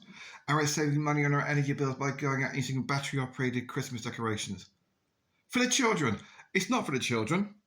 They're under 2 years old. They don't care. Plonk them in a box with some wrapping paper. They'll be fucking happy. Just as happy as if you spent £1,000 on decorations. But yeah, very much like my ex, it's things that she can have the memories, not for the children. Children don't give a crap. Put them in a box with some bubble wrap, they'll be quite happy. Give me a kitten, they'll be quite happy. Not if they're called Amber, because that's just fucking evil. But they're just... She seems to think that by buying batteries, that they're still off-grid. They're doing the off-grid dream by buying energy. They've got woodland, plant trees that you can use to make energy. For example, willow trees. I love willow trees. They're brilliant willow trees. Somebody's stalking outside my bloody house again. Fucking junkies. They sent children down yesterday to try and groom me. Fucking irritating. You come back when your tits are bigger. But it's like, if you plant loads of willow, it grows that fast. You got an acre of willow, that would give you, after 2 years, so it's established, just give 2 years from one tree, you'll have 1,000. And they will grow fast enough, and that will be enough fuel for you all winter long. So what do? Harvest the fuck out of it, and then they grow back. It's that simple. As long as your main trunk of the thing is still there, that size will draw up energy water from the ground and will sprout up really fucking fast. But they don't seem to understand that. Maybe if they have somebody who was in education that would... Oh, shit, she's a teacher. Or someone who works in the forestry, they might understand... Oh shit, yeah, he's in the forestry. Yeah.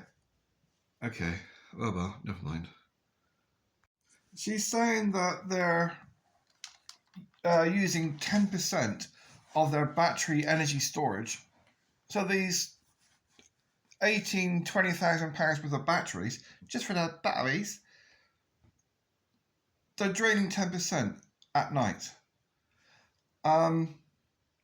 Because they've got to keep the lights on to stop the children being scared of the dark. They're babies! Stick a tit in their face, that knocks them unconscious. They'll be asleep until it's morning. If they wake up for din-dins, stick a tit in their face, they'll go back to sleep when they're finished. It's not that difficult. If they're like 5, 6 years old and they've had trauma or whatever, or for some other reason they're getting a bit scared, give them a cuddle. Turn the fucking lights off. Or get one of those little LED things that uses fuck all energy. And having all the radiators on all night long? Get a blanket. Get an extra blanket. I mean, it's the waste. It's just using energy just for the sheer sake of it. I don't know if the video before this is deleted or if I haven't found it yet or whatever. Apparently he's done a review on this EcoFlow thing that somebody sent him to review for free. Yeah, somehow I don't think he's got enough subscribers for someone to send him a £1,000 piece of kit. I'm going to guess he bought it and said that somebody sent it for him to review so that he could encourage other people to do it. I think this is the only thing he has reviewed. I haven't seen the review. But this is called an EcoFlow. I did a little bit of research. The only thing I can find, they sell two. And one of them is, I think, 300 or 400 quid. And the other one is 800, including tax. But there's other extras you got to pay for. Basically, it's about 800 quid. £800. And what it is a battery with a couple of sockets. That's it. That is all it is. It doesn't collect energy from the sun or from the water or from anything else. It's an £800 battery with a couple of sockets. That's all it is. For that £800, with nice digital display, that £800 you could go and buy yourself to do the same energy storage, which I think she said it's a couple of kilowatts, or 1 kilowatt, I think it was. I think it was 1 kilowatt. So for the sake of that 1 kilowatt, you can go and get yourself, I don't know, 10 batteries for 150 quid. And then, I don't know, a fucking wind turbine. They actually just said, oh, we can't afford to get a wind turbine, but we've got an EcoFlow. I can go online right now and get 10 wind turbines. 10 wind turbines for that price that they paid for their battery with display and a couple of sockets. I don't believe it is. I call bullshit on somebody sending it to them to review for free. That is complete fucking bullshit.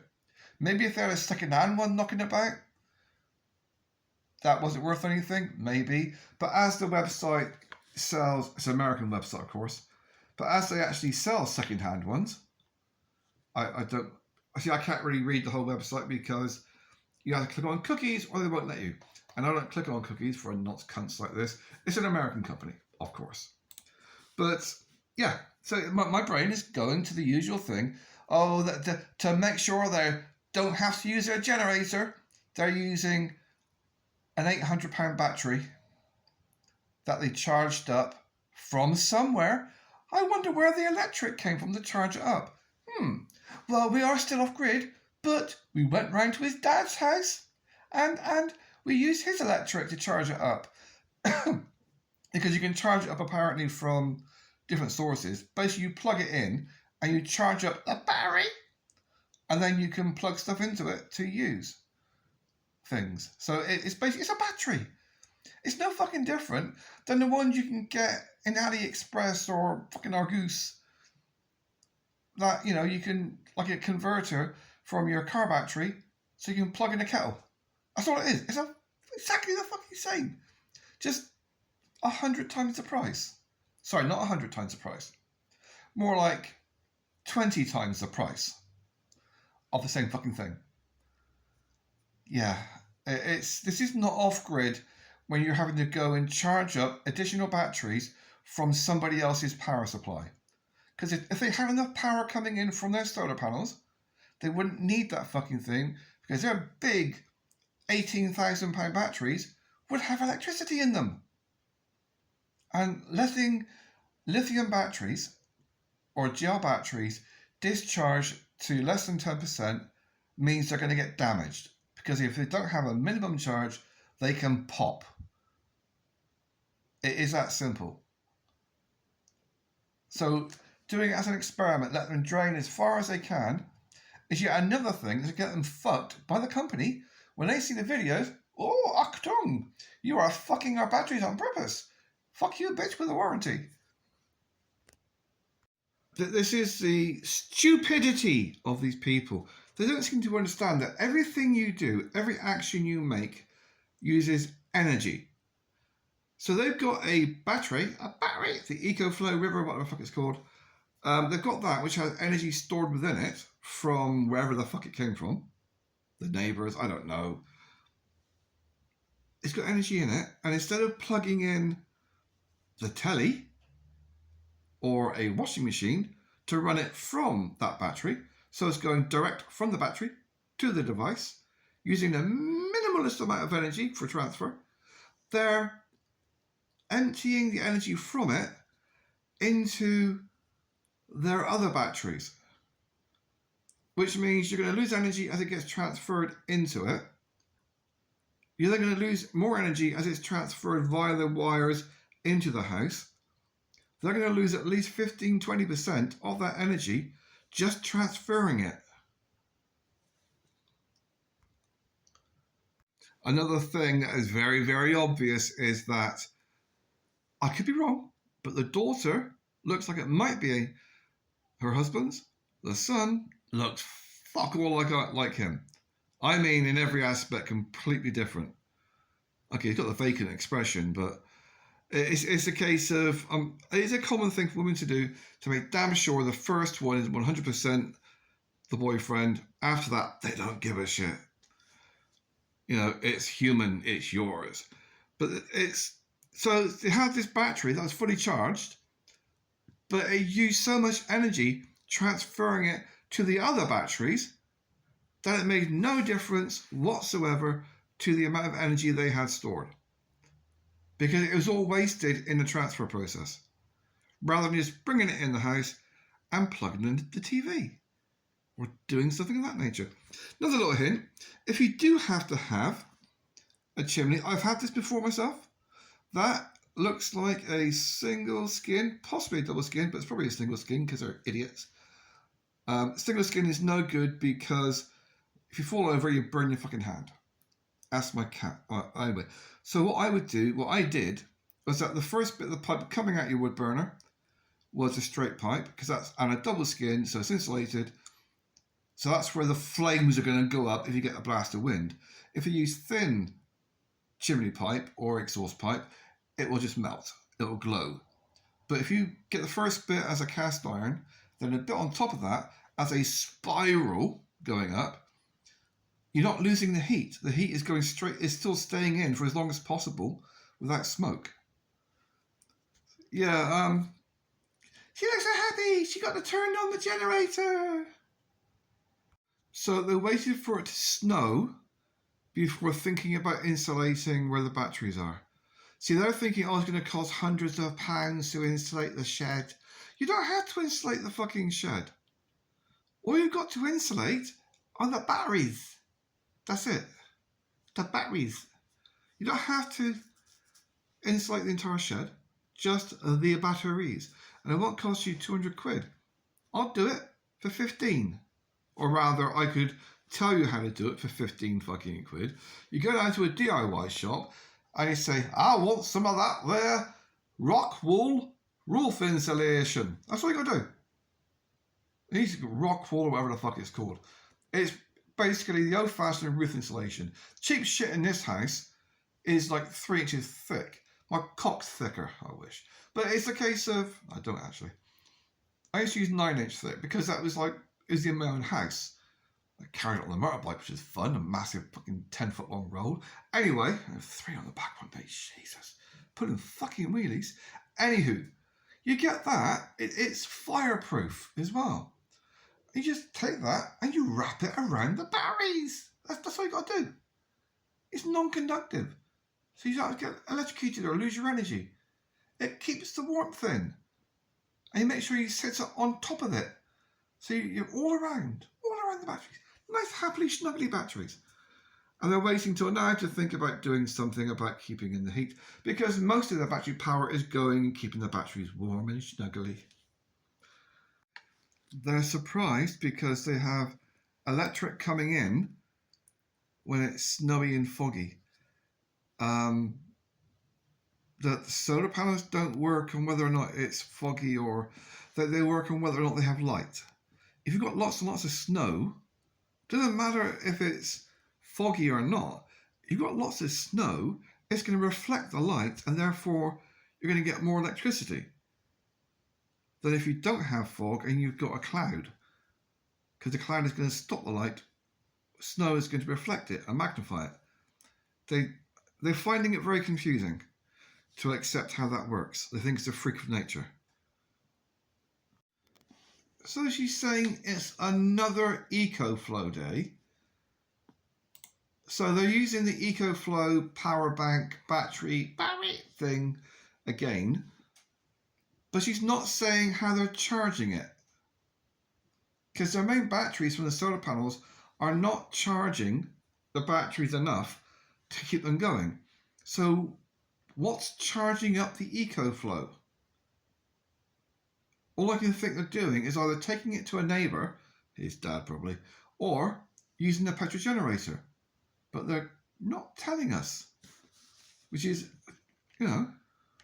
Flow in the house to try and keep our usage down as much as possible. And that will give the batteries the best chance they can. So to save on the batteries from getting too low in charge, they're using something else that they've been charging up somewhere else. So you're not doing the off-grid thing. You're not winning the off-grid battle if you're charging up an additional battery, spending another £1,000 on a toy that you're still having to pay petrol for a generator or neighbour's electric to charge up. I mean, my brain doesn't understand this. There's not much wind there, so a wind turbine wouldn't do much. But at night, there'd be more wind. There's less resistance because it's dark, and therefore there's less resistance in the air, and therefore a wind turbine's going to do more at night. It's a science thing, trust me, ish. So even if they did have that, it would still be there to generate electricity. For the sake of 50, 60 quid. That is how much these 1 kilowatt wind turbines cost. You can get them for 50 or 60 quid. They've already got all the electronics set up to accommodate additional power supplies. They've got enough of a setup, because I've had a look, to accommodate another 50 solar panels or 50 separate power inputs. So they could go and get 10 wind turbines. They've got enough land. You put them all in one place, they'll take the luff from the cells of each other. They won't be as efficient. But you spread them around, put a fucking wire, just like a bit of 3-in-1 wire, to your main thing, and you'll have another half dozen sources of power. It might only generate a couple of 100 watts a day, but with 10 of them, that's a kilowatt. And it'll be a lot cheaper than the fucking eco fucking urine flow thing. We're so grateful and so lucky that we have our own energy supply and our own power, that we don't have to rely on the mains electricity. We're saving so much money. But you're not, because you spent 100 grand on your power supply. 100 grand? She's admitted to 30,000, but we actually did the calculations before and it was more like 100,000. And even though they spent 100 grand on it, they're still using petrol. That other people are depending on. So we've had to switch this on a lot quicker than we wanted, but at the end of the day, we know we're lucky that we're in a position where we have solar power and we're able to keep our bills so low, and that we're only depending on the occasional can of fuel rather than the utility companies that other people are depending on. Only depending on the occasional can of fuel. Where do you think that petrol comes from? The same people that supply the energy for the utility companies. So you're... Oh, for fuck's sake. You're not saving money. You're not being self-reliant when you're still having to use petrol. I don't understand why, after spending tens of thousands, if they want to be pedantic and lie, tens of thousands of pounds on solar panels and their electric setup, why they wouldn't just go and get a couple of little cheap wind turbines for the sake of 100 quid and a bit of wire. They could have had 2 more wind turbines on top of the shed, one either end, and wire them in. I don't get it. When you've got land and you've got space, why confine yourself to a single location? Why just have everything? I'll give you another good example. Something just occurred to me. He's got a wood chipper, a log splitter in there. Now, yeah, sometimes they move very, very slowly, but they also can go bang, because wood is under pressure when it's got sap in it. So you've got something that goes bang under a lot of pressure right underneath a load of expensive glass solar panels. Right. And oak is very good at transferring energy into things, as in vibrations. Oh, fuck's sake. He's making excuses why not to get wind turbines? Because it's too windy? Must be too much, in which case you need probably a really good wind turbine. And, you know, I don't know if it's worth 5 or 6 grand on one. What sort of wind turbine are you thinking about buying?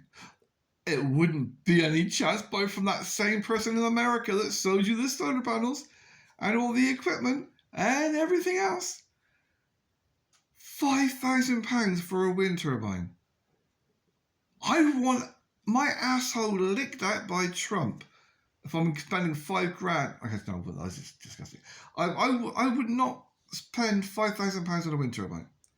If it's just for me, for a caravan, I spend a maximum of 150 quid.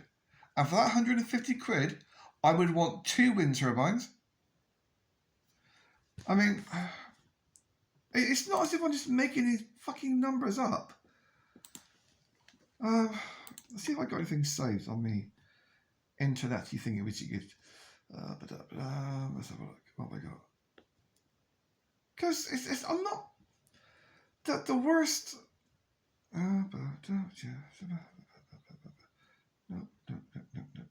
Right, fuck it. I'll just do a quick search on AliExpress. Let's have a look.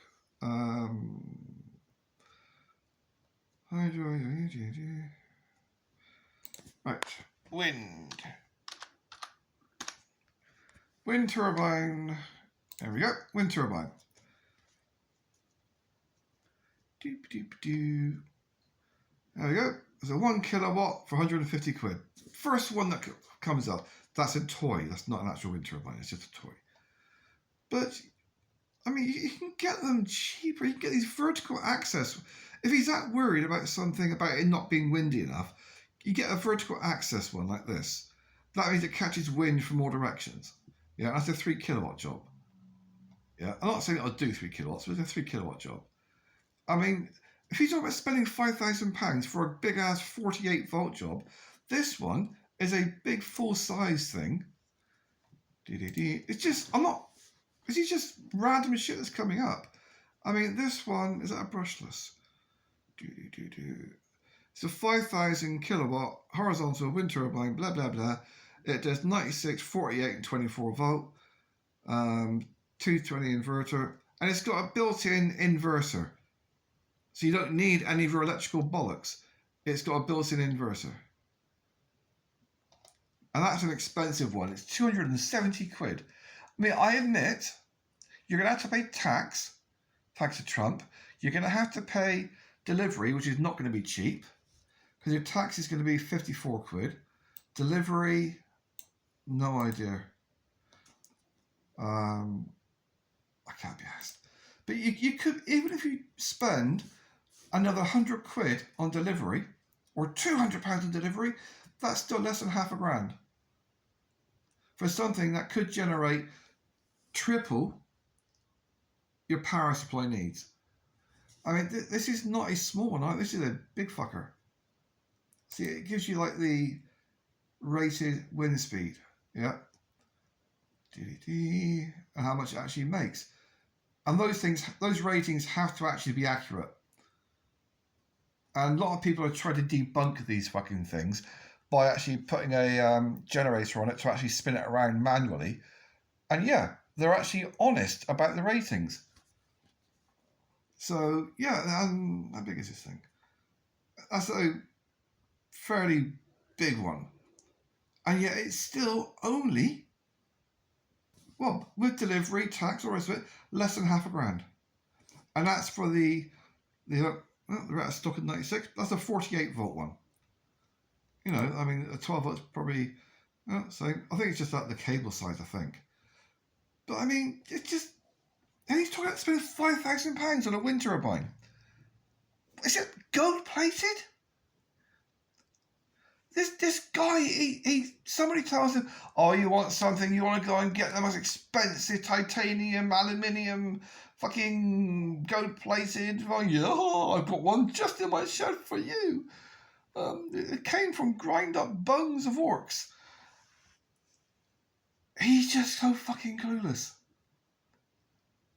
I don't even know if AliExpress sells wind turbines for that expensive. I mean, you got one there that's 600 quid. 600 quid.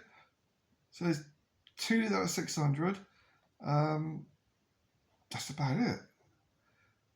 And you got different types and fucking hell. I mean, just 5,000. How often do they suck your balls whilst they're doing it? And that doesn't include the fact that he's got to do it all himself. Put it in himself, wire it in himself. Probably get some more, like 5 meter thick copper gold plated insulated by gremlins and elves and naked bimbos and fucking hell. He must be having some serious online fucking sex to be paying out 5 grand for a fucking wind turbine. He's saying that they only need the extra electric for 3 months of the year when it's not as much sunny and stuff. That's bullshit for a start, because they've already shown they've had to turn up. They're on about November, December, and January. Well, in case you hadn't noticed, February is the coldest time of the year, so it's going to be either side of February. So you're talking November, December, January, February, March, April. Maybe you'd be okay in April. But he's saying, oh, there's no point spending £5,000 on a wind turbine. And because in the summer we have surplus power when we're off grid. We can't put it anywhere. Now we could have more batteries, but they say, well, you need more batteries. That's the solution.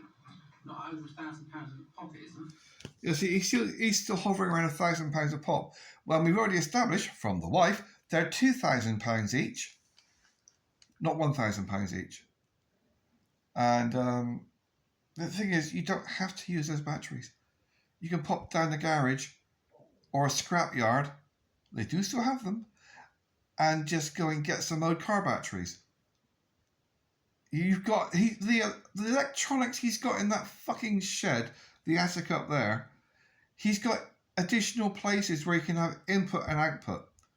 I'm not an electrician, but when you've got input output, you can put stuff in, put stuff out. So you could just go and get a load of car batteries, put them together. So you put two 12-volt batteries together, that makes them 48 volt. No, 24 volt. But you put four 12 volts together, that gives you 48 volts. And then you can just hook that up to your fucking thing for more energy storage. You can get a fuckload of them. I don't get it. He's hiding behind a log pile, looking like a little boy lost in the wilderness. I felt the same way when I first went on the run. I was in my early 20s. I was clueless, never committed a criminal offence in my life, and I spent nearly 20 years on a fucking run. This guy's in his 30s. He's got no fucking excuse. But I don't fucking care. Take off the nappy. Stop breastfeeding her. Stop breastfeeding from her. And I mean, yes, for me to stand up for myself, it meant being single and fucking celibate, but it's a lot less hassle and a lot less stress. And I'm pretty sure my socks are not going to get pregnant. Fucking hope not. I had that black one last night. Yeah, I got no idea how much they're in debt, but I can imagine it's a fucking lot. They're now on about gasification. Building a gasifier. I had never heard of it. Unless it's somebody bending over next to a wood burner and farting. Apparently it's a way to extract gas from bio-waste like logs and wood chips and whatever, and then extract it and then store the gas that you can then use to run a generator to generate electricity. Oh, you fucking cretins. If they lived in a massive woodland with a billion trees and nobody around and nobody coming to say, you're breaking the law, you're not allowed to do it in this country because it's dangerous and unenvironmental. But just looking at the financial side, I did a bit of research. It took me less than 5 minutes to realise this is an American thing, primarily. And so, yet again, they're going to buy shit from America. So it's a case of, this is the basic setup. It's essentially, from my uneducated brain with regard to engineering, a moonshine still. A petrol-operated moonshine still. You got to actually use petrol to work it. You have to, because you have to heat it up and all the rest of it to actually extract the gas. So it's only going to be viable if you've got a lot of green wood, because dead wood's no good, the gas is all gone. But not only that, but it's the cost. This is the first place it came up. Off-grid 48 in America. Yeah, over $20,000. Where is the price? There we go. In excess of 20,000 United States dollar pounds. Now you might think, well, dollars are worth less than pounds sterling, but even with the exchange rate, you're still talking about 17 to 18,000 pounds. You also got to add tax, American tax and import tax and value added tax and delivery cost for what is essentially big lumps of fucking metal. I shit you not, you're looking at least £1,000 transport. This is basically solid steel and cast iron. So we're talking at least £1,000 transport. You're looking at £30,000 to buy that. 30 grand. I'll give you an idea how expensive these fucking things are. The owner's manual, yeah, workshop manual, doesn't come with it. It'll cost you an additional $175 plus tax. Yeah, you're talking 30,000 quid. 30,000, and you're going to have to use petrol to run it. But he's from America. They would never try to fuck us over. Fucking morons. I've got a penis. It's made out of chocolate. Suck it and see. Actually, no, not you. Him, maybe, but not you. And I'm not gay.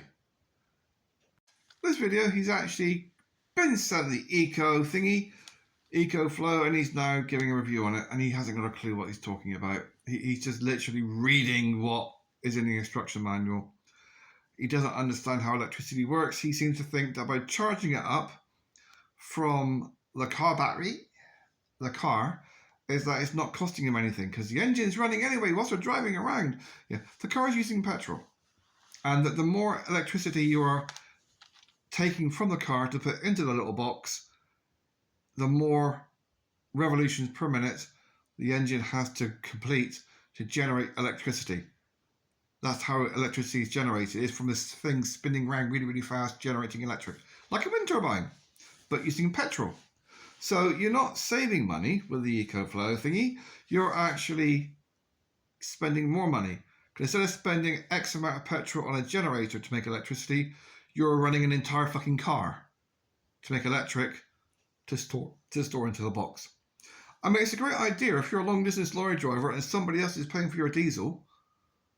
But if you're actually charging it up, I mean, if you were to get some solar panels, or like a solar panel, and have it plugged into it as a separate thing, or rig up a little inverter with a wind turbine, that'd be different, that'd be fine. But you're still having to pay for energy to create electricity. Why the fuck have they got curtains with a woodland scene on them when they live in the fucking woods?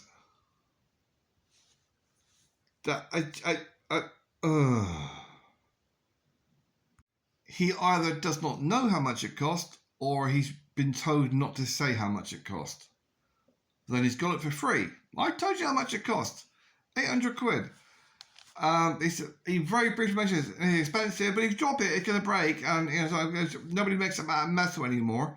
No, because it's not the 18th century. Fuck's sake. Yeah, he just basically read the instruction manual, that was it. And he hasn't got a clue what he's doing. He didn't say how much it cost, or he's it's basically plastic and not metal anymore, and very quickly skipped over without even saying how much it cost. But, for the price, it's over fucking price. It's a toy. Everything he does is toys for people with more money than sense. Everything he's got here is more money than sense. All the electrical gubbins he's got up there, at least 20 to 30,000 quid, just for the electrical bits up there, not including the batteries, just the electrical bits up there, 20 to 30,000 quid.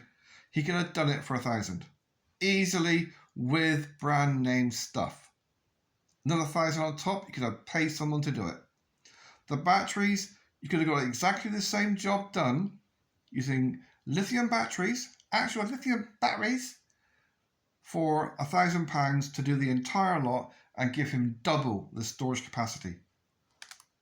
Easily for £1,000. For an extra 60 quid, you could have got into a battery maintainer, like I've got for my motorbike, and it would do the same job. That's what they're designed to do.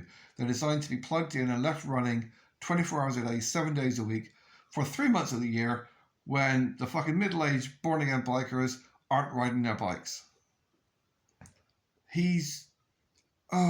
Fucking hell. It's just the waste. And it's not just the waste. He does the waste and the expense and makes it look cheap. Like he's got bits of paper where you're not supposed to see stapled on. He's only got the wood where he's showing it to you. The rest of it, like here and here, where you're not supposed to see with the camera, it's just a bit of paper. There's no insulation. There's no wood. He's only done it looking nice-ish where he thinks you can see. And there's still no insulation around the batteries. It makes no fucking difference insulating the building.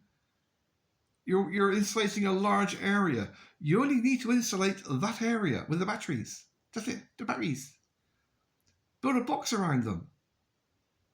Little vent in the bottom, little vent in the top, so the air can still circulate. Keep it nice and snuggly. Another pointless video. This one's entitled Off-Grid Winter Challenge. How are we going to do now? Can we beat our previous task of 11 days without using a generator? It's now nearly the end of January. 16th, middle of January. And They've done 11 days without using the generator, except of course what she's not saying is they did still use the fucking bugs EcoFlow, which is electric from petrol. Doesn't matter if it's a car or your petrol generator, you're still generating electricity using petrol, which she's not including. Anyway, so it's kind of obvious that they're going to get more days with light as its days are getting longer. Shortest day of the year, December, a month before. So if they're using more it's just fucking idiots. I don't even know how many subscribers they have. The thing is, I feel guilty sometimes because they're only children. They don't really understand what's going on. They don't know. They don't have any life experience. Except, of course, they're not children. She's in her 50s. He's in his 30s. He's been outdoor working, forestry, all his fucking life. She's meant to be a school teacher. So they're not clueless fucking children. Growing up on fucking Fantasy Island. 2 giant bull mastiffs, both males, both teenagers, in human terms, both very aggressive and fighting, and they just biss her. Because they are fighting so violently, they forgot she was there. Because she's not the dominant person. He is, the husband, I'm assuming, or that he's a bit of a bitch. And I just noticed by looking at their channel that the last video that I may have downloaded was posted 2 months ago.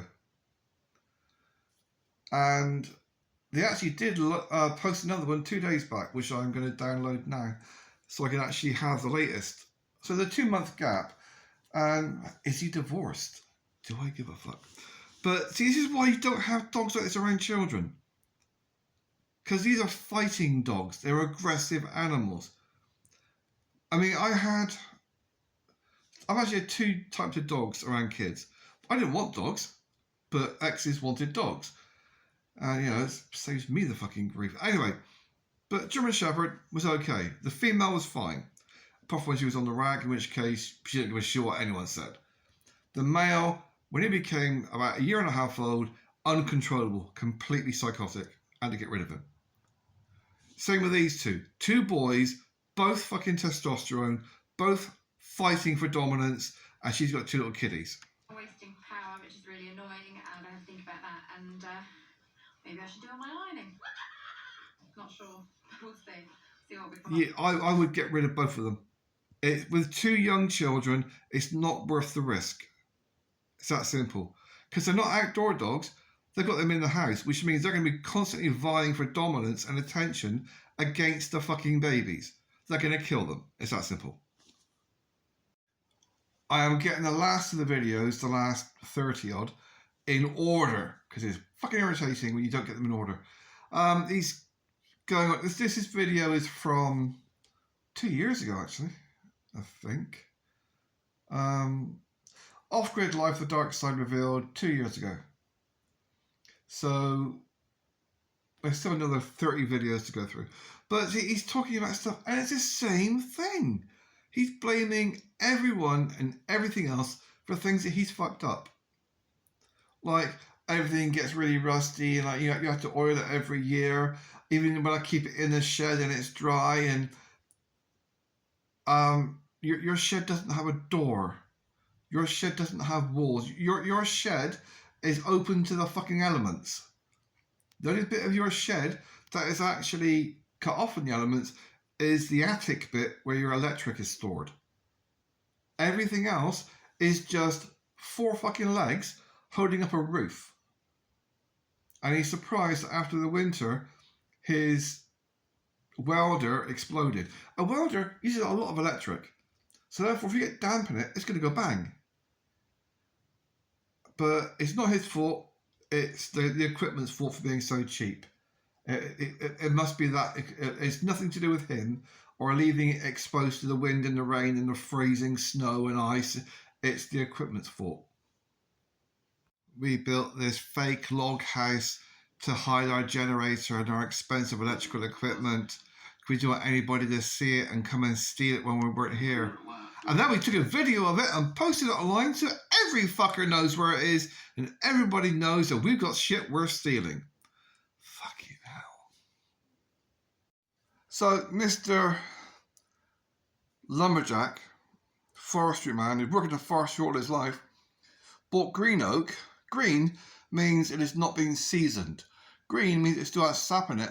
Green means if we don't look after it properly and stack it up so it can dry slowly and gradually, it's going to bend and warp.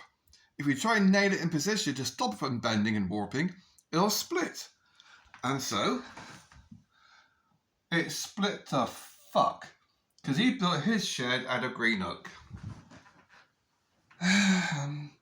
On top of the shed, he has his tens of thousands of pounds worth of solar panels, thousands of pounds worth of lightning rods and tapes, and of course tens of thousands of pounds worth of his electronic equipment.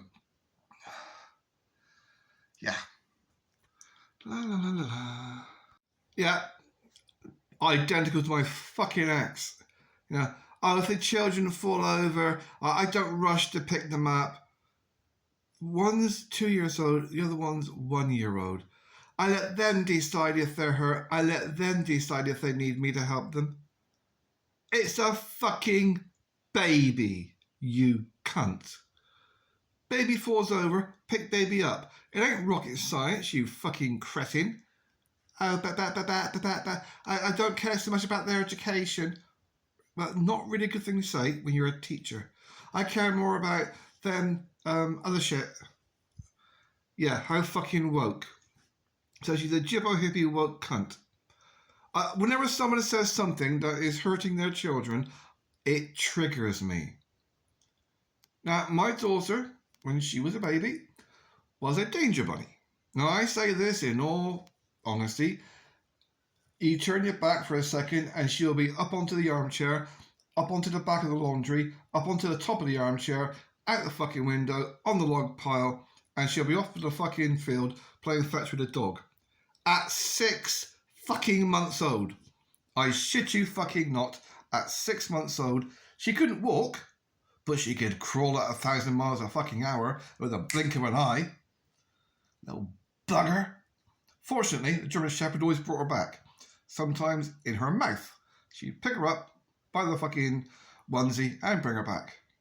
Baby fucking loved it. I think she did it on purpose. She would play fetch with twigs with a German Shepherd.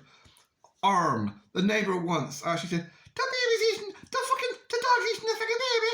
And yes, true enough, she was up to her armpit, down the dog's throat, tickling its fucking, down the dog's throat. Dog was just giggling. Dog was loving it. Got attention. Got the inside of its throat scratched.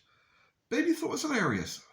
I was a little bit fucking terrified. But still, she was fine. She was healthy. She was happy. But if she ever fell over, I'd be like a fucking shot to pick her up. I would not wait for her to decide if she got a broken leg or if she needed a cuddle. My kids never went without cuddles. They never went without hugs. And I sure as fuck would not leave them to walk through a rocky stream without holding their hand.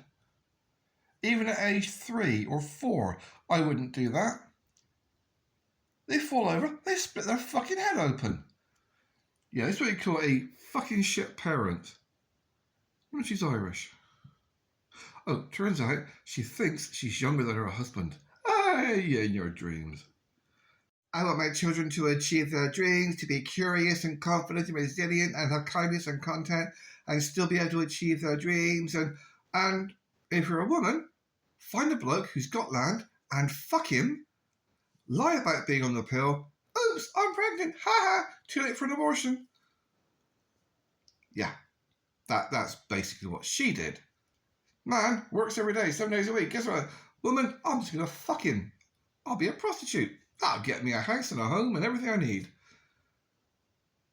Grace, of course, is a daughter because she won't actually put she doesn't actually seem to put her hands on the son at all. No interest whatsoever in the boy. This is Grace, who is 2 years old and a 2-year-old baby. Developed a great understanding of risks she is really good at keeping herself safe and making sensible judgments about what's okay to do and what isn't. She's fucking 2 years old. She would eat nails if she could reach them. She would eat snails if she could reach them. She would eat dog shit if she could reach them. She's 2. She is not capable of deciding what is and is not safe. God, you cretin. Yes, it's blah, blah, blah, blah, blah, blah, blah. And I believe there are 2 main reasons for that. One is that we eat every meal together. Obviously, sometimes one of us is at work. Yeah, in other words, when she says they all eat their food together, she means her and her daughter. That's what she means by the family eats together. Her and her daughter. Not the boy, not the husband.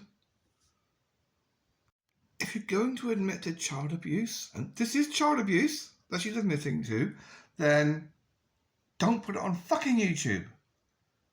Polytunnel, and they just help themselves to things. Grace was fantastic at this last summer. When she was 1 year old, she was eating tomatoes, peppers. You were letting a 1 year old baby eat peppers. Their little bellies, their stomach lining hasn't finished growing until they're in their late teens. Things like peppers can cause them permanent fucking damage. It can kill them. Oh, if we can eat it, they can eat it. She's talking about all the things that can pose a risk to children. That's a perimeter fence. It's not the wall around the shed, because their shed doesn't have a wall or doors. And these are all containers feeding toxic chemicals, screws and nails and things. And guess what baby gets to walk around without mummy holding a hand, without mummy being anywhere near? If they're left unsupervised or if they're not looked after properly. Daughter, right next to mummy. Mummy's got holding on to baby's hips because it's a girl. Yeah, beehives. But when it's a boy, and I actually think that enriches them. I'd rather do that than them not have those experiences and not have the chance to go outside and do all of those things. So for me, it's worth it. For something so incredibly boring, I seem to talk about washing a lot, so we'll keep it brief. Basically, children get through a lot of clothes. You put them out in the mud. There's the boy. Mummy, hold my hand. No, doesn't want to hold his hand. Won't hold his hand. It's the boy, not allowed to have any contact. She is such a stereotype man-hating lesbian who's married to a man. This is such a common thing, especially around Glastonbury. We get a lot of these middle-class women, middle-aged women, girl power, burn your bras, men are evil, men are evil, men are evil. And yet they're married to men, and it's men who pay for them to go on these fucking lesbian training courses. In case you hadn't noticed, I don't like her. He's irritating and clueless. She's just fucking nasty to him and the kids. I don't understand why she say we're never going to have wind turbines. We're never going to have wind turbines. When you can get a wind turbine for 50 quid or an expensive, humongous one for 250 quid. Or get it delivered and put up for £500. But yet she'd rather spend 30,000, well, 30 to 40,000 on a gasifier. There must be a scam. I can honestly not believe that this woman and that man are that stupid. Maybe they've looked at the algorithm and they thought, well, we succeed at something in our YouTube videos. No fucker watches it. But we fuck up. We get lots of attention. Maybe that's the reason. I did have a quick look. I think they've got 20,000 subscribers. They've only posted one video, and that was 2 days ago in the past 2 months. So this year, I think they've posted one video, and that was a couple of days ago. They're cretins. Or maybe they're geniuses. And they're doing it on purpose, fucking it up on purpose, doing it the most stupid, expensive way on purpose to get attention. I mean... Oh, sheesh. Yeah, they're definitely getting... it's a scam somewhere. Because with 20,000 subscribers, you're not getting enough views for someone to send you a £2,500 piece of equipment. Because they're advertising this Anchor thing. They're sponsoring the video by, I'm assuming, paying them and giving them shit for free. I had a quick look. It's retailing at £2,400. Normal price, £3,000. So, well, 3,100. So we're supposed to believe that someone sent you £3,100 worth of kit for a channel that's got not that many subscribers. I mean, I think 20,000 subscribers they've got. That's today.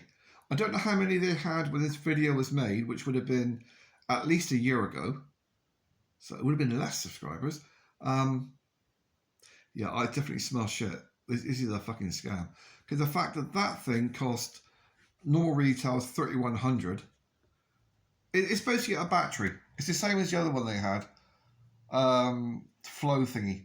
It's a battery that you can plug things into. And look at it with your phone. What the fuck would you want to? So that's what it is. It's a battery that can store electricity. For over £3,000, for fuck's sake.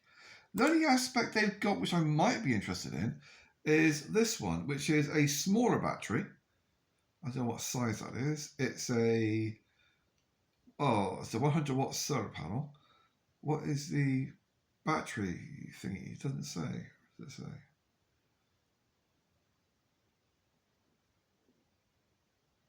$256 watt capacity. Oh, that's output. What's the storage?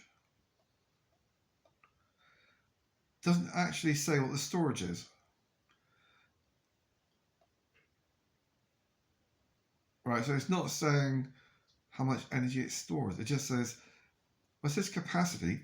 Board pumps out 256 watts of power, which is not very much. 256 watts is it's not a monitor. It's basically big enough to power low power things. You couldn't do a kettle or a fridge because they use more wattage than 256. So it can't do very big things. It's got USB ports. But the main thing I like about this is that it comes with a solar panel. So as an emergency thing, you know, to store up some things like to charge your phone, yes. But that would be the only reason, just to charge your phone, because you couldn't use it to do anything else, really. And that's £500. So they're getting these really expensive things that are toys. It's got no practical use in the real world unless you're really wealthy. That's the only practical use. Please don't lean over it. You're not in any way physically appealing. If you're going to dye your hair, you might want to do the roots as well. Sorry, that was very bitchy of me. Okay, so the chainsaw video, you've got, she's not wearing any chainsaw trousers whatsoever, so I'm wondering if that's on purpose. Because, okay, flabby your ass is, it's not going to stop you from chopping your leg off. Not a big saw. It's not a big saw. Big saw is 150.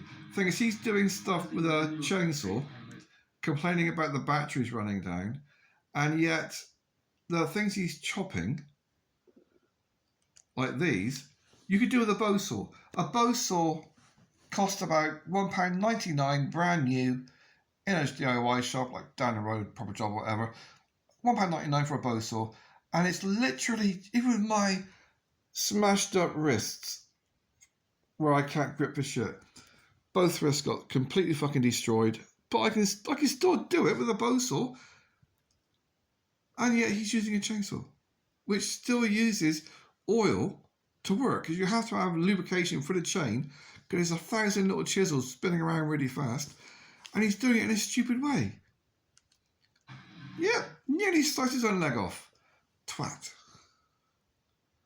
I want to say something nice about these Cressians. I want to say something positive about them, but they're just so fucking stupid. And it's like, people are going to watch this and think, oh, they can do it and they're fucking cretins. I should go and buy a chainsaw and then I can do it without gloves. You wear gloves. I don't have any anymore, but then I don't have a chainsaw either. But if I did have a chainsaw, I'd buy some chainsaw gloves. Now the gloves have, the ones that I had metalwork in the knuckles. So if you slip your knuckles, you won't rip the fuck out of your flesh. And you also had a metal piece on your wrist. Because the chain itself is like a bicycle chain, but each link has 3 separate chisels made out of steel, and they're razor fucking sharp. Yeah, it's like how they teach people to kill themselves. Where are the children? Underneath the woodpile, holding it up for daddy. He's doing chainsawing. Oh dear God. Put things in perspective. You can see the surgery scars there on that wrist. I got the same. So he's claiming to have bought some fertilized eggs from the internet and a French egg slow cooker. I mean, incubator.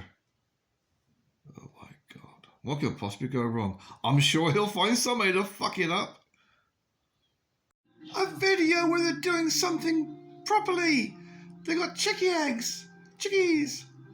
Except you shouldn't really let the child near them because she's 2 years old. She'll want to cuddle it. Broken, next. Broken, next. It's a nice idea though, as I still don't understand why they went and bought eggs rather than not just buy chickens. You can get them for free. Get ex-battery farm chickens, get one who's got a penis, and he can get all the rest pregnant. I have now kept 5 videos out of their fucking several years worth. This one I'm keeping because I could have just kept a text, I suppose. It's ways to pluck a chicken. Things what they haven't done is gutted it. And I don't know if they're going to because they don't seem to be doing it. They put it in a traffic cone, I think, and chopped its head off. But all that fancy equipment they got, which cost, they probably spent, because this is them, £1,000 on a special plastic chicken beheader. It's called a traffic cone with the top cut off. But they probably spent £1,000 on it because that's just the way they work. Yep, the head's off and it's still kicking. Well, they do that. Or you could just hold it upside down by its feet and get a stick and smack it under the chin really fucking hard. And the head would just fly off.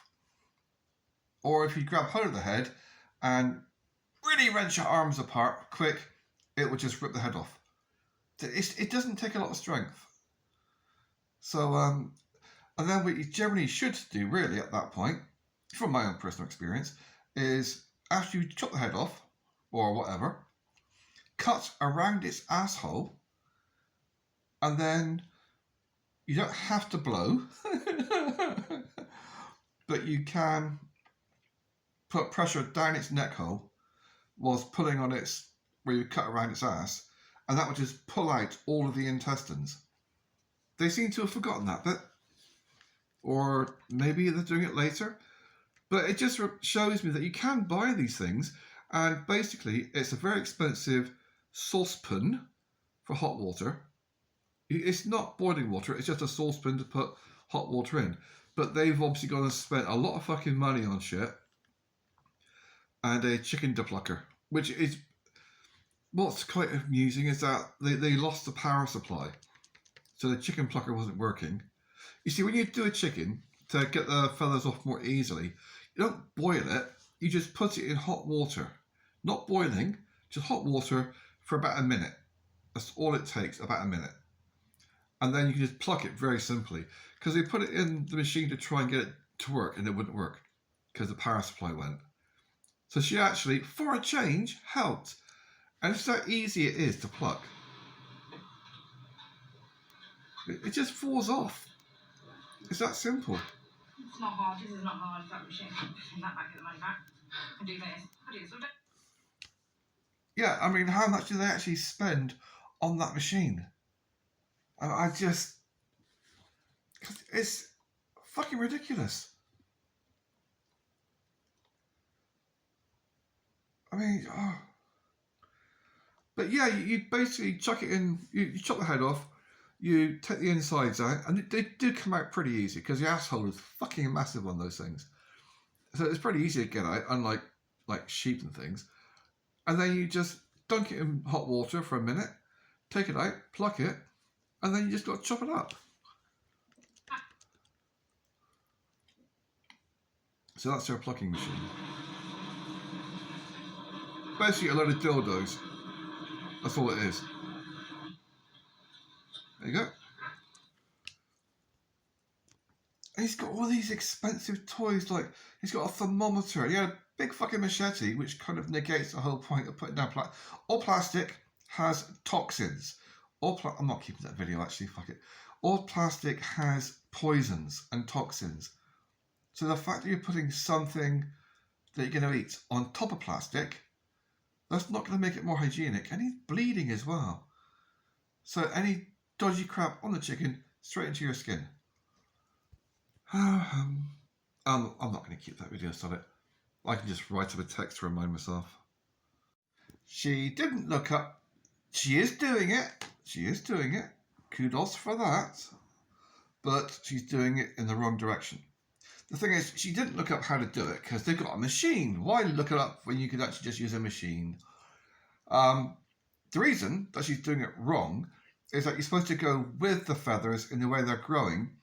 Otherwise, you end up damaging the skin and the flesh, which means it's going to look nasty, and at the same time, it could bruise the meat, which can make it poisonous. So you don't want to get the outside world mixing with the inside world of the dead chicken. Haven't seen the dogs since they attacked her. They haven't mentioned the dogs, and it's been half a dozen videos. I mean, they should have been fucking either put down or gotten rid of. Not near children. Back in Scotland, according to them, the most beautiful country in the world. It's amazing how people always say that about places where they don't live. Oh, Ireland's a wonderful place. Why don't you live there? Yeah, well, but Jack, you should be there. I'm going to such a matter here. He's meant to be a forestry person, and yet he's using the most inappropriate tool imaginable. You're not supposed to use a chainsaw above head height, I have done, or below knee height, I have done, because you don't have control over it. He's using a chainsaw at ankle height in undergrowth where you can't see what he's doing. He's not wearing any boots, jeans, or anything to cut your rhododendron. The thing is, you don't need a chainsaw to do it. All you need is a brush cutter. A brush cutter or a clearing saw. Actually, for that, you'd want a clearing saw. Now, a clearing saw, a brush cutter, a strimmer, they're all the same thing. I'm not talking electric, I'm talking petrol. You get yourself one with like a 25cc petrol engine, get them second hand for about 50 quid, or you could hire them for about the same per day. And it's basically a petrol strimmer it's about 2.5, maybe 2 meters long. If it's you got different attachments. So one attachment on the end is a plastic bit of wire. That's your strimmer for cutting grass and leaves. You got one with battle axe blades on it, made out of plastic. That is a brush cutter for clearing off twigs and brambles. If you've got something with a metal disc on the end, that's what you call a clearing saw, which you can use to cut down those trees. It's actually designed, I used to use them for doing respacing evergreen trees. They're designed to cut down trees. So you have that, get through this whole fucking lot in 15 minutes, including the trees. But using a chainsaw, and he's putting it where he's cutting. Moss is ridiculous, it's so thick. Yes, that's because it's a bog. You bought a rhododendron infested bog. Oh, this rhododendron, it won't seem to rot even when you cut it down and kill it. That's because it's evil. it doesn't rot. It stays there for fucking ever, and then sends out roots and grows more fucking rhododendron. Believe me, you've got to dig it out at the roots, or you won't be able to grow any fucking food at all. Ah, yeah, but he's one of these people where he puts down shit, and then puts down plastic, and then puts down boxes, and then brings in dirt, as opposed to using the actual dirt that's already there. Yeah, I don't know, maybe it is just like a intentionally clueless YouTube channel who's doing it on purpose to make money from YouTube, and I don't know, maybe it's like a carry-on series, possibly. He seems to be just cutting trees down for the sake of it. What exactly is the point in buying a woodland and then cutting down all the wood? I don't get it. Maybe it's just for like content or something. I don't know. I mean, yeah, get rid of the things you don't want, but if you're going to get rid of the wood from the woodland, then all you're left with is a bog. What they never actually said is how much the woodland costs in Scotland. I think he said it was about 4 acres, which is a really vague amount. You know, is it about this or about that? Well, how fucking much was it? It must have been on the deeds, and you bought it. Maybe he doesn't want the taxman to know. I don't know. It's just, I'm curious because I've been looking into it myself, and Scotland is not as cheap as you might think. Wales is still cheaper when it comes to Scotland, Wales, and Britain. Oh, England. So, I mean, if they really want to go off grid, go to Ireland. You can buy my fucking house. It's got an acre of land with a lot of fucking fruit and nut trees on it. Aside from that one time when she was plucking 2 chickens, I've never seen her actually help. It's, this is a good example. He's looking after one child and working. Yeah, she's getting in the way a little bit, but he's still working. Whereas she can't do anything because she's got the other one just standing there, hands on her hips, pointing. Not actually making any physical interaction with the son. Or trying to help plant the seeds, which is kind of stupid. They're planting acorns. Not acorns, hazelnuts. To grow cob trees, hazelnut trees. Which is really stupid because they're planting it in a place whereby they're going to get eaten by animals. It's that simple. They're all going to get eaten. Hazel is one of those trees. It's very similar to willow. It's actually one of my top favourite trees is like hazel and willow because hazel grows very fast. It loves boggy ground and it gives you food. It's medicinal as well. But all you have to do with hazel is get a branch, stab it in the ground. If it's got any greenness to it, it will keep growing into a new tree. By planting him like this, he's starting from scratch, and he's going to have to wait 5 years minimum before he gets any nuts off it for food. Whereas you get a branch and stick it in the ground, you could have nuts within a year. Another video where he's doing his conspiracy theory stuff. The thing is, he's got some factual stuff right, but he's listening to the wrong people. You can tell that he's listening to people like Russell the paedophile Brand, who's owned by Jewish people. So the information he's got is very, very orchestrated. The organised opposition to make people think they're getting the real deal when they're actually getting just disinformation. For example, he's saying, oh, population decrease is a concern and we don't really know what's happening.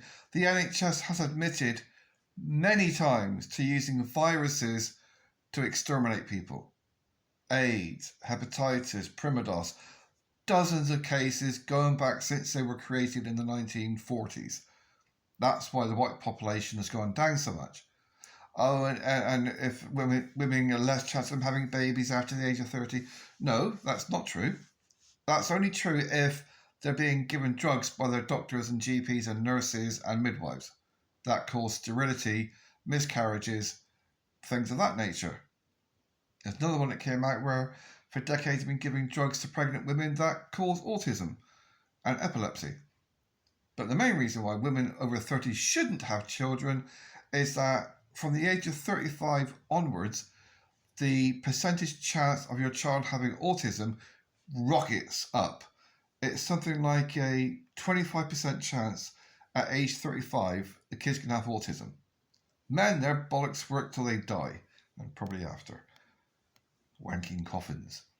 But by the time you hit 45, a woman who gives birth at 45, it's nearly guaranteed the baby's going to have autism. That's like a 90% chance. By age 50, 100% chance the child will have autism. So he hasn't researched any facts. He's just got his information from online conspiracy theorists who promote the Jewish agenda. He's hired a thing to compress it all down. You don't need to. You really don't. I mean, as long as you make sure the banking aspect of it is, walked on and stepped down, that's what you got to do. The weight of the water will compress it. It's just, he likes to spend money on shit. Someone sees him, oh, you got to hire this thing. So he's got this thing and it doesn't actually move, it just vibrates. There's no wheels. It's just a big heavy lump of metal that jumps up and down. That's all it does. I need someone to help me pull it because it's so heavy to move. It's a big fucking heavy lump designed to flatten tarmac, not dirt. And it's pointless. That would take weeks to do. Doing that. He doesn't want to get a roller because he might fall over. Like the digger that he fucked. Yeah, you see, I've done ponds. Not on that scale, but I've done them. And you don't need to pack it down. The water will do that. So he gave up trying to flatten it. And he's now worried about the liner. He's not going to be strong enough. No, the underlay, not the liner. Apparently he's spending... He said £10,000. I'm sure he said 10,000 for this pond liner. I mean, Jesus Christ, they do have... He must have "fuck me" written on the back of his head. He couldn't have spent 10,000 on a pond liner. I mean, seriously. All you need is, you see those big bales in farmers' fields wrapped in black plastic, yeah? Yeah, silage bales. You go and get a reel of that for £100. That would do 1,000 fucking ponds. It doesn't have to be thick. All you have to do is go and get yourself a couple of ton of sand, and that goes down on top. Take out the big pointy rocks, and that sand will give you a nice, smooth, even finish. So that way, it'll compress with the weight of the water, and you won't puncture your fucking liner. But he hasn't thought of that. He can't be. Can he really be this clueless? Off-grid for all his time, and he's meant to be a forestry person. She's meant to be a teacher. Can he really be that clueless? I don't... Even when I first went on the run 30 odd years ago, I was never that clueless. I was naive. If a woman told me she's pregnant, I believe her, not any fucking more. But I was naive, but I wasn't that clueless. Not when it came to practical things. It's like I knew that by using a car to pull a tree down, I'd burn the clutch out. But the car cost £50, so I didn't really give a shit. He's talking about his pond and he's going to use concrete tubes and make other concrete bits with steel rods and footings and things to make a pier, jetty thing on his little pond. Maybe he should have done that before putting in the plastic liner, because the weight of it is going to rip a hole in it and it's going to leak. Or what you could have done is, he's got a load of old tyres. He could have just tied them together and put some decking on top. Ta-da! A Banksy floating platform. The kids would like it a lot more. Yeah, somebody has way too much money. This is like... it's like they've got lots of ideas and then they go, which is the most difficult? Which is the most expensive? Fuck it, we'll do that. And we'll buy all this shit from America to make it. Maybe it's an American funded YouTube channel.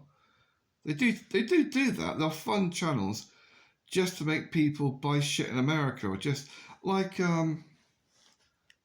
those programs like Pawnbrokers, where, oh yeah, gold is a $5 billion an ounce. You know, those kind of programs. You know, it's not. That's not how much it is, but that's to make you think you're getting a good deal when someone charges you 10 times the amount. It's a scam. And maybe this program is just a, I don't know, propaganda to make people think white English people are stupid, working, or to think that you can only buy shit from America. Yeah, fucking hell. See, he's doing this work, and it's a bit drizzly. Kids don't mind a bit of drizzly. They're quite happy to run around in a drizzle. You know, does smell lots of layers. Get a bin bag on them, they're happy. With the wife doing it, helping him, it would get done more than twice as fast. Because having somebody else helping you encourages you to work faster. And, you know, it gets done more than half the time. But she's never around when there's work to be done. I'm not quite sure if it's just a misspoken word or if he actually thinks it is true. It wouldn't surprise me. These guys, as it gets colder, aren't laying as well as they should be. Especially those two males, but... He didn't laugh when he said it. Maybe he thinks all chickens have eggs. So we're up to, I think, November 2023. So less than a year and a half ago, because we're now in March 2025. Yeah, they're very pro-American. Very, very fucking like conspiracy theorist pro-American. Which just bugs the shit out of me. Like, they've now got a logo. For fuck's sake. And of course their logo is American. Because we don't have those kind of deer in this country. You know, that's elk. You don't get elk in Britain. Or Europe. You love America? See if you can fucking move there. They won't have you. 2 videos, him bitching about planning permission and basically how it's not fair that he's not allowed to be a Jippo. He put the chickens in a polytunnel over winter. Why didn't you grow food over the winter? I don't get it. Why didn't you grow food? You got a polytunnel. That's the whole fucking idea, that you extend your growing season with a plastic greenhouse. But anyway, put the chickens in over winter to fertilise the ground, and yet it's now, I'm assuming, spring, and he's evicted the chickens, and then he's replaced all the soil. What was the fucking point in fertilising the ground with chicken shit if you're just going to replace the soil? It just seems like a lot of waste of money. And a lot of wasted time. I mean, yeah, get a bit of like fresh stuff and put on top if you want, but replacing it? He was talking about plan permission in the 2 previous videos, and what occurs to me is that he bought it as a field, which is agricultural, 15 odd years ago, whatever. He hasn't lived there. He says he's been living there for like 5, 6, 7 years or whatever, but he's shown in the videos that they haven't, because he shows in the videos when they brought the caravan on site, which means he's posted videos documenting how long he's been there. So it's not 8 years or whatever it is he said. And he keeps talking about construction. To me, construction is something that's, a permanent construction is something, in my head, that requires permanent foundations. So you've had to put in concrete, or you've had to do something that makes it something that you've got to use heavy equipment to get rid of. Like if you just build a framework and build something on top, that's not a permanent thing. Like a caravan on blocks or a freestanding shed, But when you got to put in several tons of concrete to build your barn, that's a permanent structure, which I would have thought would need planning permission. When you build your jetty using concrete pillars and fuck tons of concrete, that is a permanent structure. And he don't have, I don't think he's got any planning permission for anything. And he's posting videos of him essentially breaking the law on YouTube. I'm just wondering, at what point is he going to get fucked by the council? Because he's now talking about building more buildings. I don't think he's got any planning permission. It's pointless. I mean, the example that comes to mind is another one of these traveller types who built this big ass fucking cat. I think Channel 4 did a program about it. And he built this monstrosity, evil, stupid. On one side, it was like a fucking modern council house, a modern type house on one side. But he had turrets. On the other side, it looked like some plastic castle. And he hid it behind bales of silage for 4 years and had like a fucking quad biking place. Eventually, he had to take it down. But that's what is going through my head with this guy. He's doing these things. He's building things. He's permanent construction with concrete foundations, which means you can't just dig it up with a spade. You've got to go and get heavy equipment in to smash it all up to get rid of it. So it is a permanent structures. And does he have permission to do it? I'm actually looking forward to watching the most recent one, because I think there's a 2 or 3 month gap between the most recent video from last week, 4 days ago, and the one that came out before that. This water is murky. Well, 2 reasons for that is, firstly, you've surrounded it under the water level with mud. He basically put a liner in it, which is to keep it so it's just water, and then he filled it with mud. For fuck's sake. And he's surprised that it's murky. You've also created a stagnant pond, which means if you drink it without using a lot of chemicals and filters and shit, you could poison your children, because it's stagnant water. They're using a lot of electric to pump water into it and to pump water out of it, and it's basically a stagnant pond. There are things you could do with it. You could dig a hole and drain it, which would be my choice. Or if he wants to keep it as a water reservoir, well, there's a reason why reservoirs are generally under fucking ground. It's to stop the sun from promoting the growth of shit, bacteria, E. coli, that's our bacteria and stuff, things that can kill you. Another thing you could do is go and get a fuck ton of tennis balls and chuck them in, or golf balls. They actually create a surface layer which protects it. So if you're not going to cover the thing with a lid of some kind, you could use plants. If you were to get certain types of plants that like stagnant water, they would actually help to clean the water and purify it. So they've created a reservoir of stagnant water, and they've made it even more stagnant by adding mud. Yeah, that's even more filters, even more pipework. Oh my fucking Christ, where does the money come from for all this shit? I'm looking at all the joins. He's got a tap there and a stop tap there. It's not just the fact that he's got a stop tap there, which you've got a tap. You can get another tap for the same price that will also stop the water from flowing. It's got a 3-way tap. So you wouldn't need to have 2 taps. And by only having the 1 tap, you wouldn't need to have the extra 4 joins. Yeah, you wouldn't need to have those extra 4 joins. which means a lot of more work and more money buying stuff. Like with all these fucking pipes. Joins, where you don't need to have joins. And the fact that none of the pipework is insulated.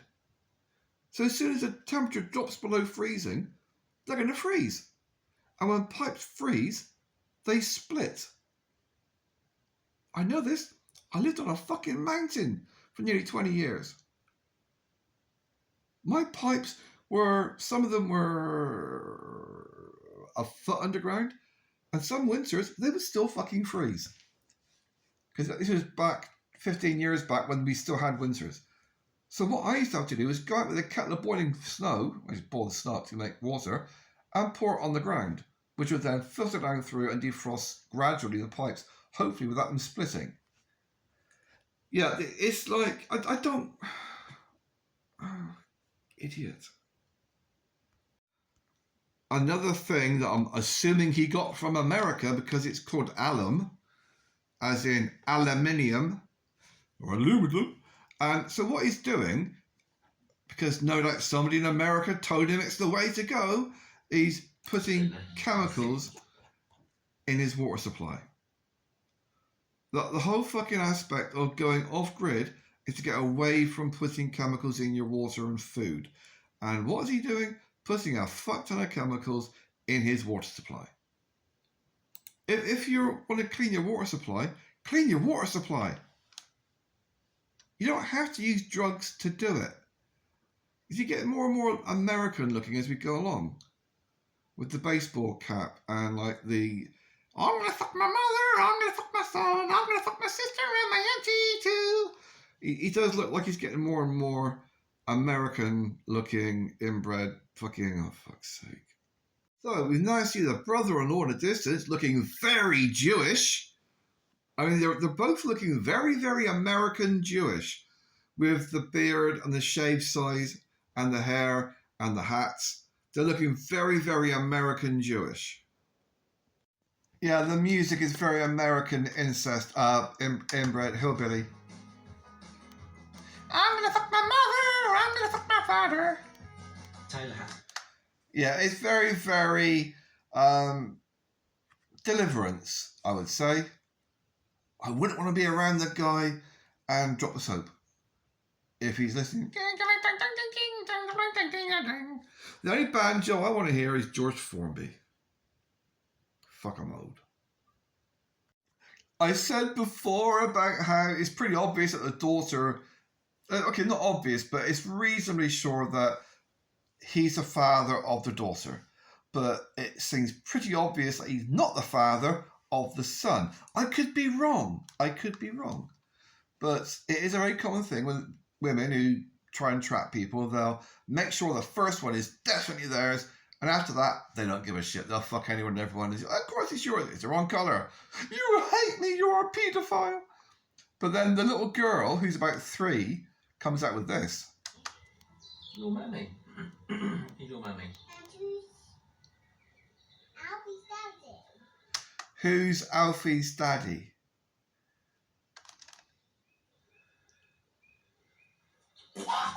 So. And he's not acknowledging that he's Alfie's daddy. What was it with kids called Alfie and them being cunts? I mean, sorry, didn't mean to mention George's. Ugh. They're complaining because they've got a rabbit eating their veggies. And they're really talking about putting down poison because they had a plague of rats and mice, and you don't have to use poison for rabbits. Rats and mice are a bit different because they're little things and they're sneaky bastards. And rats are quite intelligent. I used to have rats, and Raticus he was called. Then he got old and became like Jabba the Rat. Anyway, bunnies are easy to deal with. You don't have to use an air rifle to kill them if you don't want to.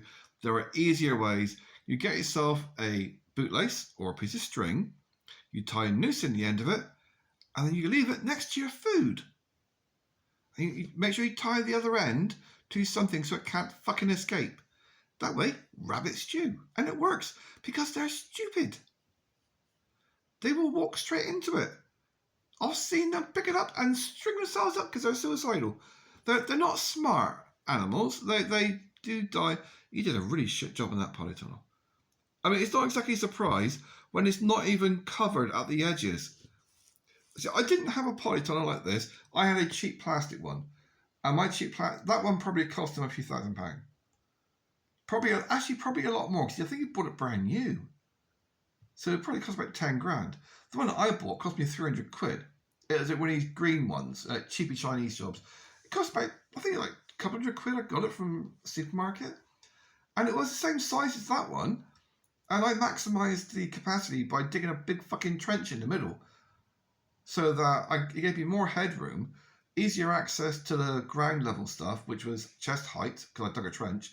And then I actually put strawberries in the wall of the trench. But I'm at a point of burying the outside edge with clods of... I just dug the turf, flopped it over. Dug the turf, flopped it over. This way, the bunnies can't smell the food that's inside. He hasn't done that. He just left it like a loose flappy skirt so you can put your hand underneath and have a fiddle. There's no intelligence to what he does. He's got a fuckload of money and he does things in the most stupid way possible. I don't know if he's... I'm still not decided if he is this stupid or if it's orchestrated or... I don't know. It's just cover up the plastic. Then they can't get in. I'm reminded of the Trump magic chairs where the person he's talking to can... Their size magically changes. Like he's talking to BB from fucking Genocideville. And BB looks bigger than Trump, even though he's half the height. And I think this is the same kind of situation. She looks like she may have eaten her last several lovers. And she's not slim. And this is the most appealing angle. We saw the wide load version earlier. Holy crap. The children ran away. I think they were a bit concerned about you being used like a suppository. I don't think they would have touched this. Anyway, they're talking about the trees. He's planted trees. He's planting useless trees. Pointless trees. Trees that you can't even burn. You can chip them. Yeah, but they're poisonous. You chip them from the ground and they stop things growing like food.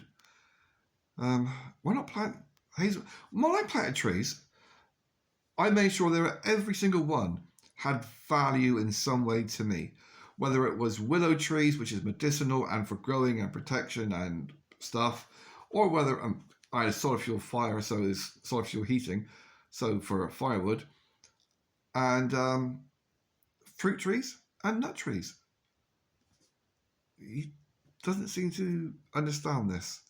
You want to be off grid and feed yourself. You plant things that are going to give you food every year without fucking about. Fruit trees give you food every year without having to fuck about. Same with nut trees. Every year. No fucking about. Go out there, beat the fuck out of squirrels, and then you get free food.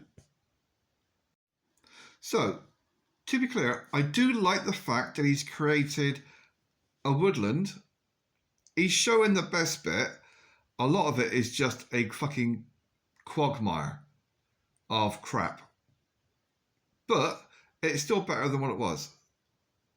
I mean, basically, it was a used up field that had been grown so much food that there was no nutrients left. It was just a wasteland.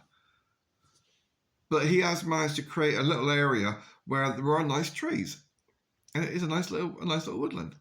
The trees are fucking useless, but it's a nice little woodland. The only thing I would do differently to that is have it so the trees are giving you something other than prettiness. And that's all they're really doing, is they're giving you prettiness and a place to play, which is prettiness. You know, if you were to make them, replace them with something fast growing like hazelnut, which I've mentioned before, they grow fast and they give you nuts. And the bark is medicinal and they grow fast. You can use them for fuel to warm your house and create your fucking gas. He's like gas again. Yeah, every now and again he's got to dress up like an American and push the woke agenda. I don't want anybody talking about it, say it's the hottest spring on record. It's not that hot. It's quite cold. Right, it's still technically winter at this point, and he's wearing a t-shirt.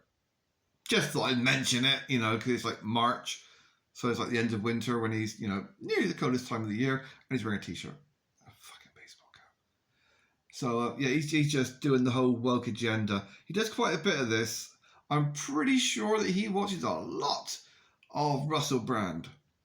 I'm just going to guess from the, like, pro-Trump, blah, blah, blah. Very, very American. American style stuff is using as much energy as possible and as much oil as possible.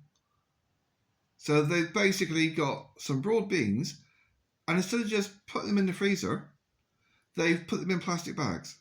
Ziploc plastic bags, just to make them even more expensive, with lovely white things on the front so you can write on them.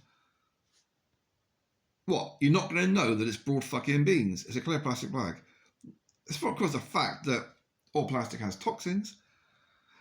If it was me, and if it was something like broad beans, I'd get Tupperware containers, you know, the cheapy little ones, or jam jars, put some in, put them in the freezer, and then when they're frozen, I'd take them out of the container and then put them back in.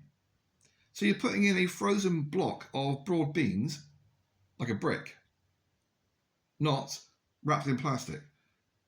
Plastic to shape it, put it in, when it's frozen, dump it out, and build yourself a little wall in the freezer of broad beans or whatever the fuck it is, as opposed to lots and lots of plastic bags,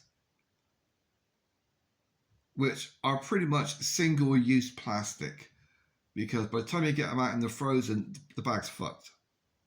I mean, when I do things like, I've still got some in the freezer actually. My fridge doesn't work as a working freezer, a working fridge. It packed up like I can't be asking another one, because I don't need it. I'm a single guy. I keep milk and sometimes a bit of cheese in the freezer, in the fridge. That's about it. I got some freezer blocks. I take them out of the freezer once a day, put them in. That keeps the milk cold. But in my freezer, I've got an ice cream tray. Doesn't have ice in it. Be nice sometimes to have some ice, but it's full of boiled mushrooms that I grew, because I grow mushrooms like in those containers. And so I got the mushrooms, some blue oyster, boil them up, boil them down to a goopy paste after mincing them up first, put them in the ice cream trays, and that way I've now got blocks of stock to put in my food if I need to. You've got sad music from the American English guy who he spent a lot of money on very, very expensive seeds so he could have plants growing around his pond, but they've all been eaten by the bunnies, by the rabbits. Poor rabbits. The thing is, he's quite happy to kill his chickens that he has bought from France as eggs and then fed with grain that has been dosed with chemicals. He's happy to do that and eat them, you know, chemicalized chickens, but he doesn't want to kill and eat the bunnies that are essentially free-range rabbits. You got to pronounce it with a W, not an R. It's rabbits. And I've been there with an air pistol. First thing in the morning, pop, pop, pop, food. I fill the fucking freezer. Admittedly, you don't get a lot of nutrition from rabbits, but they're easy to deal with. Chop off the head, chop off the feet, peel off the flesh, the fur coat, 2 fingers inside to scoop out the insides. Ta-da! Roast. But that doesn't seem to occur to him. He's happy to eat things that have got chemicals in them, covered in plastic, but he's not so keen on eating stuff that's free range, like rabbits. If I got that many rabbits, I'd dig a fucking trap and capture the bastards. Fuck you having your chickens, I'd be having rabbit stew every day, with my 2 remaining teeth for chewing. So he's got some second-hand decking from his dad, and he's power washed it. They did porn music with the power washing, and then it showed his daughter playing in the water, which is very fucking creepy because she's 3. So he's power washed it, he's blasted it, he's sanded it, he's planed it, he's cut it, and then he's painted it. Yeah, the amount of energy and power he's used and money and chemicals, he could have gone and bought brand new. treated decking. It would have worked out cheaper to go and buy it brand new. That's how much he's put into it. This is an American thing where you have to use as much money, chemicals as possible. The more chemicals, the better. The more chemicals you can put into stuff, the better it is for the American economy. Because the more oil you get, more oil. Decking is pre-treated. It's pressure treated. What pressure treated means is that you get the wood, they cut the shape, and they sink it in oil or whatever it is they want to treat it with, preservative. I used to make it myself using kitchen oil. Like I don't have a chipper anymore. I used to have a deep fat fryer. All my life, had deep fat fryers. Up until the past 15, 20 years, I don't have them. I just don't bother anymore. But I used to use a chip fat oil, put it in a big bucket, like a trough or something, or dig a trench, and I just put wood in it. And over the course of a few weeks, it would soak in the oil and preserve it, make it waterproof. And when they do it with pressure treating, they do that, but they crush it as well. So it forces the oil into the wood to make it waterproof, so it doesn't rot. So the fact that he's sanded it down and then cut the ends off means it's no longer decking, it's just planks of wood. It's no longer decking, it's just planks of wood that he's painted. Those planks of wood you could have got brand new for about £2 each. Yeah, there's a lot of bullshit in these videos. Like, after 3 months of no rain, we ran out of water. Apparently, they're talking about last year, which would have been 2022. So she reckons that in their one big black bucket, which might hold maybe 1,000 litres, maybe at the most it would only hold 3,000 litres. You're trying to tell me that you saved enough rainwater and it lasted you, your husband, your children, all your plants, your chickens, and your washing machine and all the rest of it 3 months without rain. I smell bullshit on that one. They're definitely getting the water from somewhere, and it sure as fuck was not the rain.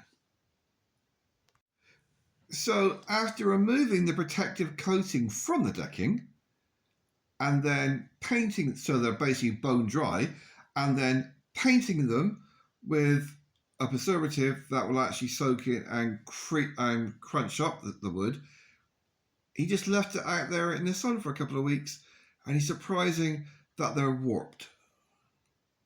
It will crawl to the witch's toadle. Personally, if I were to have had somebody else's decking, or got decking, I'd have just put it on the fucking deck and attached it straight away. If I were to have wanted to paint it, I would have painted it when it's on the fucking thing, not as individual planks. But that's just me. She looks very heavily pregnant. Yeah, they really just have money to burn. It's like, we got these cheap spacers from eBay. Basically, more bits of plastic so they can have a gap in their decking. Yeah, I don't like having a gap in the decking unless it's going to be a real fucking ankle breaker kind of gap. That's all right. Big enough so you can put your hand through to pick up the crap you just dropped down there, like sausages from your barbecue. Your barbie. But having little gaps like that is kind of pointless. It's just an irritation because grass can grow up through it. And also, you get yourself a little bit of wood, like the bits she's been cutting off, and use that as a spacer, as opposed to bits of plastic from America. Yeah, very, very Americanized. Oh look, Nike, what are you, a fucking glopnik? It's a carry-on film. It's like another reason why you paint it after you put it down is that way you don't have to go and cut shit off. He's basically cutting off the entire other end. All that white is sawdust. So all the painting he's done to the end of it, he's now cutting off. So you have to go and paint it again. It's like everything he does is designed to make more work for himself. And apparently, because of all the mud they've used in the pond, they can no longer get... Well, that is really shitty looking. I thought they might be going for a swim. As they've got a diving board, jetty thing. I wouldn't want to fucking paddle in that. I sure as fuck wouldn't want the kids going in it. And not just because of the fact that it's septic, you know, it's stagnant water. It's the fact that because they use dirt all around the outside, there's no way for the kids to get in and out except by getting up to their fucking throat in mud. Yeah, fucking hell. It's like, how can we kill our children? I know! We'll build a nice septic stagnant pool of fucking quicksand. It's got to be a setup. You know, like the Beatles and the Monkees. They weren't real singers. They were just like clickbait to look good. That's all he is. He's not a real person doing off-grid. He can't be that stupid. He's only using a twig to try to fish out the bits of wood that he cut off the end of the fucking pier. And he's now using a rechargeable leaf blower for the little bit of sawdust. I mean, I'm all for using toys, but he's using a leaf blower for a little bit of sawdust. What the fuck? It's like he finds the most difficult way to do everything. Yes, paint it with a child lying on it, for fuck's sake. This episode, they're going properly off-grid in a, well, looks like £150,000 camper van. Not exactly properly off-grid with those spotlights in the background for your jacuzzi shower. That's not exactly what I would class as off-grid.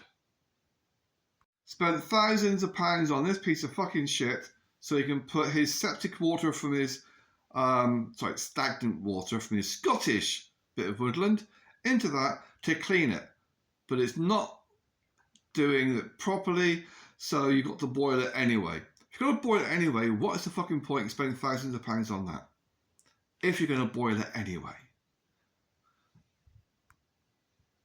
All the gear and no idea. They're wondering why the water is so brackish and muddy and horrible. Because that's where they were playing with the children earlier, kicking the shit out of it. You don't collect water from when you're standing in it. You lean over and collect it from someplace where you haven't kicked up all the shit from the fucking ground. You have to go and buy bottled water. Or you take the bags you've got, the tarp that you've got, and you string it out between the trees and you put a rock in the middle. That will collect water from the air. It's Scotland. It's full of it. I have known so many people like this. When I first went on the run, you end up mixing with a lot of hippies and they talk a lot of shit. And this is a good example. Some people say they're off-grid and they're just clearly connected to all the utilities. I don't think they know what off-grid actually means. His idea of off-grid means not being connected to a mains water pipe, not being connected to, but getting water from somebody else's mains water pipe. But not being connected to the mains electricity company, but stealing electricity or buying electricity from somebody else's electricity that's connected to the electrical grid. He seems to think that by going out and buying bottled water, that means he's off-grid. Now, the whole point of being, to my mind, the whole point of being off-grid is that you are not reliant on the national grid network. So if you're buying bottled water, that has come from the national grid network of water. If you're using electricity from a generator, that means you're using petrol or diesel to power it. That is coming from the grid. If you're using electric or water from someone's house, that is from the grid. You're not off-grid if you're just buying it from a different source. Off-grid is you're producing it on the land you have. So that's the best way for me to explain off-grid, in my opinion, is that off-grid is if you were to build a big fucking wall around your property, could you still exist without any physical connection to the outside world? I did this for a living. I still do it now and again. I will actually do properties for people. They'll pay me X amount of money. I will find them a property and I'll make it off-grid. And they don't seem to realise that unless you've got a big warehouse for toilet paper for 5 years. I normally do it on a 5-year thing. Enough supplies to last them 5 years. And they're thinking, where's the toilet paper? Where's the bleach? Where's the wet wipes? No, here you go. And I give them a giant syringe. It's called a cow inseminator. It's basically a ketchup bottle sized stainless steel syringe with a plastic pipe on the end. What's that for? That's for washing your ass. It's a portable bidet I just made for you. It means you haven't got to worry about toilet paper or wet wipes. Oh, squirty time. See, off-grid is that you don't have to go to a shop to buy water. You don't have to go to your dad's house for electric. They're not off-grid. They're just rich kids with rich parents. Don't let the Cambridge accent fool you. Oh, here's my daddy with his £100,000 camper home. Yeah, it's just rich kids pissing through their inheritance. Ignoring the fact that the tyres have got fuck all air pressure in them, which is dangerous. And that's when they're not in it. The water they're putting in the freshwater hole for their camper van has come fresh from a lake surrounded by sheep fields and people's houses and holiday camps. Do you really think they've got sewer systems around there? No, they fucking don't. So they're not even bothering to filter the water before putting it into the camper van, which is going to come out of their taps. Not just your shower and your toilet, but your tap for your babies. I am in no way saying that this is an incestuous paedophile thing. It could just be something else. But they do keep playing the inbred music, you know, dun, dun, dun, dun, dun, dun, dun, dun. And he's going for the hillbilly American physical appearance. Some people go off grid to hide. I was on the run for armed robbery. Some people go off the grid because of what they want to do. For example, it's very common, especially in Ireland, where people go there and they want to go there because there's no one else around, and they can adopt mentally handicapped children and rape them for decades. It's a very common thing. Now, it could just be an innocent thing, but with my children, at no point did my kids ever come up to me and start chewing my groin. And if they were to have started chewing my groin, I would not have put my fucking hand on the back of their head. I would have pushed them away. No, that's not what you do to Daddy's Willie. That's naughty. We're not Irish. So, that was a bit fucking disturbing. Yeah, it's definitely scripted in the way that it's very, very anti-English. Oh, with like the children up here in Scotland, they grew in height, they grew in physical strength, they're so much stronger being out of England, and they're emotionally, they're so much stronger, and they're so much better in every way being out of England. And they were there for less than a fucking week. Less than a week. They wouldn't have done a lot of change. It's just this whole anti-English, he's pushing the woke agenda. With the pro-American stuff, the anti-English stuff. Yeah, it's cringy.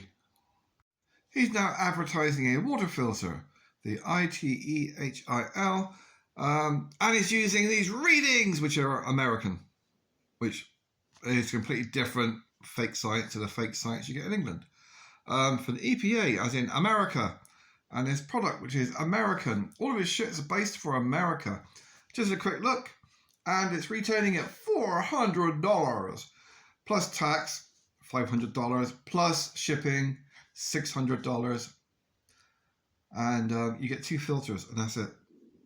And they are not universal filters. You have to buy their filters and no one else's, otherwise the thing's fucking useless. So yeah, for the sake of £600, you can have water from your stagnant pond. Yeah. And this is not off-grid when you're having to get stuff sent to you from 10,000 miles away. It's not off-grid when you're getting water from somebody else's mains tap. He's got the space to do it himself. But maybe that's the plan. Maybe he's going down the Russell Brand route of doing stuff. Well, he was breastfeeding his son. You fuck up on purpose, and someone pays you not to fuck up. It's like Russell Brand's, one of the things he does, he'll slag off a farmer, and then they'll pay him not to by advertising drugs. He'll slag off JLK, then JLK will pay him not to slag him off. Maybe that's what this guy is doing. He's created a septic piss hole full of, and that is chicken shit floating in the water, as their water supply for him and his children, and what's her name? And so someone sends him a water filter to advertise. Fucking hell. We're now supposed to believe that the water from Scotland, this is weeks later, he still had in a metal bucket. And he's just testing it. Look, it's like the most polluted water in the world. But the American piece of shit does the job perfectly. Yeah, this is a setup. He looks so sly. I mean, it's not just the eye. He just looks really, really sly and like he's trying to scam you. He won't make eye contact with the camera. So basically, they've given him a script to read, and he's not very good at acting. So he's been back now from Scotland for long enough for somebody to send him that from America. So we're talking minimum 2 weeks. And we're supposed to think that he's had the water from Scotland sat in that metal container for 2 weeks. Ignoring the fact that having water in a metal container in a hot environment like a camper van, and they do like their central heating, is going to create bacteria and growth. Is now, look, the water, it's like the most disgusting water in the world. It's like over 400, it's nearly 500, the most polluted water in the world, and that's after going through these filters. You better buy American, because it's genocidal. I mean, it's good for you. Fucking prick. Yeah, it's not off-grid. See, people don't send you stuff to review because you get to keep it. That's your payment, is that you get to keep it. Sometimes they'll pay you as well. They don't send it to you if you're going to give a bad review. They only send you shit if you give a good review. And that's why he's just talking a lot of shit. And it's not off-grid if you have to, once a month, get filters sent from America. It's like the old adage where, you can have your ray gun that recharges itself from the sun, or you can have a bullet firing machine gun, but then you're relying on the person selling you the bullets. It's not off grid when you're relying on outside resources. Get yourself a fuck ton of gravel and sand, fill your shit pit up, dig a hole in it on one side, and it will filter the water naturally, like nature does, through the stones and the gravel and the sand. It'll give you nice clean water. I am really looking forward to no more videos from these people. I'm going to finish the binge watch. I don't know how many more I've got to go, but I'm so sick of the anti-English, pro-American shit. The constant ding-a-ling, don't fuck my children, gonna fuck my cousin, gonna fuck my sister, that kind of music. Country road. That kind of is constant American shit. It's just so fucking irritating. So big news for our off-grid family. The opening thing she said was, our income has dropped by £2,000. What? So she's no longer teaching mentally handicapped toddlers to potato paint. Has she actually ever? She ever worked? No, because she's a woman. All she's got to do is get pregnant, and then claim welfare, as well as disability, as well as maternity pay and teachers' pay. But it's okay. It's only the taxpayer paying for it all. So I've got 1, 2, 3, 4, 5, 6, 7 more to go, including this one. I mean, they're generally only about, well, this one's a quarter of an hour. They're generally about 10-15 minutes long each. He's been doing this now, he reckons, for 10 years, living off grid. That's what they say. They keep changing it, but they showed bringing a caravan on site. That was 4 years ago. I think they could be trying to drag it on longer to try and get this thing whereby they've been living ever so long, therefore they're allowed to, which they're not. But now, someone said they've got an old freezer, it doesn't work, and they use it to keep apples for months. I've got apples back at my house in Ireland that I picked 10 years ago, and they're still fucking edible. It's really simple. You don't have to go and buy paper. You don't have to buy paper. All you have to do is go to a newsagent's, they still have them, or a supermarket, and you just ask for yesterday's papers. I used to do this for different reasons. One reason was I used to like reading the Sunday papers, but I wasn't that worried about getting them on the Sunday. So I get all the Sunday papers, but I get them on a Monday for free. I'd end up filling a huge Bergen, or when I had my ex's car, I'd fill the boot with the previous day's newspapers, because otherwise the people who sell them have to come and take them back, because the newsagents only have to give back the title piece, like the little heading bit, to the people that supplied them, so they know how many they've sold, because it's like sale or return. So you get all the newspapers you want for free. I used to get stacks of this shit and make fire bricks. Fire bricks are, you get your newspapers, you soak them in water, and then you squeeze them using this little mechanical thingy that makes bricks. And we used to use it to make fire bricks. It's basically, it's not the best firewood, but it's free. Just takes a bit of effort. So you can go get free newspapers like that. You get an apple, you make sure it's not bruised first. If it's bruised, it'll just spread to all the other apples. And you just wrap it in a bit of newspaper and you stack them up. And that's it. It stops the moisture from escaping. And he's only just worked out that this is a thing. Their monthly income has dropped by 2,000. I thought she meant yearly income has dropped by 2,000. So she's going to home educate the children. She can barely tie her own Velcro. And that's not a reference to her being fat. So she was getting paid $500 a week. And she's just, I won't bother anymore. I mean, just how wealthy are they that she can give up $500 a week?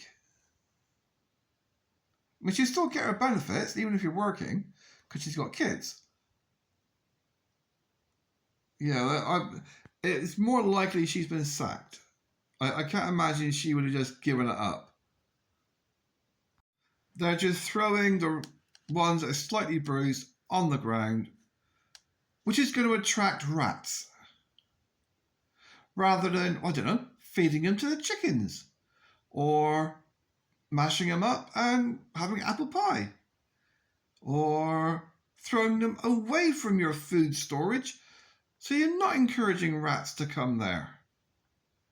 But it's okay because they bleached the inside of the places that are going to be airtight and storing their food.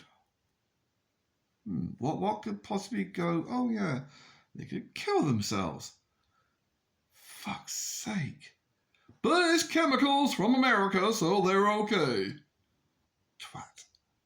As you say, what am I going to be doing with my time now that I'm no longer a teacher? Well, I'm going to be home educating the kids. Really? I'm going to be making... she doesn't do a fucking thing. She's one of these people that thinks that because she's a mother, that means she can't do anything else. That's called bollocks. Being pregnant or having babies or having children does not make you an invalid. And now she's saying, and I'm going to make sure all the YouTube videos come out consistently every 2 weeks. Well, you fucking failed at that one. Because this would have been last Apple time, so August. See, August, September, October, November, December, January, February, March. We're halfway through March, so that's 8 months. Every 2 weeks, that means you should have put out 16 videos, and there's 5 left. One of the videos I haven't seen, it's from 2 years ago. It's like charcoal or something. So instead of doing 16 videos, you've done 5. 5. And one of those wasn't you, it was him. I don't even know if you were in the most recent one. But yeah, so instead of being every 2 weeks, it ended up being fuck all, basically. So I'm just wondering if her being at home, not at work anymore, split them up. It wouldn't be a surprise. Yeah, if you're going to have apples in a fucking container and you've got bleach stinking it out, don't eat the fucking food. It will kill you. It could very least give you the shits. And leaving it in direct sunlight? He built a wall, but he didn't put anything on top to keep the sunlight from cooking the apples. Now, I've mentioned before how the daughter gets all the attention, the son doesn't get any attention at all, especially not from her. She just mentioned that she started this new project. She started an academy. In other words, an Instagram channel.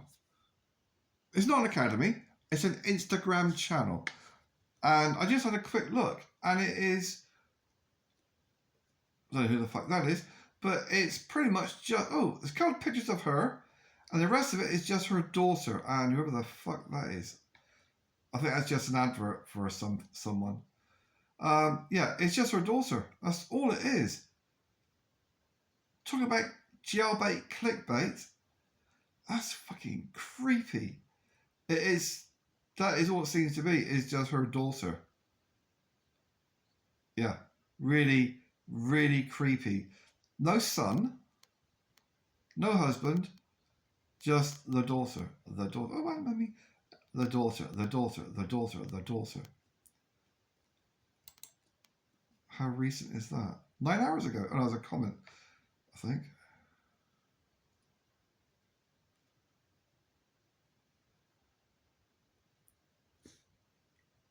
Yeah, that is quite disturbing, actually. I mean, I can appreciate people wanting to make a living on social media. We've all got that dream, those of us who use social media. It's just, she seems obsessed with doing that at the expense of her family. Now, I don't know if she's still with him.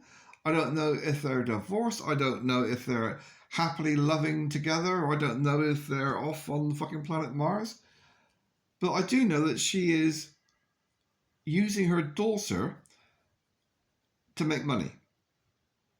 Now, you can call it child prostitution if you want, or you can just say she's just making the most of her resources. But the fact that her Wild Walker Academy on Instagram is pretty much 99.9% her daughter, who is, 3 years old, 4 years old? How old she is, I don't know. I've not cut a leg off to count the rings. But because she's got a kid, and that is what she's using to get attention, she's using a child. It's paedophile orientated when you are using a child to make money. It's creepy. It's like you get these people, like those pensioners in their 60s and whatever, using pictures of their grandchildren and great-grandchildren as a profile picture, implying that they are a child just to get attention. It's fucking disturbing. Oh, and it's not an academy. An academy is an actual educational, official, registered, sex offender checked organisation. That's what an academy is. Not a fucking Instagram channel. It's like it's people pretending to be doctors online. You're not a teacher anymore. Sacked, resigned, whatever happened. And from what I can gather from a little comment that was slipped, you weren't actually a teacher. You were a secretary, an administrator, not an actual teacher. You weren't teaching people. You were just a secretary. So this whole thing, pretending to be a teacher, pretending to be an academy, when you just started a fucking Instagram channel, you might want to check out the legal implications of that. Yeah, I'm pretty sure all of this person stuff comes from America. Because he's got these airmail ticket on there. So it's come from America. And do you know how much he spent on that bag of seed? Over 140 quid. 140 just for the seed. That doesn't include postage, packing, taxes, and all the rest of it. For a little bag of seed, just to go around the edge of his pond. Not anything fancy, not anything special, just a bag of seed. Well, she could have put down being fucking cute for 10 quid. But he wants American. Fuck's sake. Just occurred to me another reason why she may have been let go from her teaching job. Well, he's done, I don't know if I've seen all the videos or not. At least two or three, he's made anti-vax and anti-establishment stuff. Like, where he's basically regurgitating the crap that the usual nonsense come out with, like Russell Brand. Anti-establishment, decentralized centralization, Trump. That kind of shit. He's just basically regurgitated what he's heard fuckwits saying about pro-American crap. That is enough to get you sacked. Doesn't matter if she's saying it or not, she's in the same videos as someone that is. And other stuff he's come out with, like basically saying if you're not best friends with the local council, you don't get planning permission. Right, the local council are also responsible for shit like, local schools. So if you're going to slag off the local council, you're basically slagging off your wife's boss. It might have nothing to do with it, but that could be a reason. Yeah, they've gone back to lying about the cost of stuff. I mean, fuck, 3,000 for a generator? Fucking hell, it's only a little petrol job they've got. Polytunnel and veg beds 4,000, that's also a lie, because they got it brand new, so it would have been at least another 10,000 on top. They spent 1,500 on chickens. All they got was a few eggs. Fucking hell. Yeah, their water filtration and storage system cost 3 times what they're quoted. It's saying 10,000. It cost 3 times that. It was 10,000 just for their initial rainwater filtration, electronic, digital fucking shit.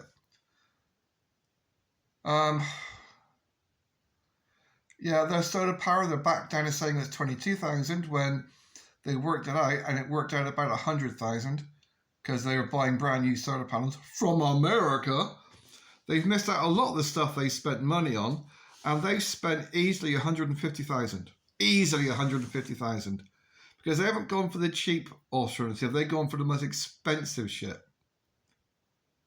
For 150,000, even if what they're saying is true, and it's not, 73,000, and they're lying, then they could have gone to Wales and bought themselves a 3-bedroom house and had 50,000 left over. Because even today, you can go to Wales, South Wales, not just the north and the mids, to South Wales, and you can buy yourself a 3-bedroom house, semi-detached, for about 25,000, 30,000.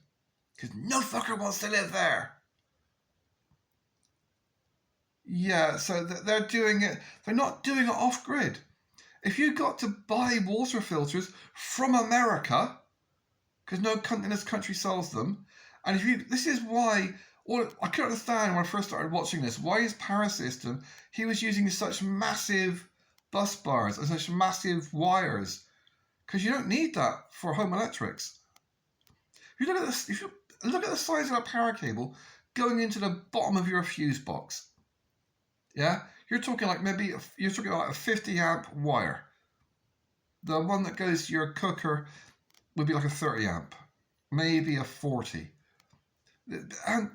But they're using all this massive stuff because it's come from America. But they have a different electrical system. So everything they've done could have been done for 1/10 of the price. Easily for 1/10 of the price. I mean, 15 grand for a fucked field. I think it's 4 acres. 15,000 And that would have been, I think they said 20 years ago.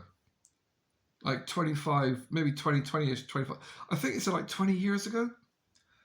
Even today, for a field that's fucked in England, we're talking like a land that's just clay, you can't grow anything on, just agricultural, but you can't actually grow anything on it.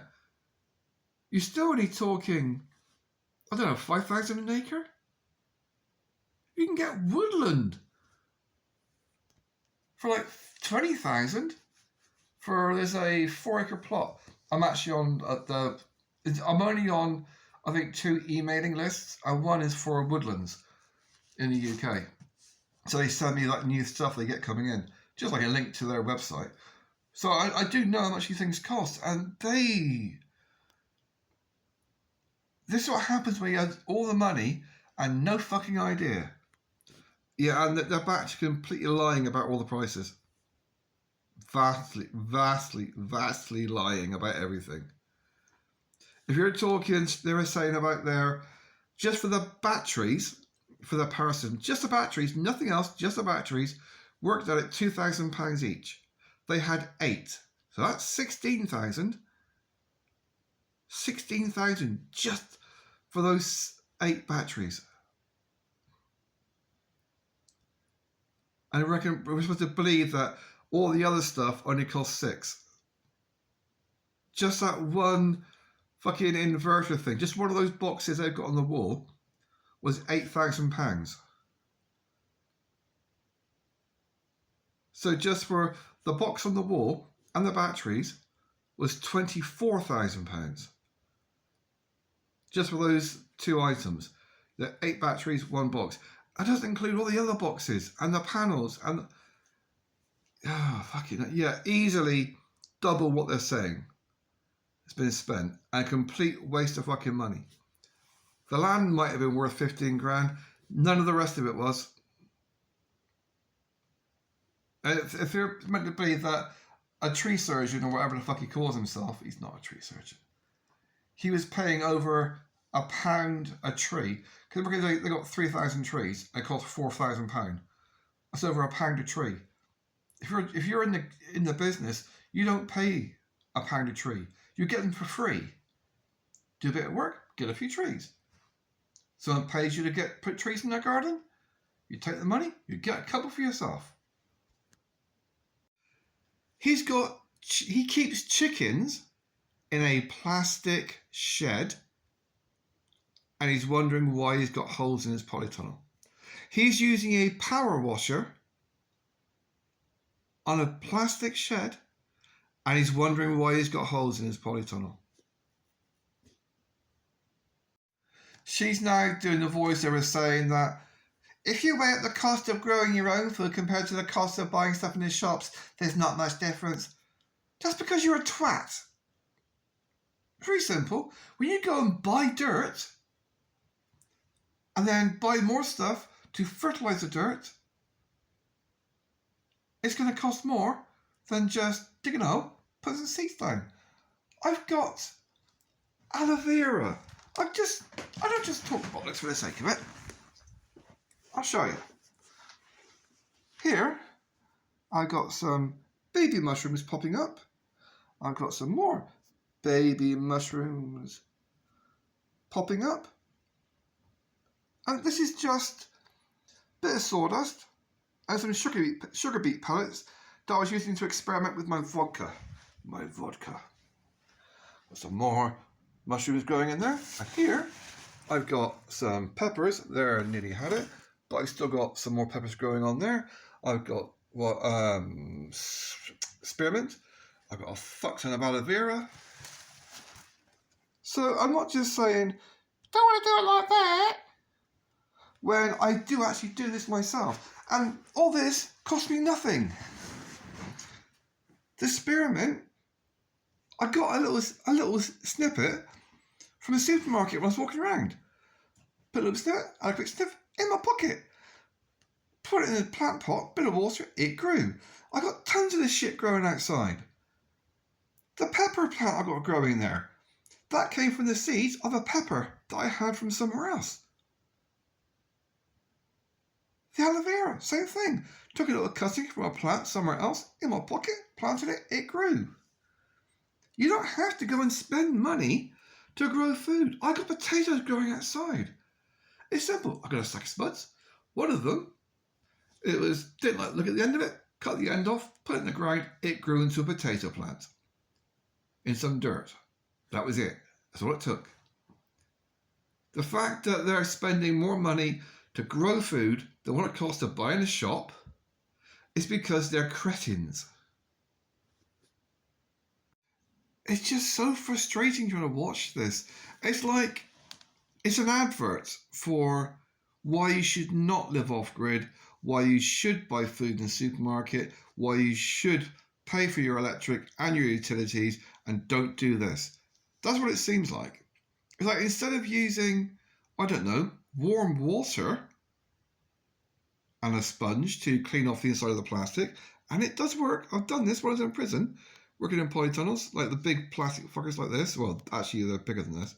But, you know, a bit of warm water on a sponge, and that green gunk comes off. You know, it's not difficult. What stops the green gunk in the first place is not having your plants up against the plastic. It also rots your plants. But he's using a power hose, a petrol-operated, with chemicals, power hose. Petrol fucking operated. You're not off-grid if you're using petrol. And you're not saving money if you're using petrol and power tools when you could do the same job with a lot less effort and less damage by using a sponge. You pop a kettle on, boil the water, put it into your watering can, bring it out, and then use that to wash it. He's still got gaps underneath the polytunnel, and he wonders why rats are coming in. It's not just rats eating the food, he's putting down poison which the children are going to eat, and the rats are going to be pissing and shitting on the food. Christ, some people just should not be parents unless they are supervised. Now he's back to politics, and he's reading, you can see he's reading a script. He's basically reading whatever other people have said. He's not having an opinion of his own. He's just doing whatever is clickbait. That's all he's doing. Oh, what's trending at the moment? Oh, poor farmers getting taxed. How about farmers not selling food in their own country to people? You see, it's part of this whole scam, you see. No country is owned by Israel, like Britain or America or anywhere else, is allowed to sell food to its own people unless they're millionaires. So all these farmers, not one of them sells food in a supermarket. They'll sell it in the little farm shop at 10 times the price. They'll sell you half a leg of lamb for 40 quid. Whereas you go into a supermarket, you can buy one for 10 quid from New Zealand or from France. It's a scam. So I've got no sympathy for farmers. They're treasonous fucking cunts. All he's doing, and I really fucking detest these people. I started off not liking them. It's grown to not hatred, but I detest them. They're just clickbait cunts who just say and do whatever they can because that's what's trending. Doesn't matter if it's treasonous against English people or racist against white people. They'll do it if it gets clicks. And that's all they care about. You fucking American wannabe twat. Some people are obsessed with plastic. It's this whole American thing. Yeah. Oil, must buy oil, must use oil. So rather than, I don't know, doing stuff for the same price, using wood, as he's meant to be in the forestry industry, or, you know, wood, for fuck's sake, he's using plastic, again, to house the chickens at winter. And chickens peck. Chickens claw. Chickens can flap their wings and fly. Not very far, but certainly high enough to peck holes in the roof of your polytunnel whilst trying to eat the bugs, which is what happened the last time. But he's blaming it on pigeons or birds on the outside. Doesn't occur to him that there's bugs in the polytunnel, you've got chickens in the polytunnel, they're going flappy, flappy, flappy to eat the bugs and therefore pecking through the fucking roof. He keeps blaming everything on everyone else and not on his own cretinous brain. At least this time he's got something sensible. Yes, he's still going to have it trashed by chickens because they're going to claw the fuck out of it. Because that's what chickens do. But at least he's getting this one, which is pretty much, it looks about the same size as the one he got for about £5,000. But this one cost 120. Even if you have to replace it every year, it's still going to be cheaper to get a brand new one every year than, I don't know, 40 years? You can do that? Is it 40 years or 4 years? Let's see. 10 would be £1,000. By 4 is 4,000. So you could have a brand new one of these every year for 40 years for the same price as what you paid for the plastic polytunnel. And the plastic polytunnels are good for short periods if you've got the money. And if you've got a good location where they're not going to get fucked by the elements. But all you need is one errant twig or a bit of bramble and it's fucked. And it's old-fashioned technology. Whereas these things, they're cheap. It's not just 120 quid for the plastic. Just the plastic to replace on a polytunnel is £1,000. The one he's got. £1,000 easily. That's not including delivery and VAT. It's more like 750. And you've got to do that every so many years. Like every 5 or 6 years or something. Whereas this thing, the entire lot, including the frame, is 120 quid. I mean, for fuck's sake. It's a no-brainer. A no-brainio. And if you say, well, it's cheaper plastic and blah, blah, yeah, well, buy 2 of the fucking things. Put one inside the other. Double glazed. Or get yourself some of that really, really thin, shitty plastic they use for decorating, just to cover your furniture. Cost about, I don't know, £5 for a fuck ton that you can cover the entire house with. I know, because I've got some to do painting in this place. I've still got it. It's covering the bike. And then you put it on the inside and just wedge it into the little fucking supports. Doesn't look pretty, but it does a good job of double glazing.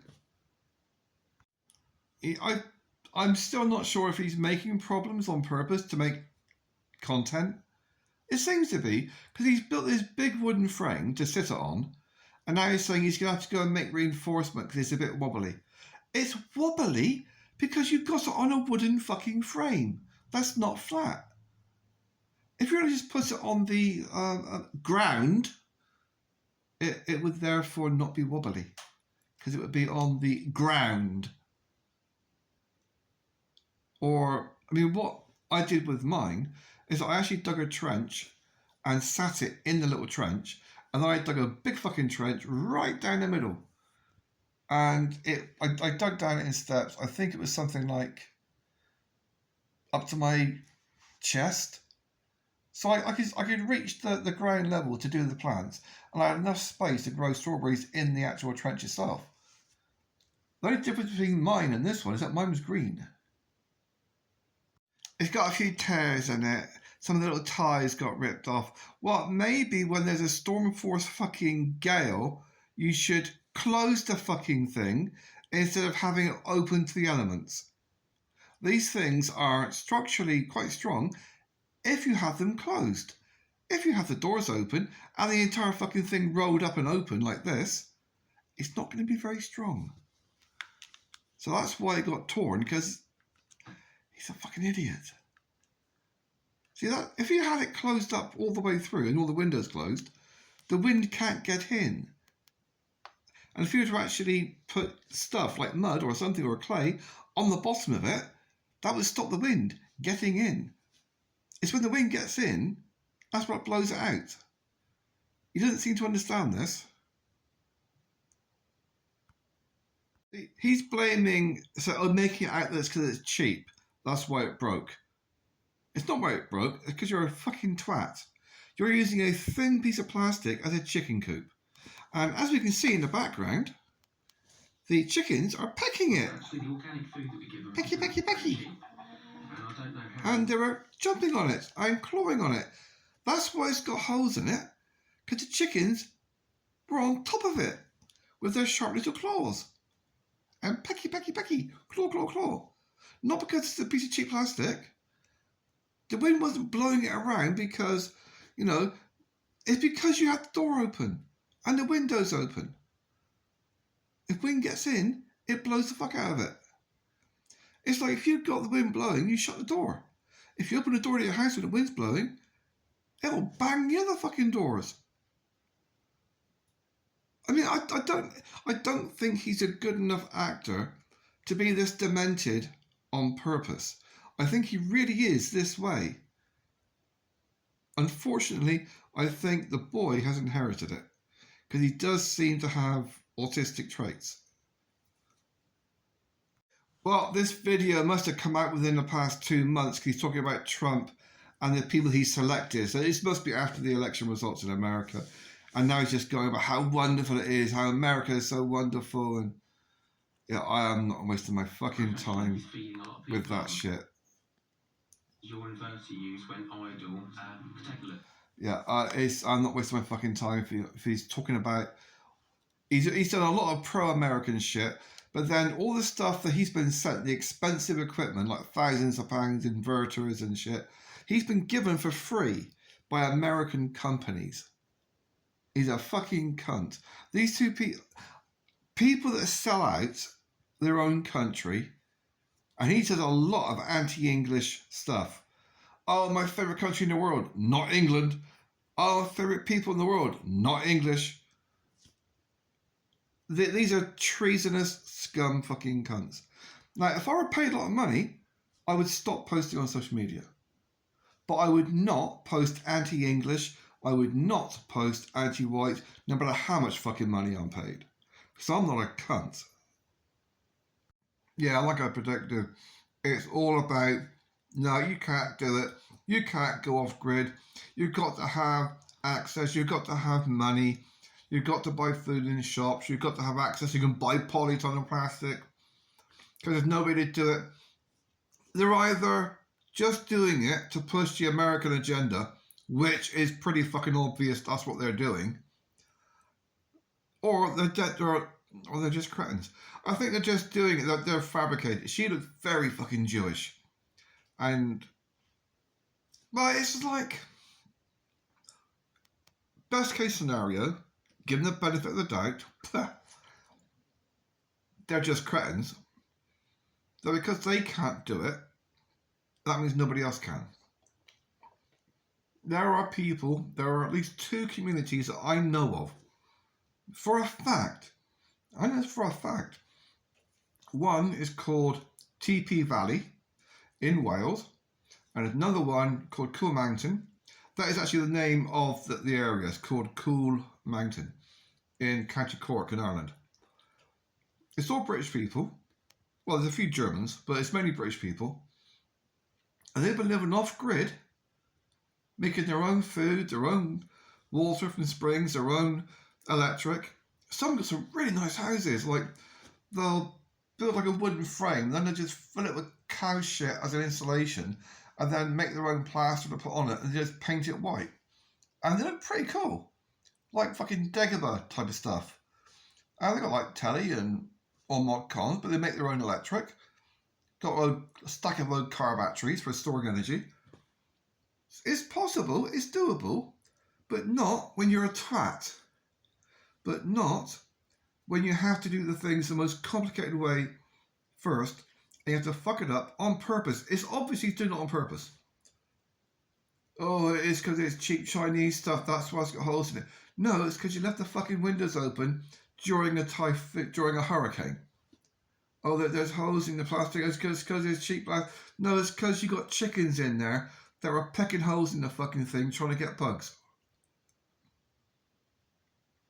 You give me 100 grand, which is a fraction of what they've spent, I could go off grid and live the rest of my fucking life without ever having to visit a shop again. It ain't that fucking... You say, oh, he's going to do the gasifier thing. He reckons it's going to cost, about £4,000 or £5,000 to make. Are you fucking insane? It's not just making it, it's running it. It takes petrol to work the gasifier because you have to boil water in order to get it to work, to heat up the wood, to get the gas out of it, to convert it. You also need a license because you're doing something that is called terrorism, creating explosive controlled substances, explosive gases. You need licenses to do it. You need secure premises to do it, as well as the thousands of pounds to build it and the time and skill to build it, and then every year replacing all the fucking gaskets to run it. But no, we don't want a wind turbine. No, it's too expensive. They cost hundreds of thousands of pounds for a wind turbine. Fuck off. AliExpress, 50 fucking quid. You got 4 acres, you get 10 of them, that's £500. That'll give you enough electric for all fucking year round. You dickheads. Fuck off to America. You look so pissed off. What have we done in the past 5 years? Well, we've done this. And you go, yeah, we fucking haven't. I have. We've had 2 children. Yeah, I'm not the fucking father. And we've done, no, you fucking ain't doing it. You look so fucking pissed off. Yeah, she's just so fucking cringy. Just constantly slagging off England. We want to leave. We're going to leave the country. We need to leave the country because every other country, America is wonderful. America is wonderful. The tax in his country is so... Have a look at how much you get taxed in America. You think tax is bad in England? It is nothing compared to how much you get taxed in America. The setup they've got right there, they're not paying any tax on that land. They're not paying because they got it down as a scam, which is agricultural, agroforestry kind of thing, which means they can live on it because they're using it for work. So they're not paying tax on it. You're not allowed to do that in America. If you have any land whatsoever in America, you have to pay the government how much they think it's worth. Not how much you think it's worth, not how much your estate agent thinks it's worth, but how much your local government thinks it's worth. You piss off the local councillor, he can charge you 10% of the value of your property per year. 10%. Think about that. And that's just your basic tax. Doesn't include your utilities. That's just a homeowner's tax. That's not a fucking council tax. That's just to own something. You have to pay a percentage of the value that they tell you it's worth. And good fucking luck getting the NHS. That doesn't exist in America. They had a little bit of NHS, but now they've changed it. Because Trump's back in charge, which means you have to pay private. You have to pay private, or you don't get any fucking medical treatment. None. So yeah, fuck off to America. If they have you, which of course they won't. Unless you're, well, you won't. You look you don't exactly look Caucasian, and you sure as fuck don't look anything like Caucasian. So, unless you're millionaires in secret, which I fucking doubt, you won't get in.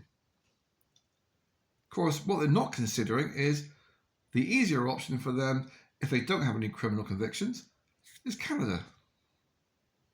Yeah, I can't believe that he would just completely neglect this whole fucking... Is that more shit he's got plugged in? Neglect keeping an eye on the batteries with how expensive they are. And apparently, they're all fucked. Not one is working. Right, this is the last video. The last one. Okay, there is one more I've not seen, because I've seen all of them now. I think, pretty sure. The only one I haven't seen apart from this one is step-by-step making charcoal, which you basically slow cook it. That's how you do charcoal. But I'll see. I'm always interested to see how other people do things, just to see if there's a better way of doing it. I'm not so arrogant as to think that because I know how to make charcoal, my way is the best way. I don't know that. somebody could make it better. I mean, in the past, I've lit a fire or done a bonfire, and then when it burns down so far, oh, look, there's a bit that's not burnt all the way through. That's charcoal. That's how I've done it, as a byproduct of having a fire.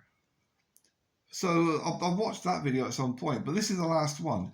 And this came out, I think 3 days ago. So the 3rd of March, 2025. So, last video. I should never watch another one apart from that charcoal. He keeps talking about, when the rats and mice coming off the fields. What? Is it like their fucking pub run? Stop feeding them. You feed them, they'll keep coming back. They're like smackheads. You stop feeding the rats and mice, they'll fuck off. They won't come back. You put food on the ground so they can eat it, they'll keep coming back. You put poison in with food, they'll eat it. Their mates won't. Oh, fuck me, he's eating food. They don't give a shit about the mates dying. All they know is you fed them. They'll keep coming back. Somebody on our site told us that it's not your site, it's YouTube. You got a page. Someone told us on our site that if you get bicarbonate of soda and mix it with pot noodle and feed it to them, then it kills them because they can't burp. That's bollocks. Rats can burp. They have trouble burping. Sometimes you don't give their belly a massage, which can be quite amusing because they can kind of explode at both ends, which is fucking hilarious. Especially when you got giant rats like I used to have. My rat used to love pizza. His favourite was a nice greasy pepperoni all meat deluxe pizza. He'd eat the entire fucking 9-inch on his own. Fat bastard he was. But he also liked beer, which is not good when you can't burp. So he'd give his belly a little rub. But no, all you're doing is feeding the fucking things. You're giving them pot noodle. And you're surprised that they're bringing their mates back? This cunt is fucking feeding us. Go on, get the family. And rats can give birth, like, every 4 weeks, they can give birth to 20 babies at a time. And they're pretty fucking incestuous. They're Irish. They're pretty incestuous. You have 2 rats, male and female, then within a year, you can have 100,000. And you're feeding them, you twat. Here's a thought.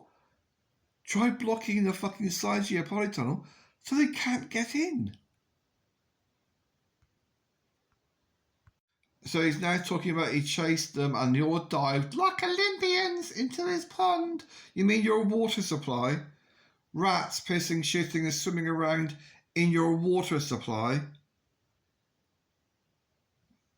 I'm really glad it's the last video I'm going to watch because he's just such a cunt. He's doing his pro-American shit, there's no climate change, there's no acid rain, it's all, there's a movie that came out 50 years ago and it's like, oh yeah, it's all just rubbish, it's lies, it's not real. Acid rain has fuck all to do with climate change. Acid rain, you fucking prick.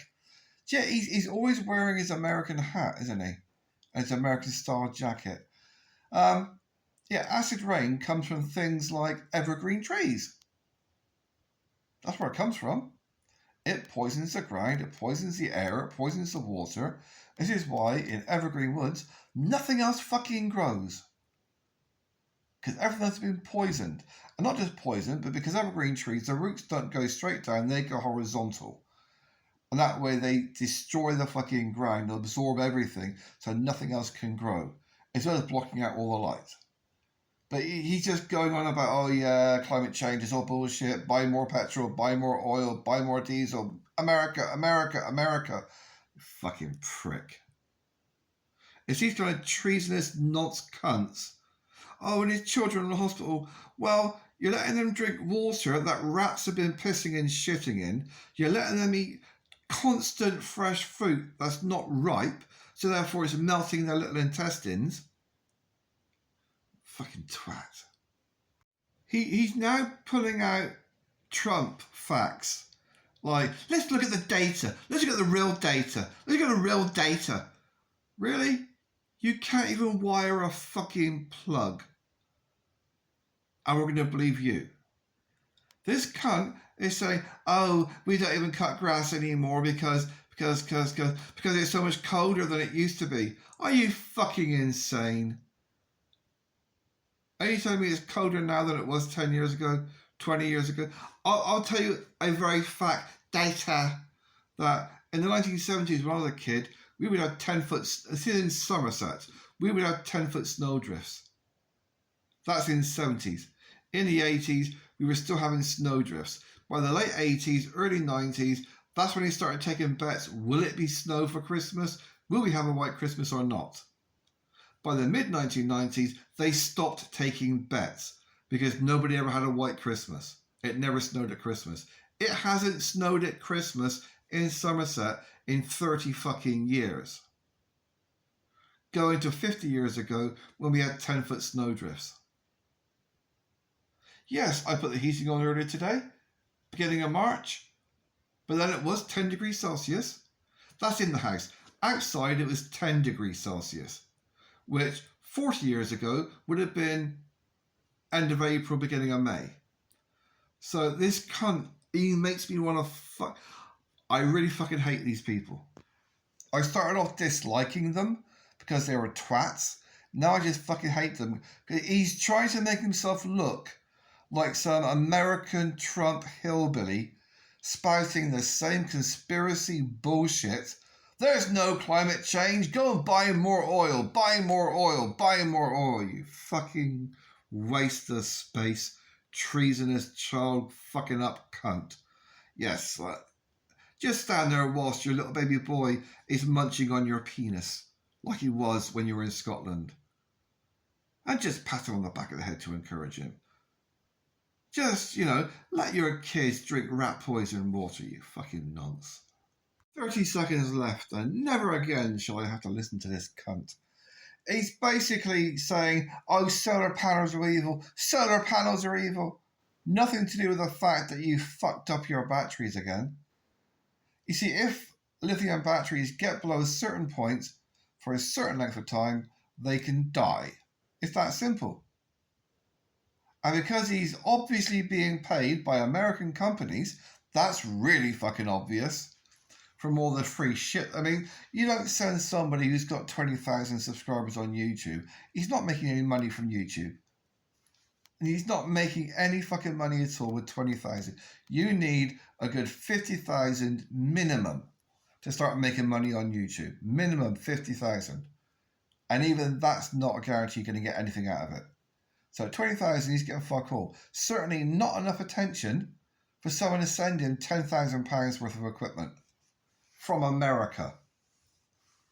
So he's being funded by America. It's that simple. To afford all the shit they've got whilst he's working part-time cutting limbs off trees. Fuck off. For the hundreds of thousands they spent, fuck off. He's being paid to push the American agenda. Off-grid is evil. Buy food in supermarkets. Don't use solar panels. Don't use wind power. Buy petrol. Buy oil. Buy diesel. That's all he's fucking saying. He's just another one of these fucking gimps.